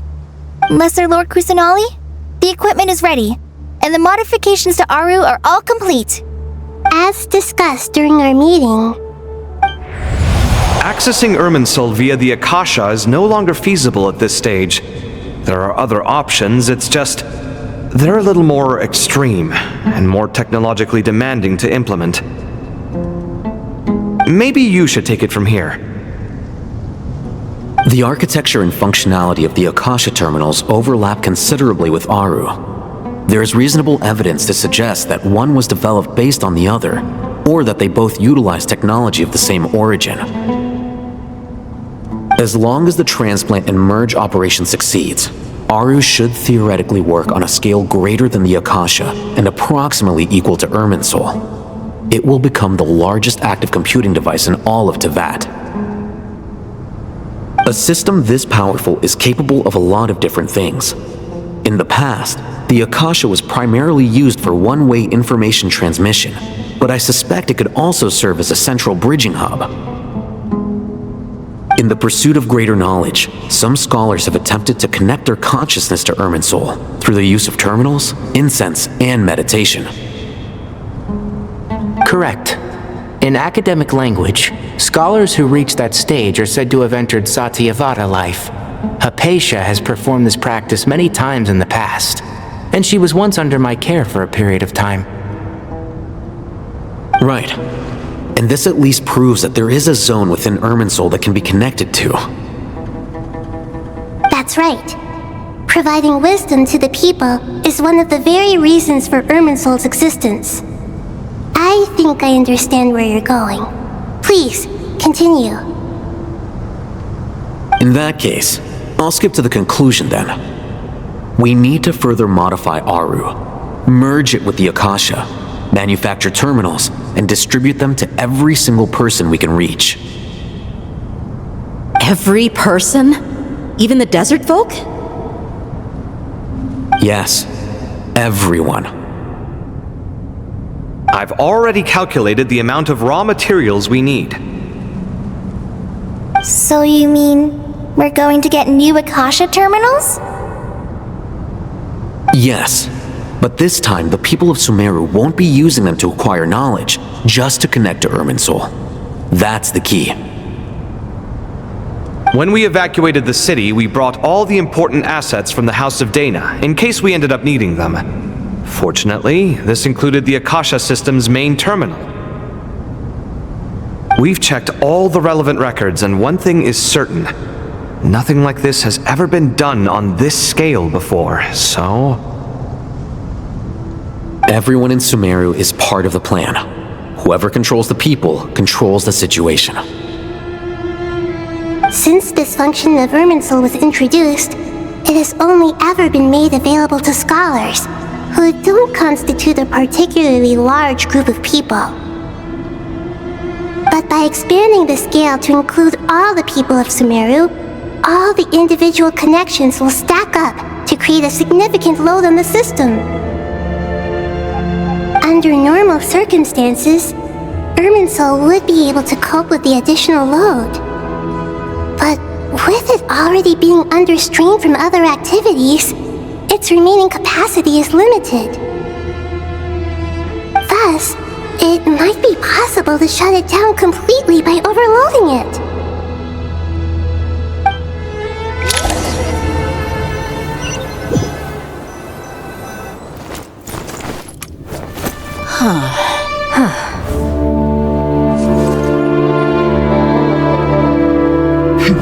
Counting down. 3, 2, 1. Are you ready? Ready!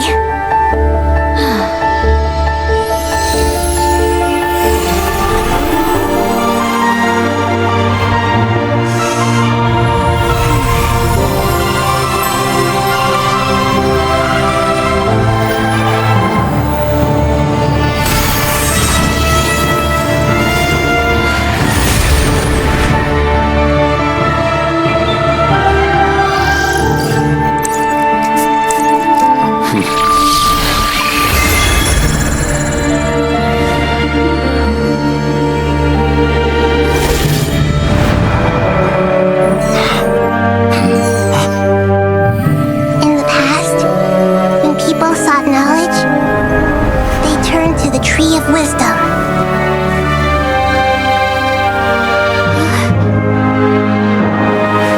Today, we use it to save Sumeru and the whole world. These boughs that nurtured learning must not become tools for destroying the world.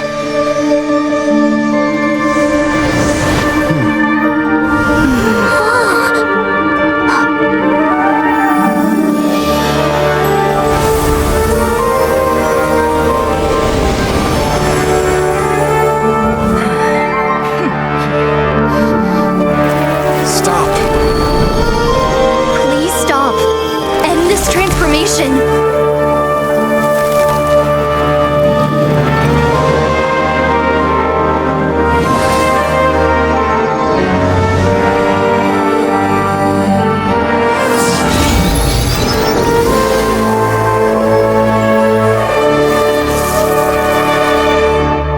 You would shut down Irminsul just to stop me?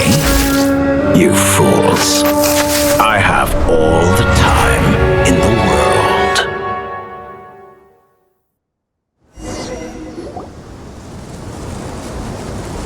Success! The evil Irminsul tree has stopped growing! Great!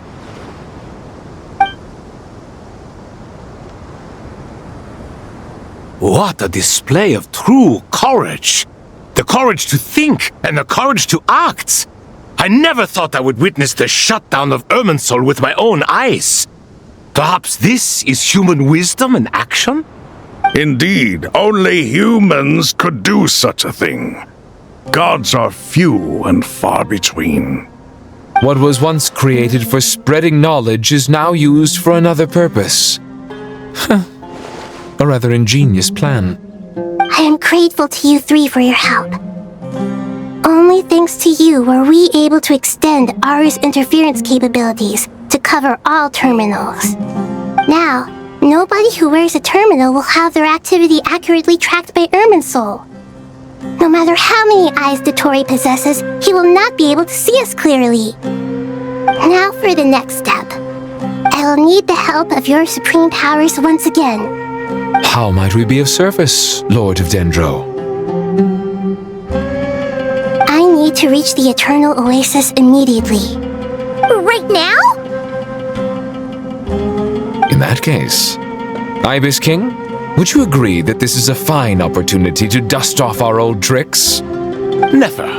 I assume you have that chess set with you? You mean the one you gave to me as a gift? Asking for it back, are you? How could I? You misjudge me. I just wanted to show you another way you can use it. Connect to Safhe Shatranj.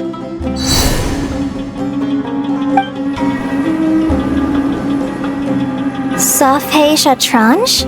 You mean that place in the desert? Thoth's chess set gains its power from the chessboard laid out in the desert by King Deshret and ourselves. All ceremonies conducted using the chess set must be activated via Safé Shatranj. In other words, the chess set is an extension of the chessboard. In the past, moving a chess piece was a sacred and momentous act. Transfer initiated. Entering live combat mode.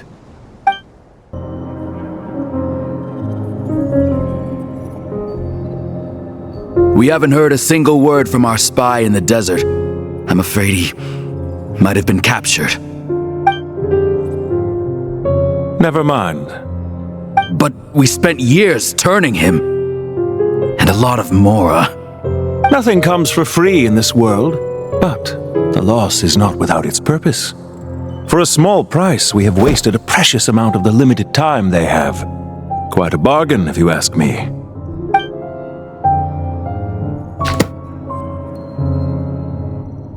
Understood. Weighing profit against loss is a necessary part of life. But to tell the truth, I have been operating at a loss since this all began. Since many centuries ago, in fact. For instance, why would a banker act as the executor of a will? If you hadn't deposited your personal belongings at Northland Bank, I would have no reason to be here right now.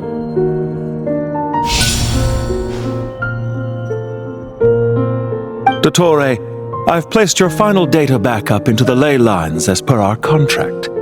I trust we are now square for the safe deposit fees you paid.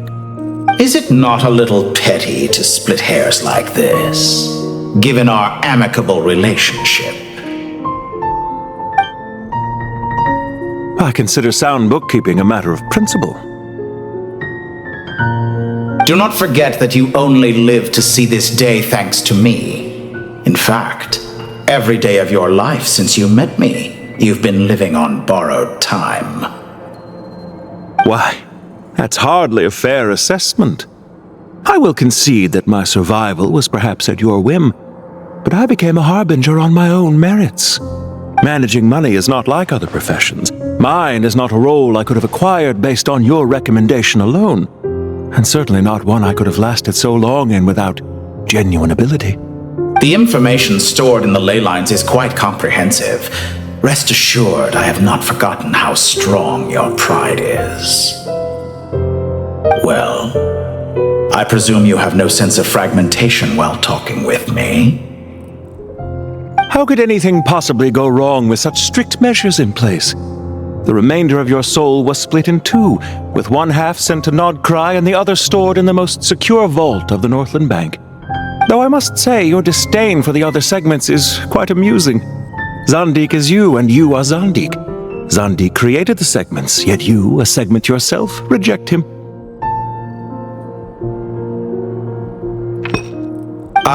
That is, Zandik, created segments of various ages in his later years. To achieve this, he had to freeze time and part with a portion of his soul. But as constructive as it sounds, it erases my uniqueness. If each segment is equally me, then by the same token, none of them are truly me. A soul living forever in the past inevitably holds different views than he did in his later years. The same thing that completes me also restricts me. You too might ask yourself which stage of your life you want to be preserved at. The day your business failed? Or the day you were framed by a gang and sold off to a medical lab as a test subject? We needn't dredge up the past. This undesirable plan was eventually scrapped. Lesser Lord Kusanali was quite right. I needed an opportunity to eliminate myself. And after that, I concluded that there was no more effective plan than directly splitting the soul. Once the soul is transferred out, you will find that creating a physical body is far simpler than creating a puppet. The other half of your soul suffered a crushing defeat in Nodcry, you know.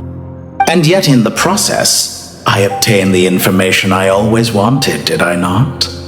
Because now we finally know where the best testing ground truly lies.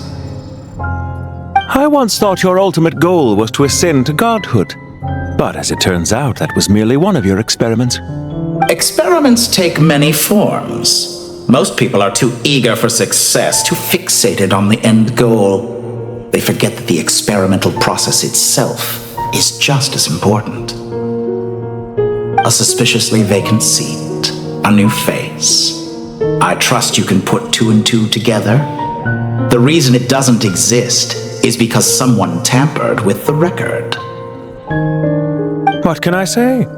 After all your efforts, you really did uncover the world's secrets. So, is the new world you promised a lie? No, it never was. I am glad to be able to control Irmin's soul from within.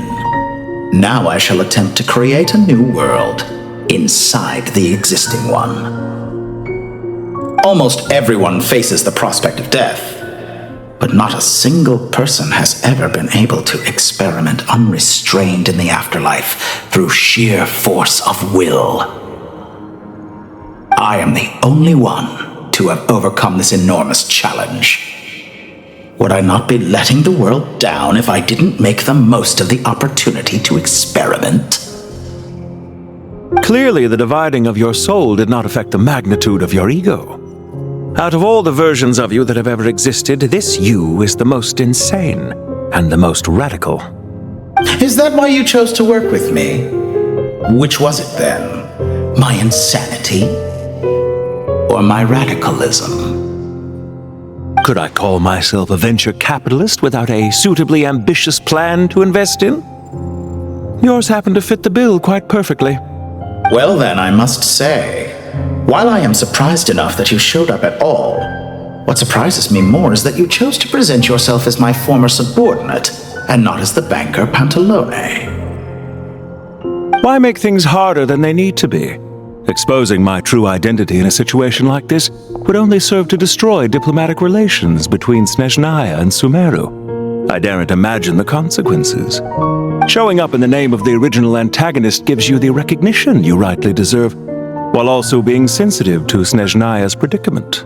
It was an easy win. As for why I'm here, if you're suggesting that your credit is in the negative, I won't argue with that. Many people say that about you. I'd argue that a significant factor in your willingness to cooperate is the fact that you have but a few years of life left after my death. Living and dying together has a way of binding two parties together rather closely. Is it not true that a relationship should be judged by both the positive and negative returns it yields? So some of what I said actually made it into your head after all. It's true that I hope you don't die too soon, but don't you find that a strange thing for me to say? After all, you've already had quite a long life, especially for a human being. Let's not pretend that you're any more innocent than I am. Are we not the same in this regard? We both despise the existing laws of this world, and neither of us enjoy being under anyone else's control. Is it really so greedy to want the world to operate by a new set of rules? Of course not, my dear friend. And as I've said before, mutual interest is the foundation for the most reliable of relationships. You can attest to that. I just hope there never comes a day when I have to work too hard to prove that. Regrader, sir. People have been spotted approaching Sumeru City. How strange. Despite your access to Irminsol's data, it appears the soldiers noticed before you did. They must have found a workaround. Well, Dottore, I trust you know what this means. The fact is... They're coming. They'll breach the city gates any moment now. But even so, I would say Irminsol is a wonderfully convenient thing on the whole. If you do manage to create a new world, perhaps you could plant one outside my office, too. I'll consider it. What do you need me to do? Stall them? The experiment will take time. Stall them for as long as possible. Very well. But you're really asking for the moon here. Have you heard this story? There was once a guilty man, kneeling in the center of a church while an angry mob outside waited to bring him to justice. He pleaded with the gods, begging them to grant him one final request, the chance to finish confessing his sins before he was sentenced.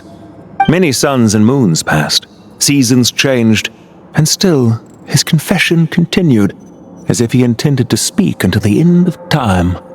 Are you suggesting I worship you as a god? Or were you hoping that I might confess my sins to you? Certainly not the latter. That would make my life miserable indeed.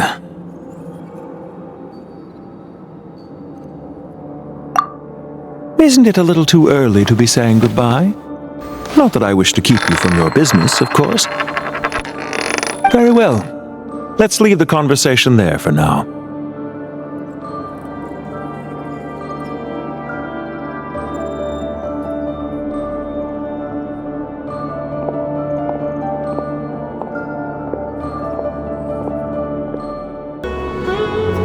The power of King Deshret's 7 pillars is truly remarkable. With just a chessboard, you can move an entire unit across the material plane. Yeah, sets us up for a much easier fight. Really makes my day. The last time we stormed the city, it involved a lot more running around. I wonder how many people can say they stormed a city twice in their lifetime. I was just thinking that. I've definitely had more than my fair share of unusual experiences in my life. This is my first time here, actually. We never usually leave Gandharvaville. I hope this will be my last time. Does everyone have to chime in? Can't we just fight? What an amusing comment, my dear lady. Yet humans often alleviate tension via small talk, do they not? Whoa! Why is Candace's shield talking? Because the image on her shield is one of me. And I, of course, can appear wherever I wish to. Well, la-dee-da. Isn't that fancy? Could I get in on this? You wish for your gauntlet to speak? Why, certainly. Ahem. I think you'll find that it is I whose image is carved hereupon. Thanks. Definitely feel stronger now. You're welcome, my lady. I am glad to lend you my power. Sino, what's the situation? There are troops stationed at every entrance. As we expected. A frontal assault will suffice. Everyone, stick to the plan. We'll take the main entrance. You head for the House of Dana's side door. Move out.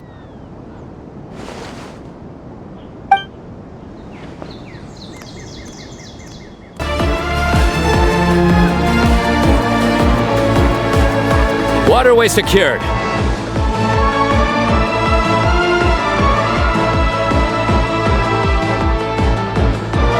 Brothers! Sisters! Perfect. Just in time. Welcome.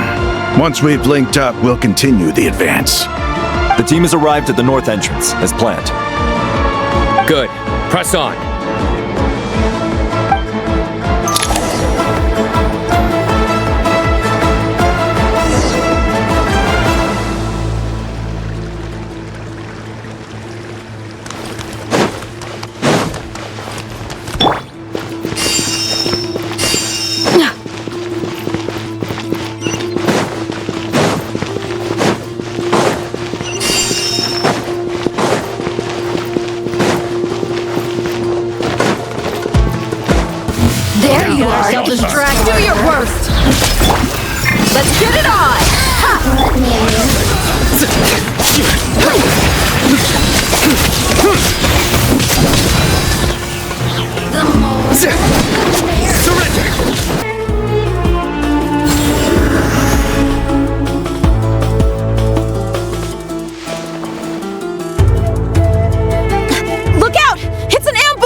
We need to hurry.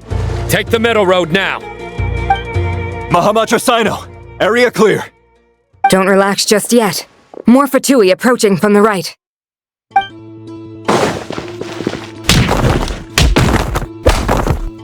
Irminsul cannot track our movements. If necessary, we could split up.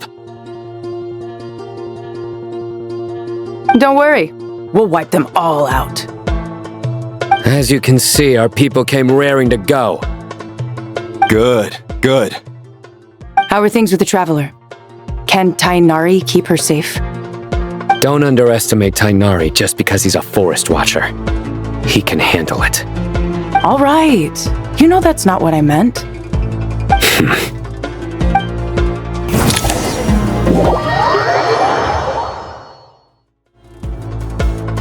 Sino and the reinforcements have drawn the Fatui's fire away. It's our turn. By using a cluster leaf of cultivation, we can pass through certain terrain silently. Good luck with that. We'll just fly up there. Huh? Oh, yeah! Paimon forgot she could fly! Ready? Ready.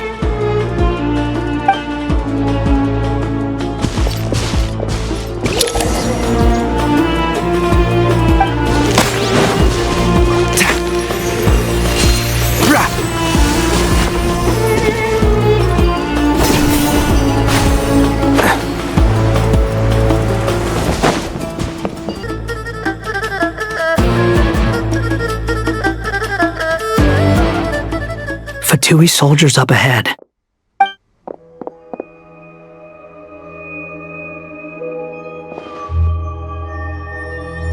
Careful. Prepare for battle. Hey! There's people over there! You have some nerve showing your faces here in the center of Sumeru City.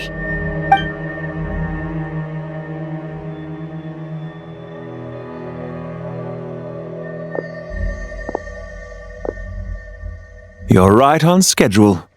Well, this guy sure as heck isn't your average Fatui sergeant. I have stationed quite a few people nearby. It definitely looks like they were waiting for us. But something feels off.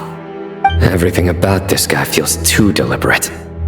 I highly doubt he's just a subordinate of Dottores. And he's no mere sergeant. Whatever his rank is, it's high. Much higher than we thought. So you've been waiting for us. But it looks like you're geared up for a conversation, rather than a battle. Very clever, General Mahamatra Sino. I know you're the one in charge of this siege, and I look forward to making a deal with you.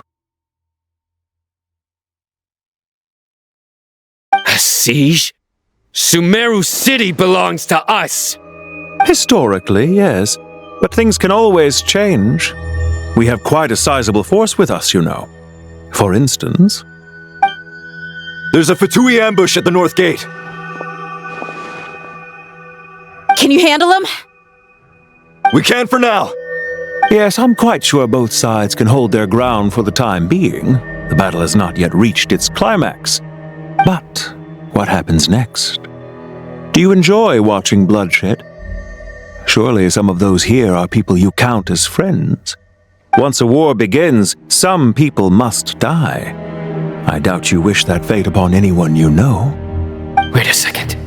It's a trick. He's not even there. Silence! He disappeared! What was that? A ghost? Curses! He was never there to begin with. That was just a shadow projected there to lure us in. Enough talk! Attack!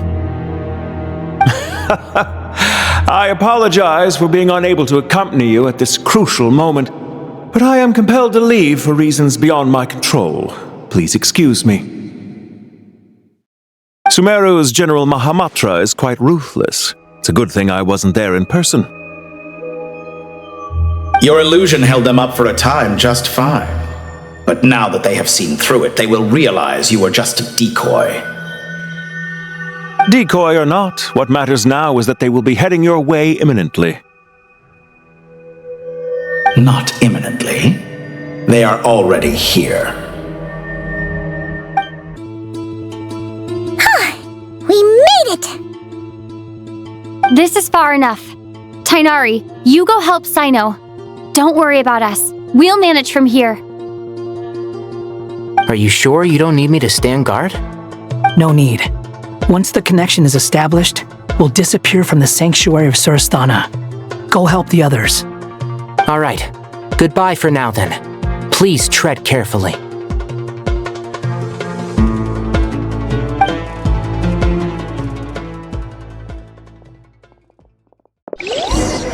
We can connect to the inside of Irminsul through the sanctuary of Surasthana's built-in security system.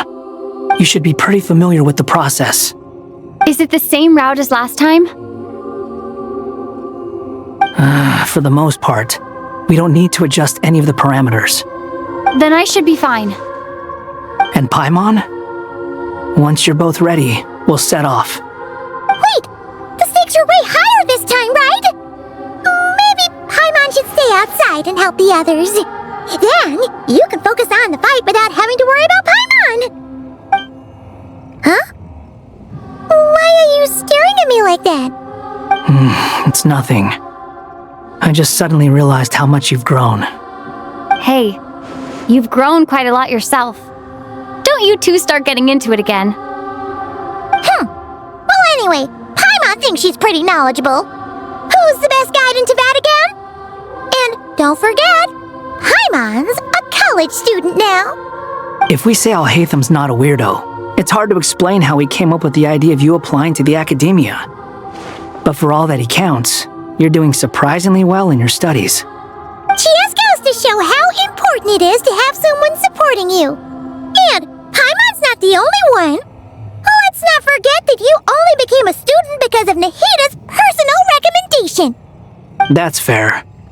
I have learned a lot in Sumeru. Oh yeah, did you ever come up with that ugly nickname you promised me? What? No way! We're friends now! Paimon gave up on giving you one ages ago. Anyway, isn't Hat Guy enough of a nickname for you? Fine. Suit yourself. We need to go. Paimon, if you're staying, look after yourself. Will do. Paimon's gonna link up with Tighnari and Cyno. You guys are the ones who need to be careful. We will be. Bye for now.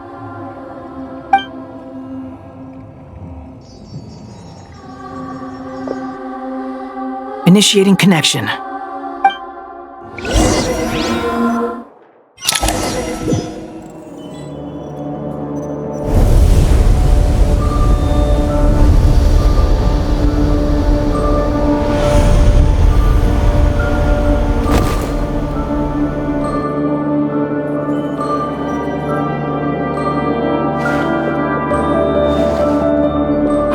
Well, here we are again. Come to think of it, I still don't even know where we're going. Thanks to our terminals, it should be impossible for Irminsul to read. I can... Don't tell me. Only you need to know. That way, whatever happens to me next, it won't affect your progress. Listen to me. Your safety is just as important as mine. Don't even think about sacrificing yourself for the greater good. We came here together, and we're leaving together. All right, if you insist. I won't argue with you.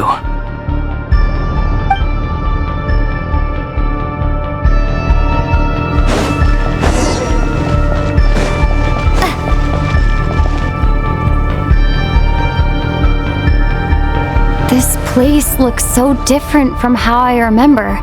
It's unrecognizable. It's a complete mess, like someone's turned the place upside down. Must be Dottore's doing. Either he's searching for some information he needs, or... It's still changing. He has to know we've entered Irminsul. But luckily for us, he can't pinpoint our location. Be on your guard. Don't let him find us. The red parts have probably been corrupted by Dottore's power. Don't touch them, or you might alert him.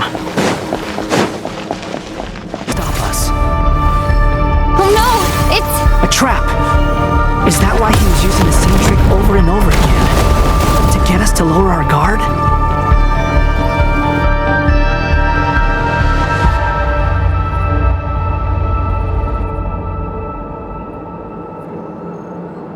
I'm trapped!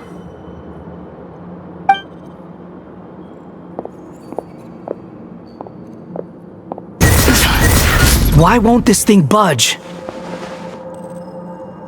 Hello? Hello? Can you hear me? Nicole?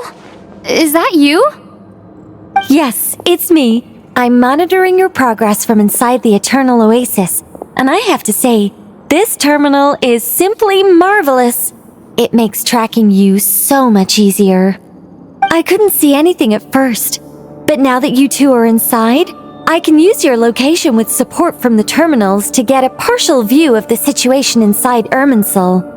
It's not the clearest image, but it's better than not being able to help at all. So, here I am. I can't intervene directly, but I can help to guide you out of the jam you're currently in. So please, just follow my lead. Dottore in his current form is obliged upon both Irminsul and the ley lines. Pay attention to your surroundings. There must be sources of his contamination. Is that one of them? Precisely. Take it out. Good work. Whew. I think we've made it to relative safety. Whew. Goodness. That was tough. You doing okay? I'll be fine. Don't worry. Take a short rest, and then... Nicole? Nicole! The connection's been cut.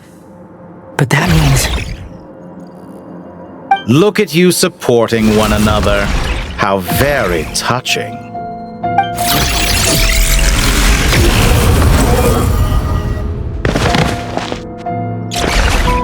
Dottore! Took you long enough to find us. You're more useless than I thought. Oh, really? I think I deserve a little more credit for my methods than that.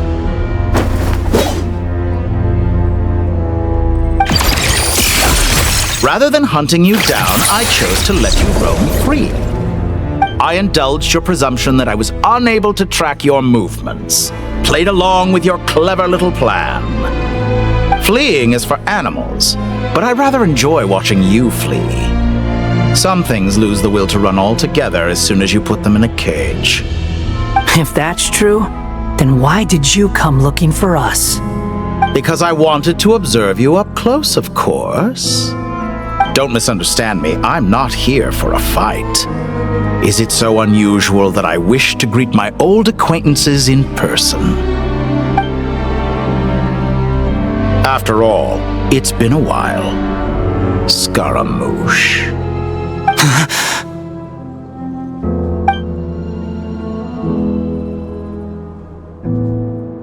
Why are you so afraid? I have done nothing unprecedented in discovering the truth. Nor did I go to any great lengths to uncover your story. You made a bold series of moves in deciding to erase yourself. And with the power of this great chronicling device called Irminsul, you were able to achieve something quite remarkable. Once most people form an opinion about someone, it tends to imprison their mind.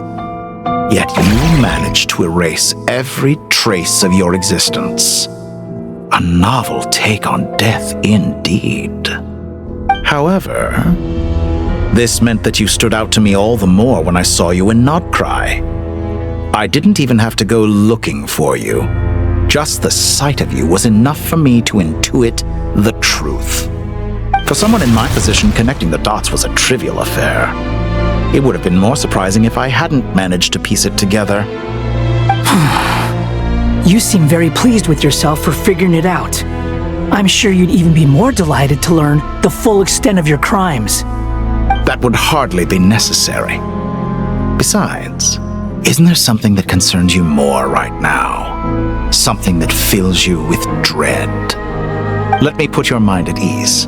I have no intention whatsoever of restoring any of the records you deleted. For one thing, it would be exceptionally difficult. But more to the point, I doubt that the prospect of losing your current life is all that frightening to you. Because in your case, the cruelest twist of fate is that you'll never again have the chance to make up for any of your mistakes. Isn't it? Dottore?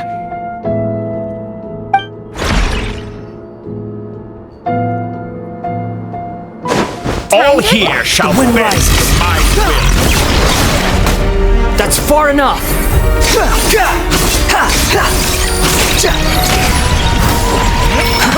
Too slow.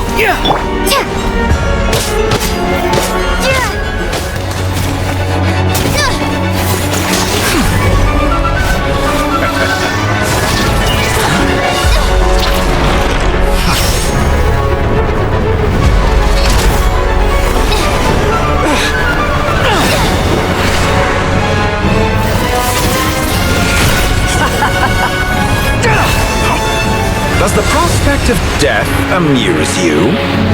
I could ask you the same question! I'll distract Dottore. You focus on the mission. Got it.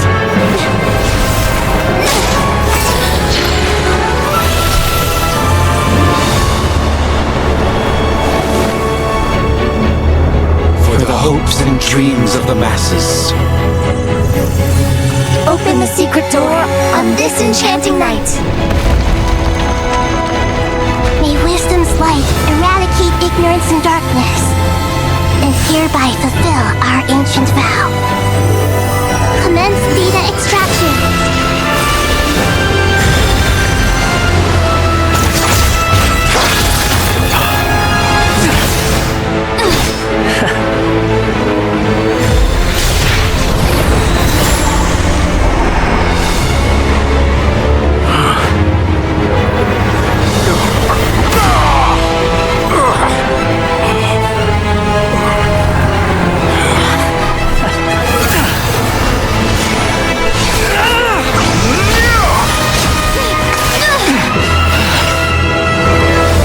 Cling to outdated ideals and stand in the way of progress. You will pay for interfering with the grandest experiment of all time.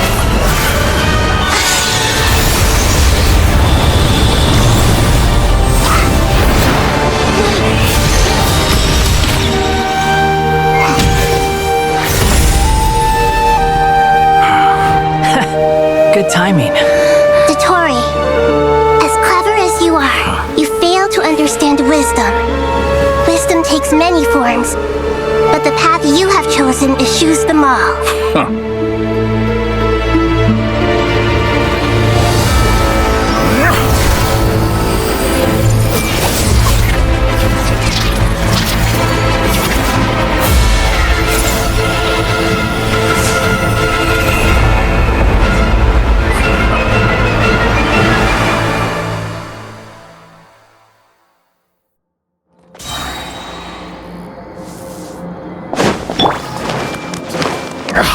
My strength is fading!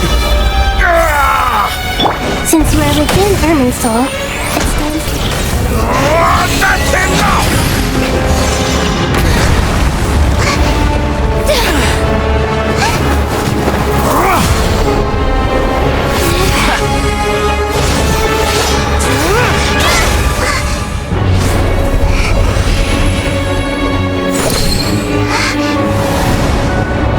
It's all yours. Do with it as you see fit.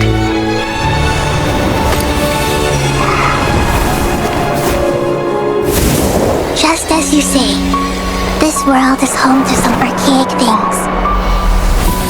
And as you suppose, you are a formidable opponent. You have long coveted the secrets of wisdom. So now, I will demonstrate true wisdom in action. I invoke my supreme authority as the keeper of Irminsul. Commend me or condemn me, but give your verdict now!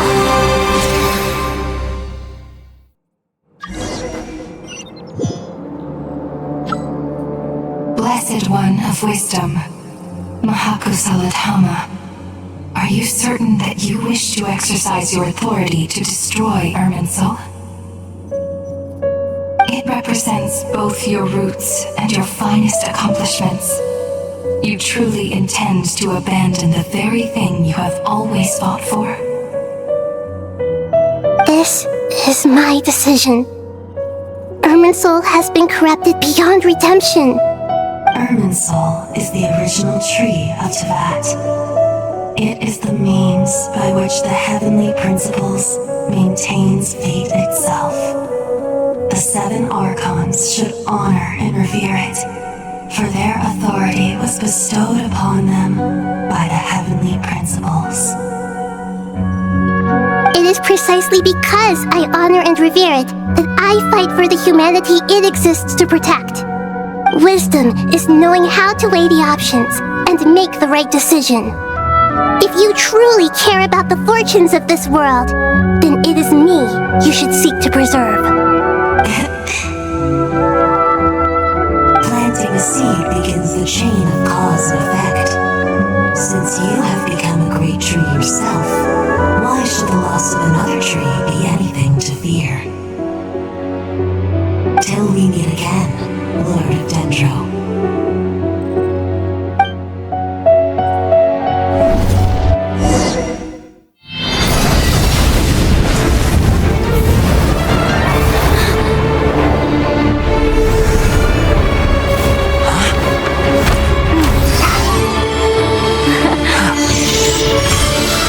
The first flame. The pure, cleansing fire.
Shall we?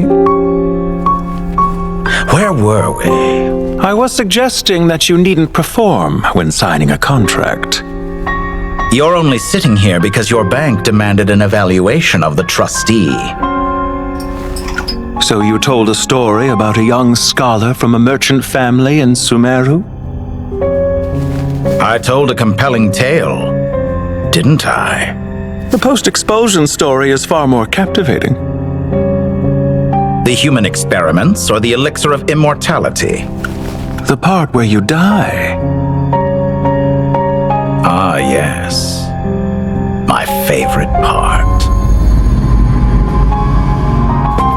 The 35-year-old Segment thought of himself as Dottore, reserving the name Zandik for the original specimen.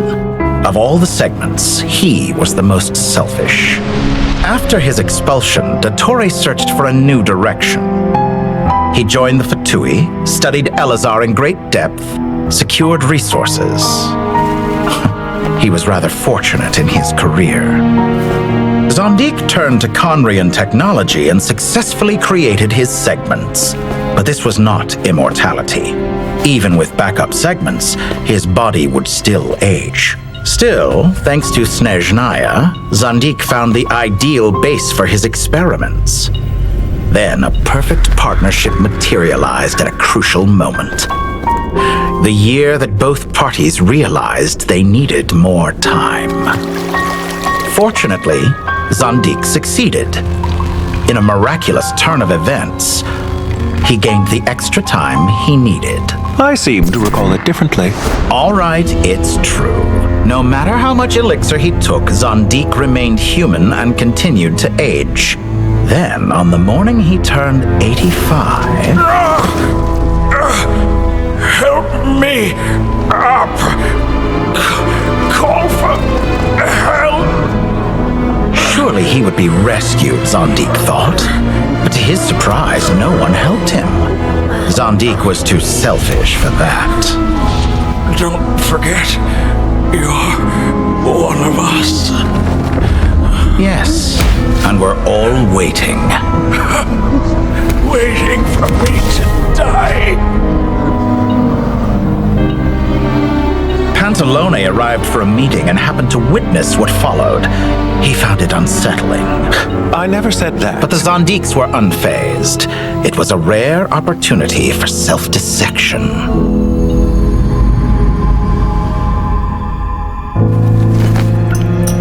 What does all that have to do with you depositing your data at Northland Bank? It has made me cherish my time in this world all the more. Fair enough. So you do have a sense of self-preservation.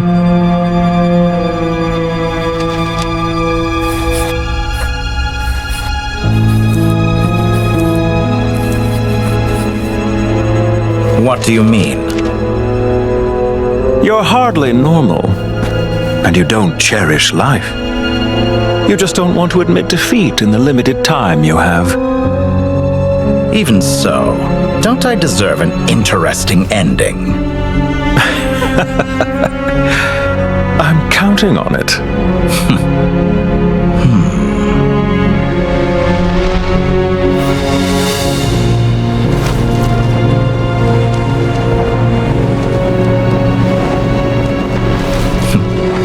If nothing else, I expect my funeral will be a grand affair indeed.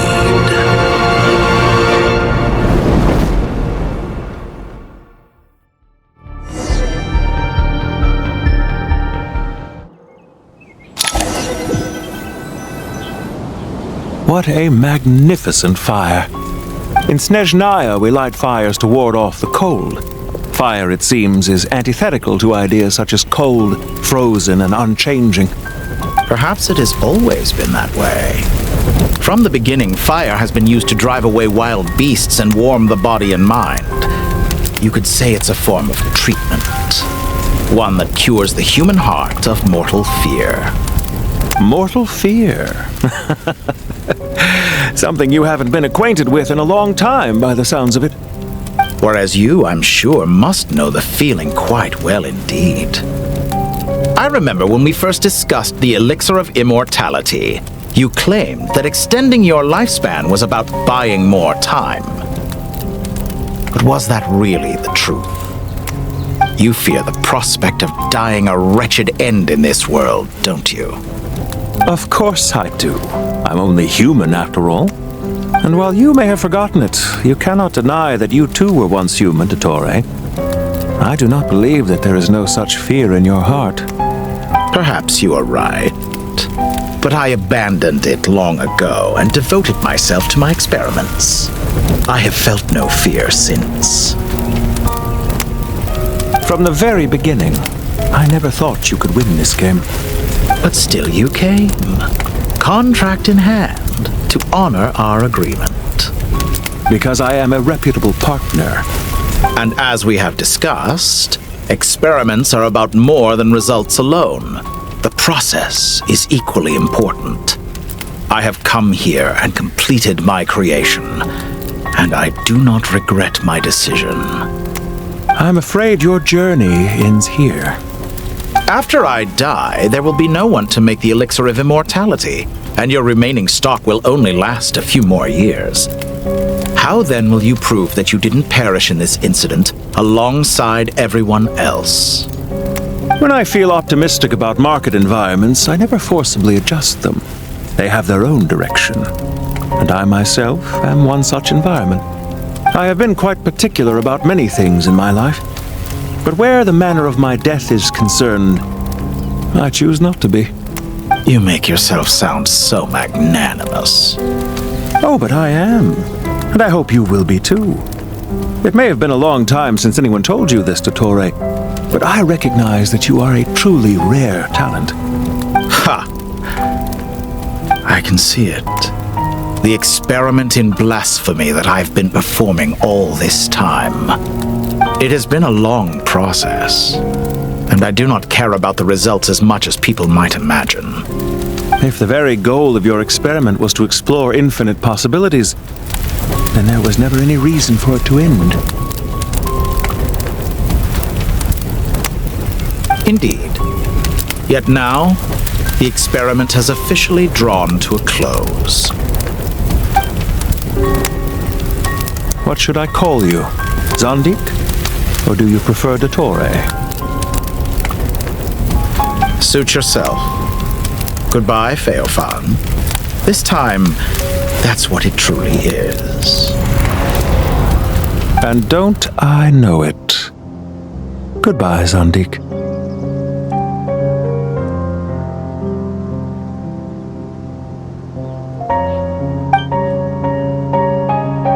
I could have carried out many more experiments, but to me, Lord of Dendro, this outcome is certainly not the worst. I believe you. But unfortunately, this is where it all ends for you. This experiment does not belong to you, nor do any of the results. Experiment? It sounds like you're trying to outdo me in my own field. Wisdom is conveying information in terms that people can clearly understand. You know exactly what I mean. Indeed. I can see no further outcomes. Ha! You have a formidable mind, and you are braver than I thought. Setting fire to the very thing your survival depends on. Your previous threat was empty, but this time, it is real. When necessary, wisdom can be as fierce as an inferno. Some of the flames that incinerate you come from within yourself. Perhaps you are right. You see what lies at the bottom of the human heart, and that is your wisdom. Here is where your journey comes to an end. All that is yet unknown belongs to those of us who will carry on living. It seems I have unwittingly been your arch enemy all along. But now, it's all over. I do not deny your intelligence. But what you refer to as experiments, I would never describe in those terms. They are events that take place in the real world, and they are so much more than mere data. Goodbye. We will never meet again.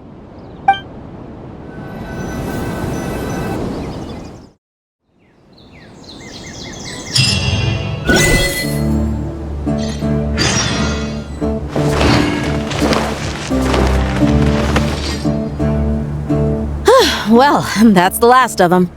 Everyone on the list is already back where they should be.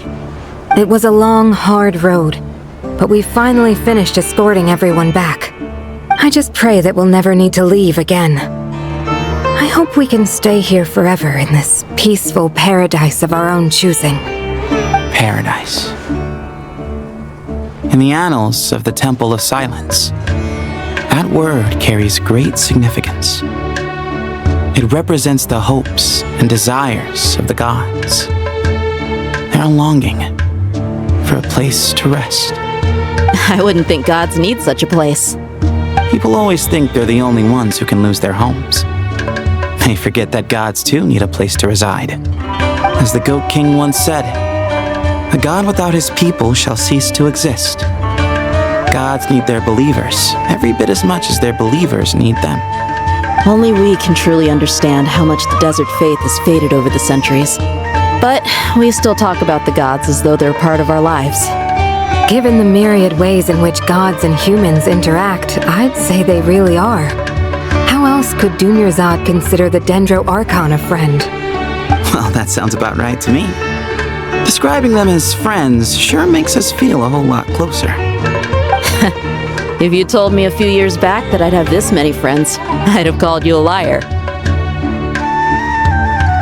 Belief is a choice, just like friendship. We've made our choices through battle. The right ones, wouldn't you say? I'll be heading back to the Temple of Silence. I heard the Goat King and the Ibis King decided to pay us a visit. How about you? It's back to Aru Village for us. Still plenty of supplies to distribute and people to help. Until next time, old friend. As long as you can find the time, you're always welcome to visit us in Aru Village. Right back at you. Make sure to drop by the Temple of Silence the next time you're free. Where it is that 2 of the other 7 pillars, Shezapang and Bennu, might also be dropping by. Since you're wearing the symbols of their power, it'd only be fitting if you came to see them for yourselves. Dropping by? That makes it sound like they're visiting a neighbor's home. Well, the temple was founded by Hermanubis, so I guess to them, that's exactly what it is. Guess that's true. All right. We'll make sure to find time to stop by. Stay safe on your journey home. I will.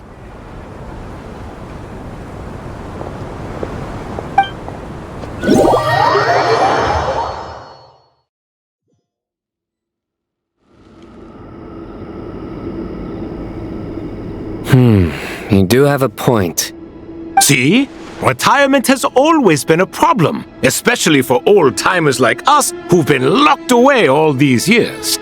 You finally step out into the light, and bam! You're face to face with a whole different world. Naturally. What do you think, Layla? Huh? Why would you think to ask me? How could I possibly be qualified to decide where the servants of King Deshret should live? Sorry if my question was unclear. Do you think their statues will stand out too much if we place them here? Hey, I never agreed to this. How could we possibly allow our statues to be left in Hermanubis' home? That would be like breaking into someone's house, then pretending it belonged to you in the first place. Different beliefs can coexist. We still need to respect one another. By which you mean, you two plan to stay at the Temple of Silence, for a while at least, but you have no intention of relocating your statues here. So, you see this as sort of a family visit? Is that correct? Family. You could say that. In a sense, Hermanubis would view this as his home. Just look at this place. Magnificent, is it not? The sad truth is, in the past, all 3 of us invested so much into misguided ventures. We failed to build what we should have, and wasted so much time instead. And what do you mean by that? I mean that for the most part, time spent associating with the likes of Sobek, and, let's say, Thoth, might reasonably be considered wasted. Why does that not surprise me?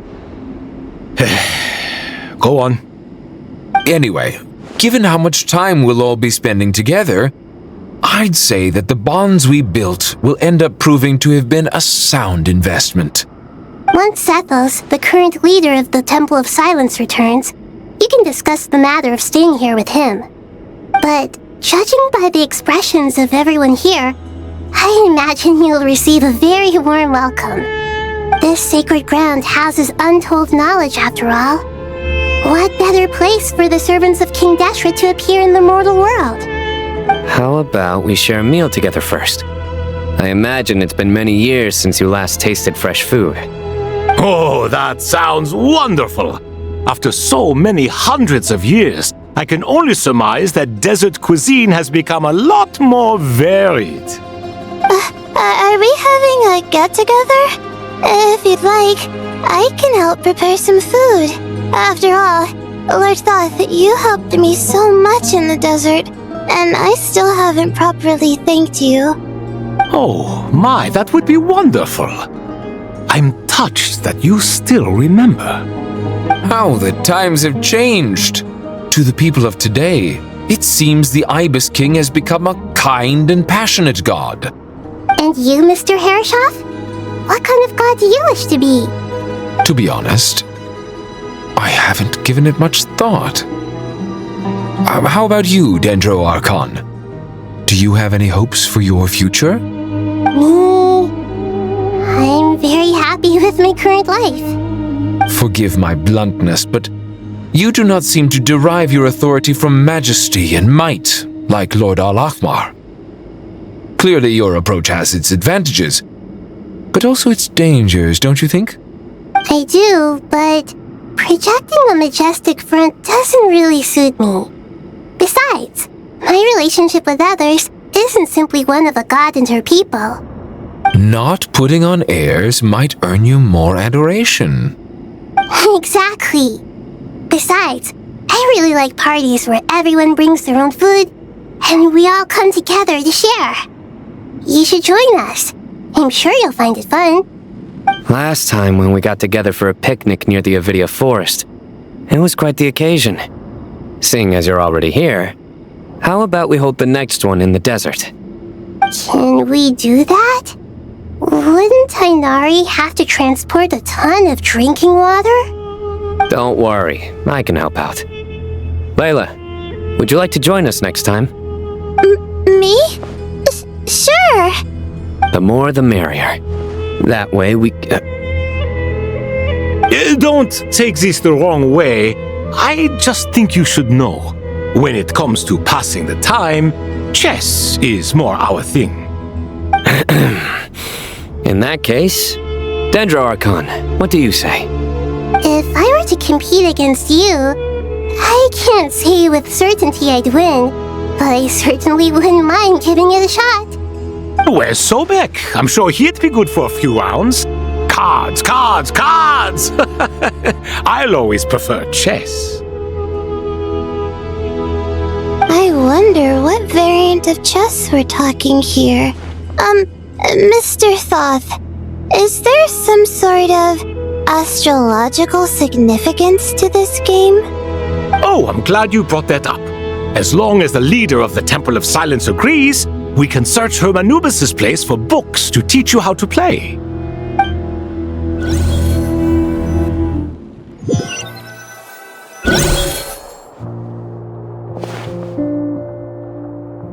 Such devastation visited on Sumeru City. So many houses destroyed or damaged in the fighting. Who could have foreseen this? Look at all of this. It's going to take me forever to tidy up. I suppose living below the academia doesn't always work out to your advantage. I would have thought a little appreciation of my sincerity and effort in helping to clean up this mess might be in order. Helping? Effort? This is your house! Of course you should be putting in the effort! If anything, I'm the one who's helping! So you see yourself as just a helper in this situation. I must admit, I'm rather shocked. If you're trying to say that since I live here too, I have an obligation to tidy up, fine, I suppose I do. Wait a second, stop changing the subject! Nevertheless... In the wake of a great storm, a missing roof is a predictable inconvenience. Can you stop making it seem like I care more about this house than you do? Doesn't it upset you at all to see your home in this state? I won't pretend it's ideal, but that's no reason to be upset. This is the roof over your head, your shelter from the cold. The furniture is scattered, the paintings have fallen off the walls, the windows are shattered. Don't you feel even a little disheartened? The way I see it, these problems are easily solved. Ugh, this is precisely why I hate talking to you about sentimental things. It's like banging my head against a wall. You simply don't understand just how much work goes into making a proper home. It sounds like this is causing you a lot of anguish. You mean the house or the paintings? I mean your sentimentality. Oh, well, yes. But I'd rather not dwell on such things right now.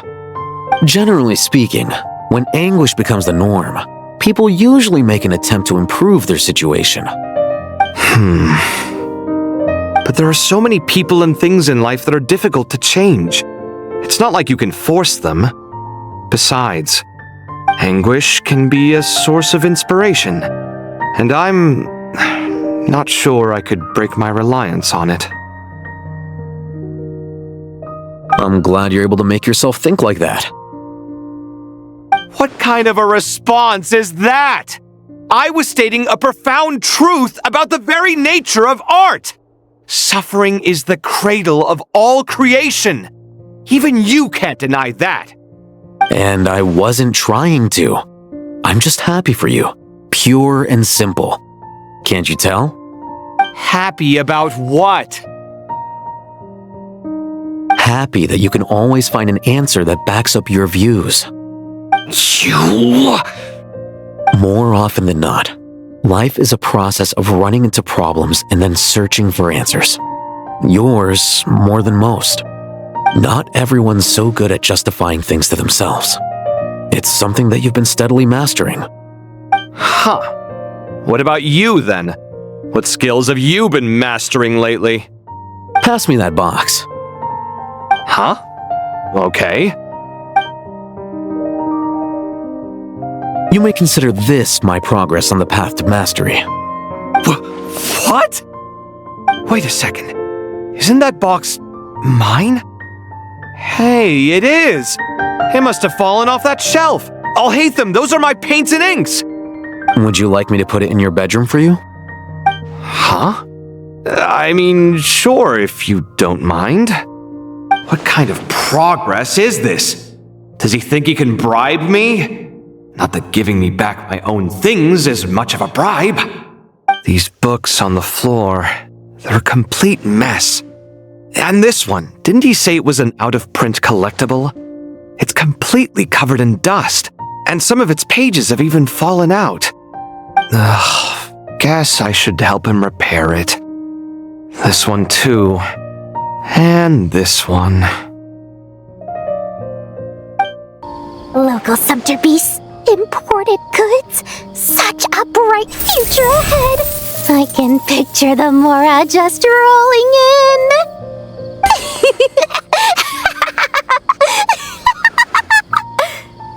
You do realize you sound like a choking cow? It's called being imposing. Can't you feel it? Are you not intimidated? Oh, I'm positively shaking in my sandals. What commands do you have for me, oh mighty Lord Sangamabe? You've got a lot of nerve, Nefer. You went and told Candace and the others everything, didn't you? Seriously, do you have any idea how differently they see me now? Surely that's a good thing. I presume they're more disposed to actually like you now, maybe even view you as a friend. You traded my secret for sympathy! Thanks to you, I've lost every last shred of my mercantile majesty. How am I supposed to make anyone think I'm a big, scary investor now? The dark days of Lord Sangamabe are behind you. Why not take this chance to make a few honest friends? Speaking of friends, since when did the notorious Lady Nefer gain such an admiration for holier-than-thou types? A moon chanter here, an angel there? Who'd have thought it? A coming together of fates, nothing more. No need to throw around accusations of admiration. Forget it. You're right about one thing at least. Making friends is never a bad thing for a merchant. So, I really took a loss this time.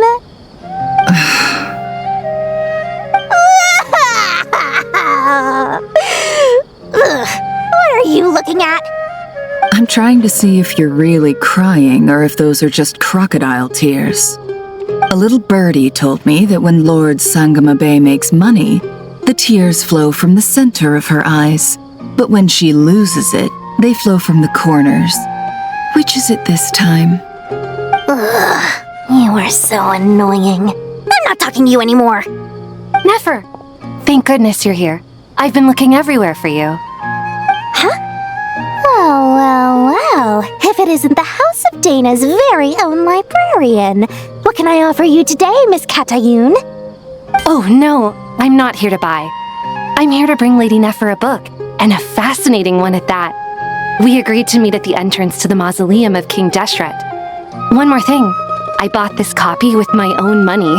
It's not borrowed.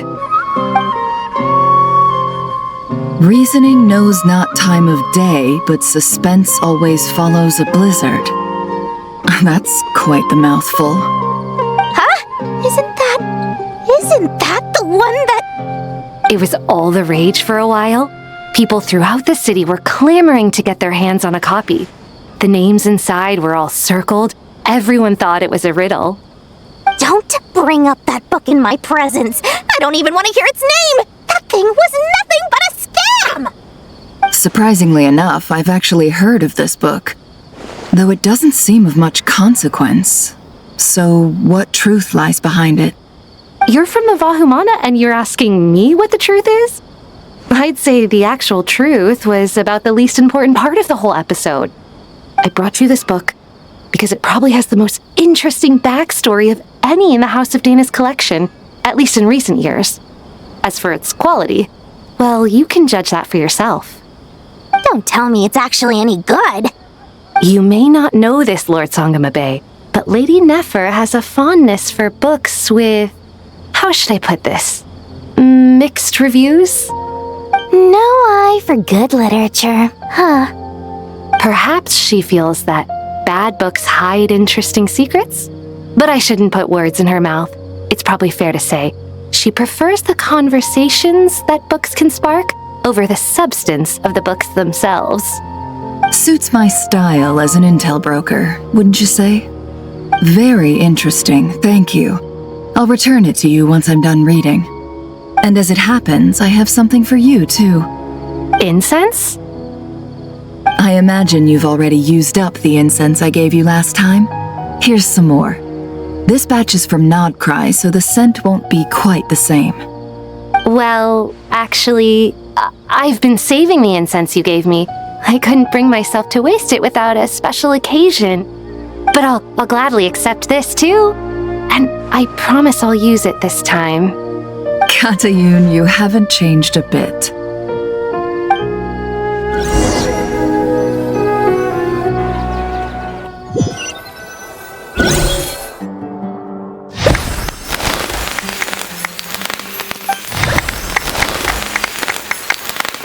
Congratulations, Kale. Well done, Kale. After studying for so long, you've finally become a full-fledged ranger. Sure hasn't been easy for you, huh? This really is fantastic news. All grown up.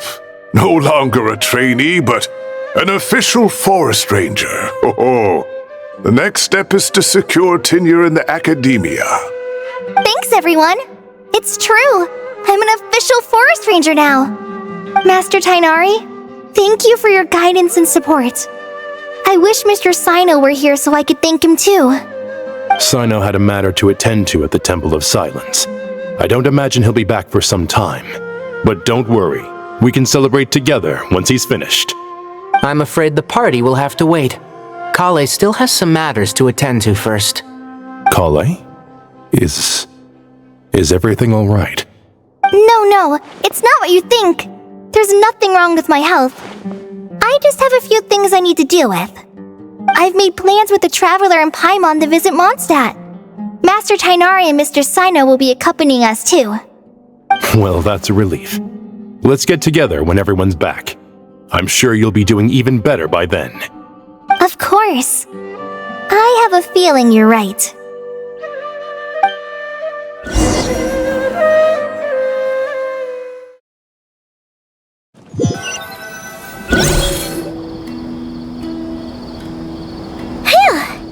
After all that catching up on sleep and food, Paimon's feeling full of vim and vigor again. For someone who spends so much time resting, your recovery routine is surprisingly simple. Hey! Paimon's been working her butt off too, you know.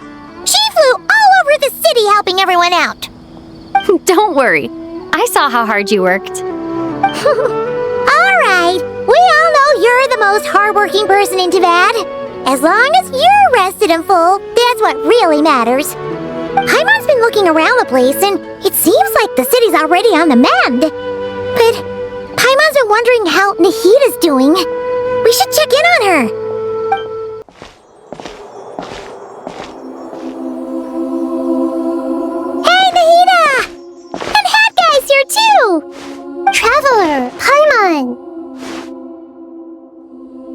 what's going on here?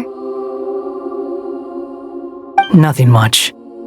Nahida was just expressing concern for my physical and mental well-being. Oh, the Traveler told Paimon all about that. We've both been very worried about you. Are you feeling alright? You make it sound like I'm on the brink of some kind of breakdown. Truth is, I'm doing much better than you might imagine. If we can just get to the bottom of Dottore's intentions, we can minimize his negative influence. That's the sort of thing I excel at. Just listen to that newfound optimism. It seems like having you enroll in the Vahumana was a truly inspired move. I can really see the positive influence. Observe, a classic Sumeru specialty. Chalking everything up to education and learning. To be honest, even I can sense the change in you. Everything Dottore said to you was a way to manipulate your mind. Fortunately, you're no longer under his sway. Can someone as old as me really continue to grow? If it helps, just think of yourself as a late bloomer. It's all a matter of phrasing, and it comes down to what standards you measure yourself by. For a puppet, developing at such an age is perfectly normal. But if you choose to call yourself a late bloomer, it sounds more like you consider yourself human. However you see yourself, well done. Alright, I see what you mean. Anyway, what's your next step? What else can I do but complete my current courses? Everything else can wait. Anyway, that's enough chit-chat. There are still things in the city I need to help out with. I'll be heading there now.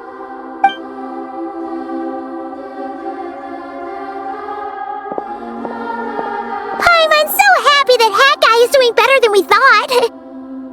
But what about you, Nahida? How are you holding up? The pyronosis burned down the corrupted Irminsul. The flames blazed for 7 days and 7 nights before they finally subsided. All that was left were the parts underground.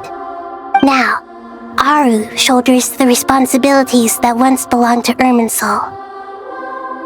The situation was contained before it got out of hand, so Tevat's most vital information has largely been preserved. Irminsul has a strong influence over you, doesn't it? How will you cope now that it's gone? There is no need to worry. Thanks to Nicole's extraordinary talents, my connection to Irminsul has been severed and transposed onto Aru. Angels can do things like that? They can. Such abilities are precisely what makes them so powerful. The goddess of flowers, Nabu Malikata, once claimed that she too could perform feats beyond the reach of mere mortals. In my eyes, much of what she went on to achieve reached such transcendent levels. Her and Nicole really are both fascinating and magnificent. So, does that mean your situation is stable now? Correct. Just imagine that Aru has become the new Irminsul, and the essence of my existence has been bound to it. The wisdom of Sumeru has ultimately converged into a single, unified entity. Should we ascribe this all to fate, or is it merely fortune? Whatever it is, the important thing is that you're okay, Nahida. Dendro Archon, Lesser Lord Kusanali. Oh, thank goodness you're here. Greetings, Traveler and Paimon.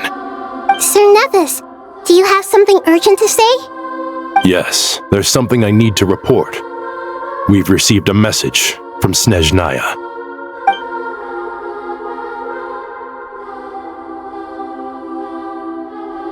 The Fatui Harbinger, the Rooster, sends us his sympathies, along with all the usual pleasantries. His stance is that, following the unrest and Nod Cry, Dottore was subjected to internal censure. This madness was the act of a rogue element, one who cannot be seen to represent the Zapoliarni Palace. No less than can be expected. Snezhnaya paid a heavy price working to stop him. They even lost one of their own harbingers. The letter goes on to say that even so, Snezhnaya cannot claim to be blameless. Apparently, they will deal with Dotore's subordinates in accordance with Snezhnayan law, holding all those involved in his crimes accountable. Additionally, they are supplying relief funds and supplies, which are already en route. They hope this will aid in Sumeru's reconstruction. Sounds like he's got an answer for everything. True. But as diplomatic rhetoric goes, it's highly effective. Completely watertight, both in logic and sentiment. This disaster has had a profound impact on Sumeru. There is much that I will keep in my heart. The matter of Dotore can be seen as settled for now. We are sure to cross paths again in the future, and in that light, Snezhnaya would do well to uphold their responsibilities and keep a tight rein over their actions. With Irminsul burned, the flow of fate now carries many more possibilities. I will be watching carefully. Perhaps we can move on to a less serious matter? Dendro Archon, will you eat with us once this matter is dealt with? Everyone wishes to celebrate together. Your presence would be most welcome. Of course! Junior Zod, Sino, and Hypatia all told me the same thing. If there isn't enough room for everyone, we can arrange back-to-back feasts. What a wonderful idea. That just leaves the question of what we should eat. Not more tomatoes, surely. More? Dendro Archon, what do you mean by more tomatoes? Those good friends of yours are always talking about tomatoes. Sometimes when I'm walking through the city, I can even hear them arguing in the fields. Since you see them so often, you must hear about tomatoes even more than I do. Tomatoes. Tomatoes. The word has a certain magic to it. Like the autumn fur of a sumpter beast swirling in the wind, sometimes flying up my nose. Tomatoes. What can we make with tomatoes? Wait, why tomatoes? Take your time, there's no need to rush. The traveler, Paimon, and I still have somewhere we need to visit. You'll have plenty of time to think it over before I return. Does this mean you're going to Natlan? Meeting them there in person. It will require a long journey. I know. But this is necessary. I must go myself. Traveler, Paimon, we'll set off as soon as you're ready. Is that all right? Sure. We'll be ready whenever you are. You'll hear no objections from Paimon. We should grab some snacks along the way, though. It'll be just like going on a long holiday. Wonderful. I'm looking forward to this so much.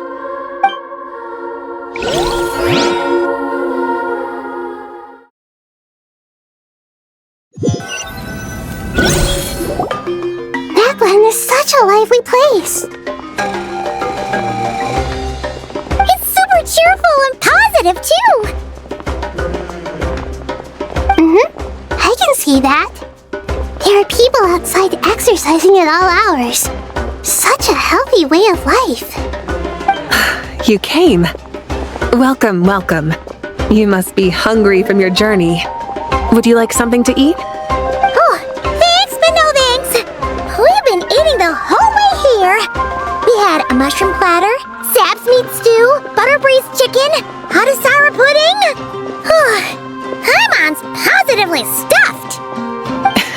All right, all right. No need for all that detail. I'm starting to get hungry myself. Maybe later then. We can wait till everyone's got an appetite, then I'll head out for a meal together. Sounds like a plan. Let's find somewhere to sit down.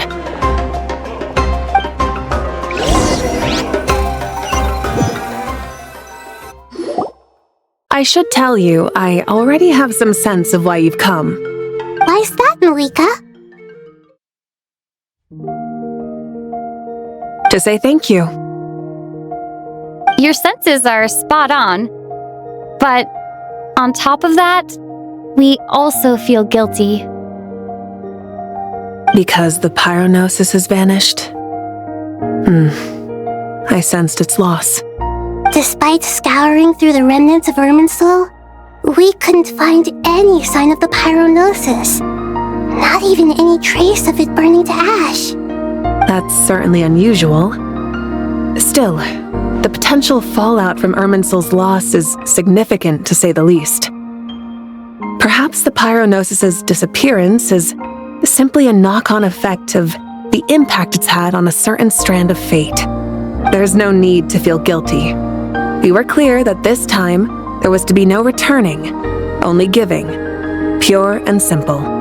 Thank you really is a fascinating phrase. We use it to express gratitude for the smallest of things. Yet, when faced with a kindness too immense to describe, we use exactly the same words. It's not that we lack other means of expression. It's that when we truly need to express our feelings, the simplest and purest words are always the most powerful. You're right. In Natlan, we prefer simple expressions too. Companionship, friendship, support. They might not sound fancy, but the sentiment behind them is sincere. That's wonderful to hear. Sincere feelings are often a vehicle for the deepest wisdom of all. Irminsul's destruction doesn't seem to have done you much harm. I'm glad to see you're doing well. There's still a lot of work to do, but before we begin, we felt it was important to come here and speak with you. Partly to express our gratitude, but also because we felt that seeing you, in a sense, is like basking in warm sunlight. That's a nice way of putting it. I like that. To tell you the truth, though, I'm not a fan of somber meetings. So, since there's nothing more to say, why don't we go bask in some actual sunlight? The weather's beautiful today. What a great idea! Paimon's gonna lie back and soak up some rays!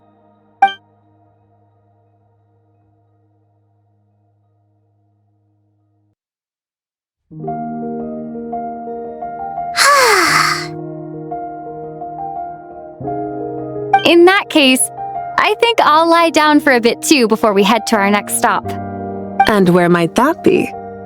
Mondstadt. Paimon and I are gonna head back there with Kale and the gang. Long ago, I sensed that the god remains inside Kale had come from the goddess of flowers, but I kept it a secret. Those remains weren't hurting Kale, not as she is now. They simply exist. Besides, I could sense a deep yearning within her. A yearning for an ordinary life. A yearning to hold on to the hard-won happiness she now enjoys. With someone like her, I have a responsibility to keep her secret. She should be ready to face the truth by now. Whenever people meet, there is always the potential to create warmth and kindness. Every child grows up, but even as adults, they are still children in the eyes of certain people. Oh, just like how Paimon sometimes sees Nahida as a little kid. Is that so? Well, anyone who's friends with a kid is probably a kid themselves. Of course! And there's nothing wrong with that. When we get back, we'll actually be hanging out with another of our friends who happens to be a kid. Or more like looking after, in her case. Anyway, we'll always be there to watch out for our friends. Dear Sucrose, when you receive this letter, I'll probably be as busy as always. But busy with wonderful things. That's because I'm no longer a trainee. I'm now an official forest ranger. Impressive, right? Sino said that official rangers sound much tougher than trainees. Though he did say it was already pretty tough to start out with. You probably heard that something big happened in Sumeru recently. Don't worry, it's all been taken care of. We're heading to Mondstadt soon, so if you're free, maybe we could meet up? Plus, it's not just me, a few of us are going. Hey, do you still remember that time we all got together? You know, when we all went to the Windbloom Festival? It'll be just like that.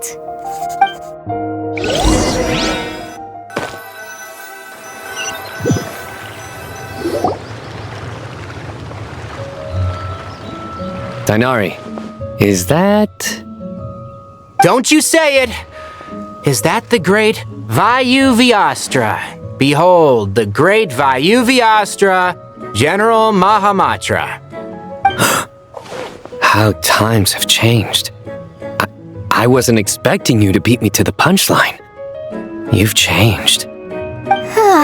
You've really upped the aggression in your battle against Sino's jokes.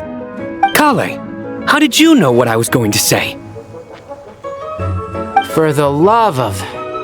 Hey! Traveler! Paimon, you're right on time! I hope we haven't kept you waiting.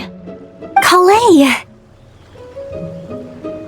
Sucrose! It's been so long! How have you been?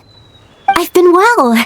Everything's going great. What about you? Are you still busy? Not at the moment. Oh, right! That juicer you gave us works amazing! Farzan loves it! Seriously? That's wonderful. I don't suppose you drew up a detailed test report. Oh, what fruits did you use?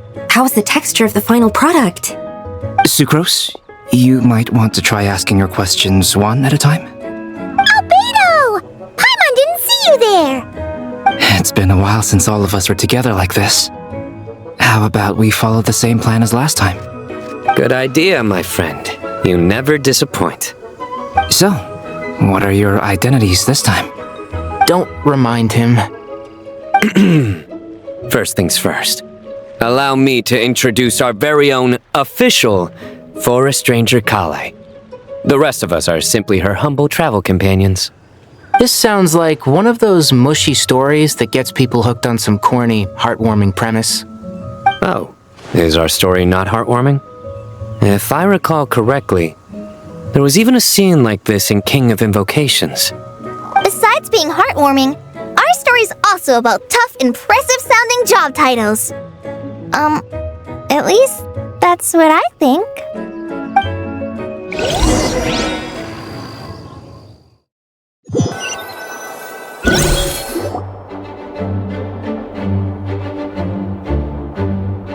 Oh, you're here already? I'm still giving Dodeko a little trim. I won't be a moment. A trim? Does Dodeko need haircuts too? Of course. It's important to know how to take loving care of the apples of your eye. All of these trivial matters get left to me. It's because I'm an angel, and angels are, in a way, the guardians of all Teyvat. Oh, right! Wow, that's definitely an impressive-sounding job title. What are you writing? I'm just brainstorming some cool-sounding lines. Oh, write them on these card backs. Of course. Clearly, my lines are pretty amazing, wouldn't you say? Miss Nicole. Kale? You seem a little nervous. I was just wondering, who was the person you mentioned who needed their wish fulfilled? Wish? What do you mean? Miss Nicole asked if we could meet up in Mondstadt once everything was over. She said a friend of hers had a wish that needed my help to come true. Well, you never mentioned that before. All we knew was that you'd arranged to meet in Mondstadt. But we thought it had something to do with the god remains. To be fair, everything I told you was true. Anyway, my friend is waiting. Come on, let's pay her a visit.